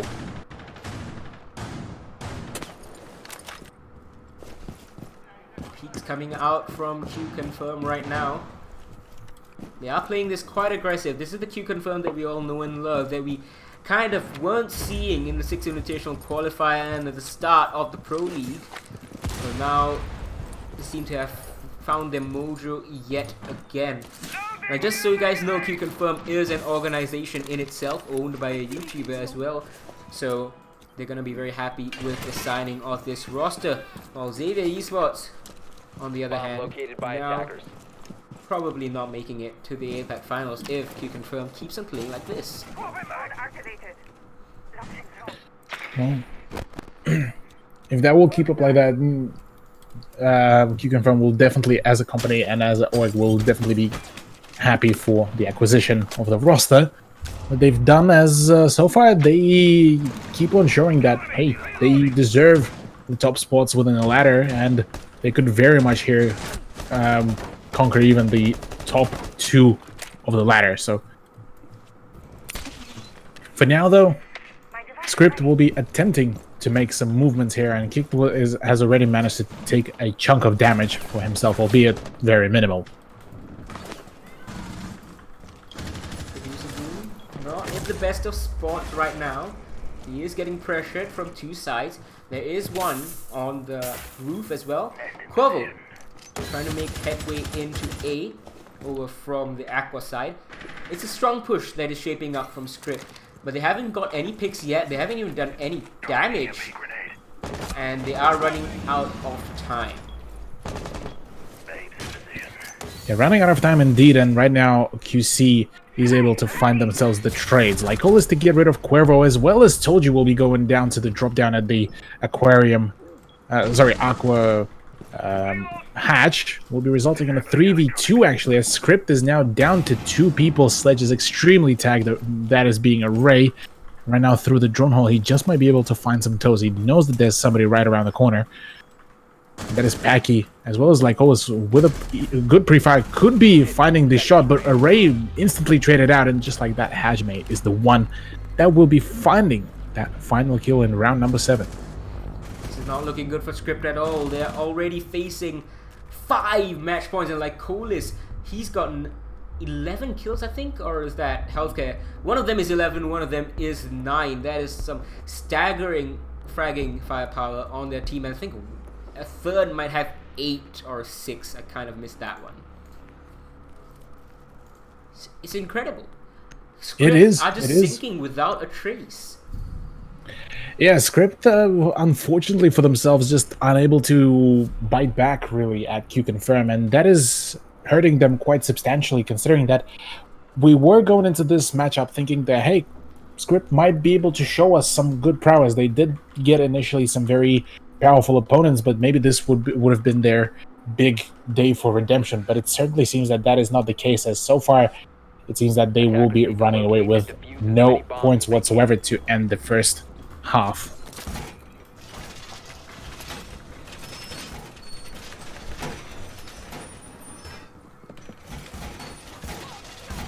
Well, for now though, you see looking at pretty much stock standard reinforcement, and first time in a while it will be Penthouse and Theater, the ye old site that used to be pretty much a stock standard Without a one mirror. when and without a mirror, which will be probably the most peculiar part of it, will be coming out as before the operator bans came out. This was the prime side to be played with mirror. Attackers are heading out to defuse a bomb. Like Colis. That would have been a pretty cool position for the camera. That's Ooh, a better hello. one. That's a better one, yeah. And there's no IQ on the attacking lineup, so unless you see it with your own 2 eyes, you're gonna miss it, and that could pretty much sink Script. The information game seems quite weak. They're not droning too well, and what on earth are you doing, Lycolis? He's just Spaz? full on toying. Yeah, Spaz 12 with the red dot demon will be busted out, as the man is just full on. He knows that Q-Confirm has managed to win this one, and they just gotta keep rolling with it, really. Attackers have located a bomb. Well, as it is, Sunan will be the one to be trying to repel in and get a long angle with a holo L86, as for now SCP will be trying to get some traction and get some meaningful ground acquired right before they're going to be attempting to even get close to the site and try to go for that push. Packy and Producer Boom actually on the opposites, well, right under the site, pardon me, will be trying to get some advancement, but oh, there it is. There's the punishment for Lycolis for not bringing in an MPX, and this time Array is just going to be blasting away with the M249.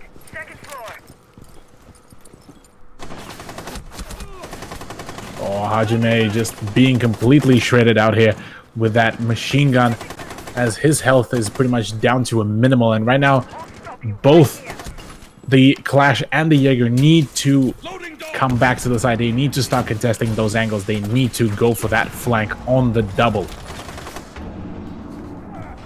Now, below they still have someone to deal with though, as Producer Boom starts getting burned out. He's gonna back off, but from below, that's exactly the member you needed to clear out first. Hajime is gonna take down Sunan, and it's him sitting right below the diffuser. It's gonna get retrieved though, and it's all up to him. He's gonna plant on the bed, denying this, but Tolji with the final 2 kills, and Script stays alive.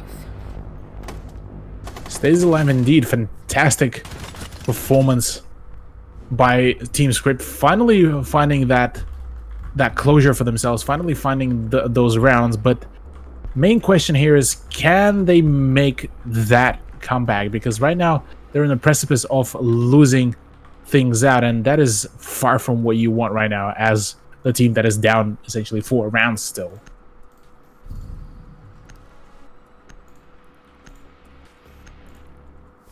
Well, with the timer already starting to kick in, not a single 6-pick will be coming around, as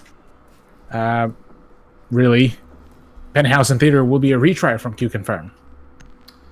I think it's a decent idea. Producer Boom now is resting the Valkyrie away from Lycolis. He's like, oh, no more Spas. I'm gonna play this seriously. I'm gonna show you how it's done. No more Clash either. Didn't quite work out. Script knew exactly how to counteract that. Really well played from them. They took down the Clash really well, forced her out of position after getting all those initial picks. Excellently done. It's a good attacking round, and they need more of the same. And they need to keep on doing it for the next 4 rounds, including this one.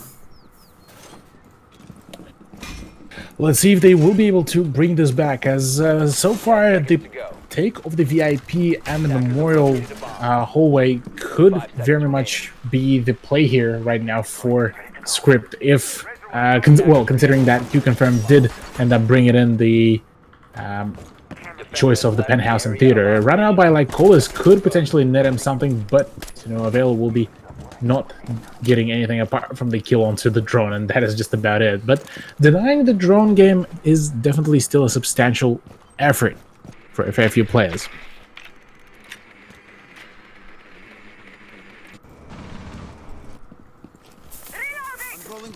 Now, possibly the final round over here in Southeast Asia for this first half. Quavo, though, he's determined to make it at least 4 more. Producer Boom is going to be going down, not quite able to show Lycolis how it's done on Valkyrie. Flashbang's gonna burn out that ADS, the shield's gonna go down. Very nicely coming along this round for Script. Hajime inside of VIP, no pressure from the windows just yet. There is Lycolis there to help him out if anyone decides to push him. And I think there's one sitting very close by, that's Toji, who might be receiving or pushing into the defenders. Paki probably gonna get in the firefight with Quavo. Yeah, for now it is all pretty steadfast, but just as I say that, there is a trade-off coming around between Array and Lycolis, as he does get a double kill. Fantastic job, as now it is a 3v3 situation, and now the push from Cuervo will be coming out. Does find the head of Paki, but straight away a trade-out from Healthcare does come out, and that will leave us in once again a 2v2 situation. Minute and 20 left to go, so plenty amount of time for the attack to essentially reconsider their push and reconsider their choices, and after that just essentially go in for the push.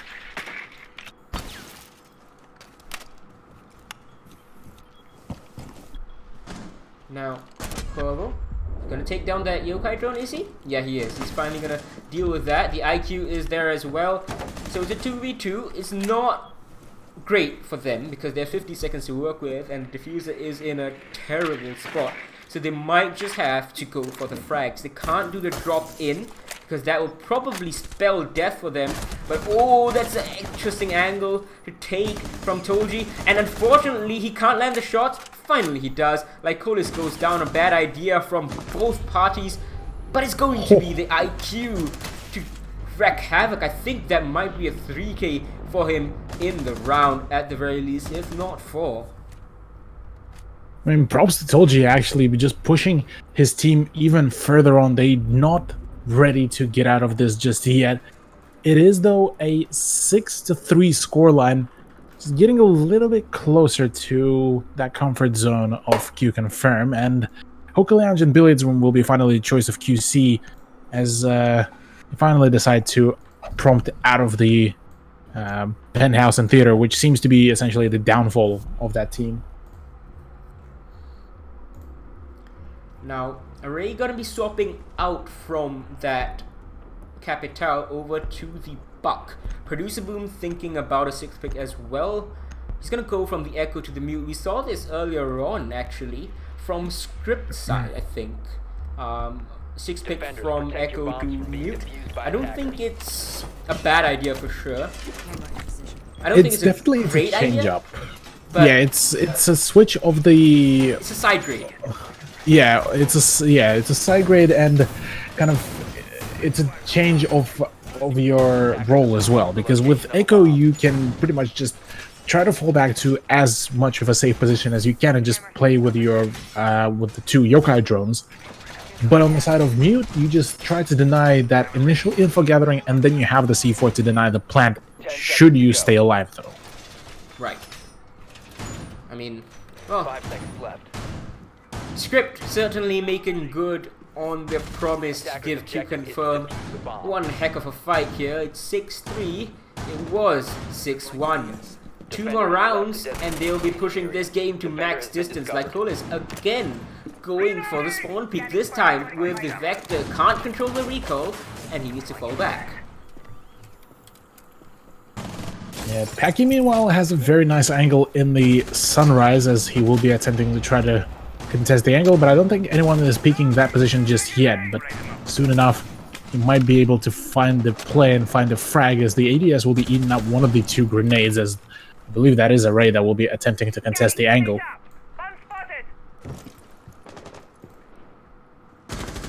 Meanwhile, it is a push by Kicked into the VIP. I believe nobody will be actually contesting it just yet, but there are some people in the hallway which should allow that push to happen. And right now, the main objective right now for Script is to pinch out Paki out of this position. But Goyo on the backside from the kitchen should allow some backup here. Yeah, the backup is going to be essential. Array though, he's gonna take out Paki. So that is 1 member gone from this very staunch defense that was shaping up for Q Confirm. They're gonna start tearing up the floor, but a Kicked is gonna get taken out with a C4. Good answer from Healthcare OG. That's his 14th kill, or 11th kill, I think. One of them. Lycolis might be on 13 at this stage. And that's one more. Wow. That is Hajime joining in on the party. This could be all over. Script now in a man disadvantage.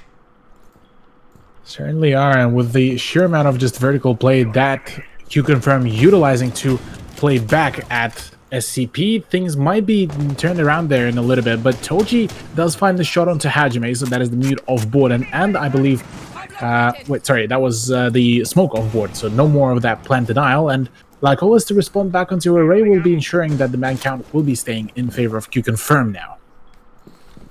It's getting tense, definitely getting very, very tense. These 2 members can make things happen, and I think there's one body that he found, but Toji's gonna find the head of Lycolis. Sunan over here sending out an EMP, trying to help out Toji. Gonna go for the rappel. He is unsure if there's anyone coming up from below. Maybe a flank drone could have helped, but it doesn't seem like they have it. They don't have the time either. Oh, that's brilliant from Toji. Upside down rappel.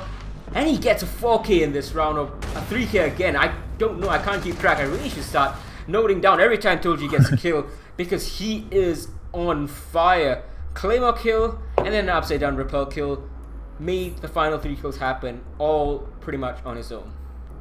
Q Confirm right now are in a bit of a peculiar position, considering that they are they have forfeited a fair few rounds already for themselves, and that is not the good position that they're putting themselves at right now, because 2 more points for Script will be ensuring that that Q Confirm will only receive only a single point for themselves, which will mean that they won't be contesting at all whatsoever against Giants Gaming on the ladder. Buck to buck. 300 IQ change from Array here. Yeah. I'm gonna make up for that earlier comment on Bank. But now, Q Confirm once again gonna try this defense out, and they're gonna find, oh well, they are finding just why it's so hard to defend here on Coastline. Script seem to have found their confidence, and it might be close every single round, but they are making this comeback happen. 6-4 right now. 1 more round, we are going to max distance. 2 more rounds, and Script walks away with a point. 10 seconds to go. Making Xavier and Giants very, very happy, of course. Yeah, if that will be the case, this would be huge, considering that, first of all, Script would have made a big comeback here from what was, I believe, 6-1? Yeah. 6-2? Yeah, 6-1, yeah. And if they do manage to pull off a draw, this is going to be huge, not only for Script, showing that they are able to make a comeback here and be able to play it off, but 2, Q Confirm will be missing out on 2 points, which could be very much crucial closer to the end of the season. Now, Lycolis is gonna go for a braze and run out, but he's gonna get 1 despite the C4 and the explosion kind of giving his position away. Kicked, really not reacting nearly fast enough. trade's gonna come out though, and I think a player has dropped. Oh no, it's Tolji of all people. Oh, That should that have is been a gonna hurt. 4v4, but it's now a 4v3, and the best player on script so far here on Coastline is off the board. He was making everything happen, and Q Confirm might win this out. Array gets downed, finished off by Parky. 4v2. Yeah, this is the worst position right now the script could be. Losing out the big star player that has been making most of the plays as of the last 2 rounds. Certainly not what you want at all right now. There's the firefight coming in that will be ensuring that the man count will be staying in there, but Parky will be pretty much sealing the deal. 3v1 situation with minute and 40 left to go. All up to Cuervo to try to make things work here. Doesn't look like it is going to work out. Let's be honest. Really, really tough spot for him to be in. Has been playing Ashe the entirety of this series. But now he has to find 3. And all of them are either full HP or nearly full HP. Now the top 2 fraggers... the top fragger has been taken off the board like Colis. But number 2 is still waiting for him. Healthcare barricades have been lined up. They know where the diffuser is. This is all but impossible for Cuervo. He has a minute to play with. But let's be honest, he has no information. Yeah, barely any information and just the G36C in the hands to try to contest it and clutch this out. But 45 seconds left to go. For Q Confirm, that just means that they just need to play very much careful here and just play it safe, play for time, and just drain it as much as possible. The push will be coming out with a C4, with the crossfires as well. C4 won't be landing at all. It won't be catching any damage. The flashbang to come out as the retrieval of the diffuser is there as well in effect. And right now, Cuervo just needs to start boosting here all the way to the side. He has the full control. He can do it. He can go for the planet. He will be able to have a successful one with Q Confirm completely unaware. What are you doing? He's taking the diffuser. You guys were watching the diffuser. You had it in your sight. What are you doing? Q Confirm. What is going on? They're gonna line up for him, but he misses the shots. Oh, he's gonna take down one, but he can't hold on. No, Cuervo. The play. It was to do what Healthcare did earlier on. Plant it in front of the window and go far, far away into ruins. But he doesn't have the presence of mind. Can't line up the shots. Oh, really great that hurts attempt to though. see. Embarrassing from Q Confirm, but they make it work somehow. If Cuervo had nailed his shots though, all 3 of them in one magazine would have been cleaned up. The series end on yet another very weird, very absurd kind of round, because the Giants Gaming versus Xavier ended on a very much of a odd round with an bank. This time, this is just the same of a confusing round from Q Confirm, but nonetheless, they still managed to win it by the sheer man count here. Unfortunate ending for Q Confirm, losing Tolji to the disconnect, and then Cuervo not quite able to hold on to it. But oh dear, I mean, I don't know what to say really. I'm lost for words also here, Infin, as just it was such a good beginning for Script. They were able to bring back 3 rounds for themselves, and it almost looked like the comeback was real, but Q Confirm they just nuts. That should have gone full distance. That should have gone full distance though. Had Tolji not disconnected, had Cuervo been able to have a bit more presence of mind, that should have gone full distance, and I'm very, very sad that it didn't. Now we're gonna try and arrange for an interview for you guys with Lycolis. Let's see. Alright, he says he's ready, so we're gonna be right back while we have a look at today's results.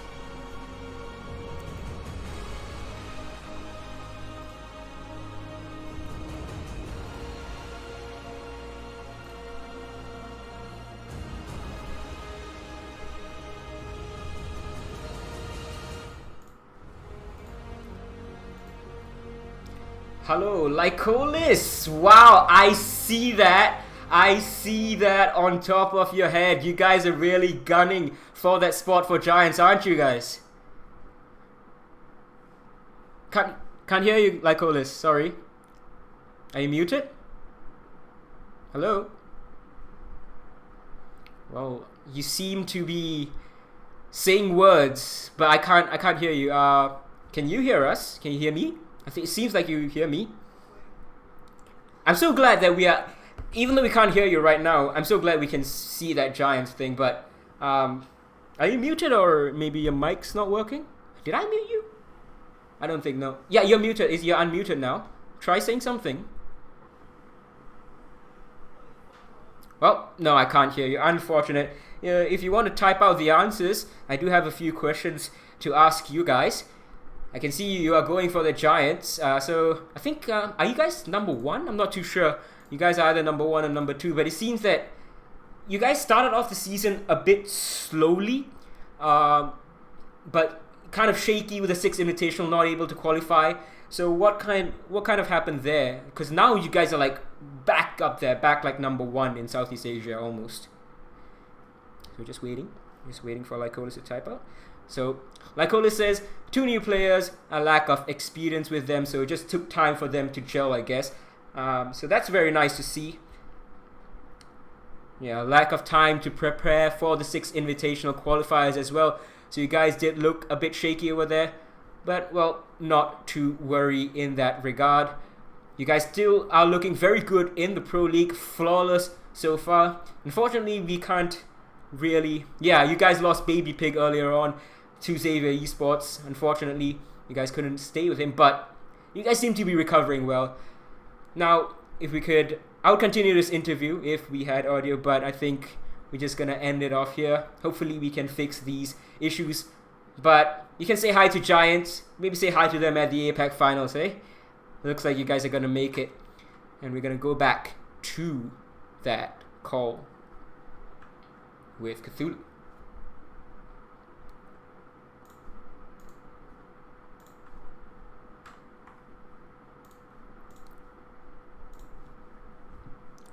Welcome back, Cthulhu. Good to have you back. So...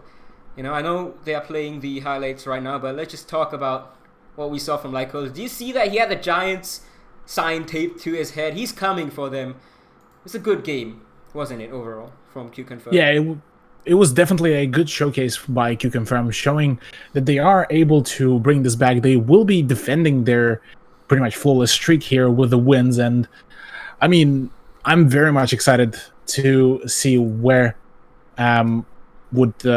essentially Q-Confirm will be able to play here. They do have Giants coming up in the second half of the Pro League, and to be fair, I am extremely excited to see how they will be able to perform here against them, considering that they are the ones that are currently contesting for that top 2 spots. Yeah, I think it's going to be absolutely fantastic to see. Q-Confirm, like Olis said, they were just reintegrating their whole lineup. They got 2 new members, and they were playing with the substitutes for some games, and then some games and not. Didn't have time to prepare for the 6th invite. But looks like nothing's really lost for them. The mojo is all right there, and they were playing a bit of troll picks with the Sparse 12 Valkyrie. A bit dicey though at the end. I wish we could have talked to him more about that final round, how they allowed the diffuser to slip away, but I guess everyone makes mistakes. Indeed, yeah. It happens to the best of us, but at the end of the day, they still managed to claim that win, and that's all that really matters for them out here. So, massive congratulations to them, as they're going to be, once again, contesting those, now, I believe, 24 points with Giants Gaming, and I do believe the round difference will be coming here in play with just, I believe, 1 or 2 rounds, actually. Yeah, I think Giants might be in the lead, but I'm not 100% sure, because Giants won today 7-4, 7-2, 7-4, 7-2, but whereas Q-Confirm won 7-4, 7-4. Yeah, they were leading by 2 rounds. Points. Two no, rounds? 3. 3. Okay, 3 so Q-Confirm still in the lead then. By 1 round. By 1 round. But anyways, that is it from the two of us for this half of the Southeast Asian Pro League. Thank you so much for joining in if you have been here from the start. If not, if you just came in for the end for this final playdate, thank you very much as well. It has been a pleasure casting, hasn't it, Cthulhu? And we will catch Pleasure you is all mine. in the next one.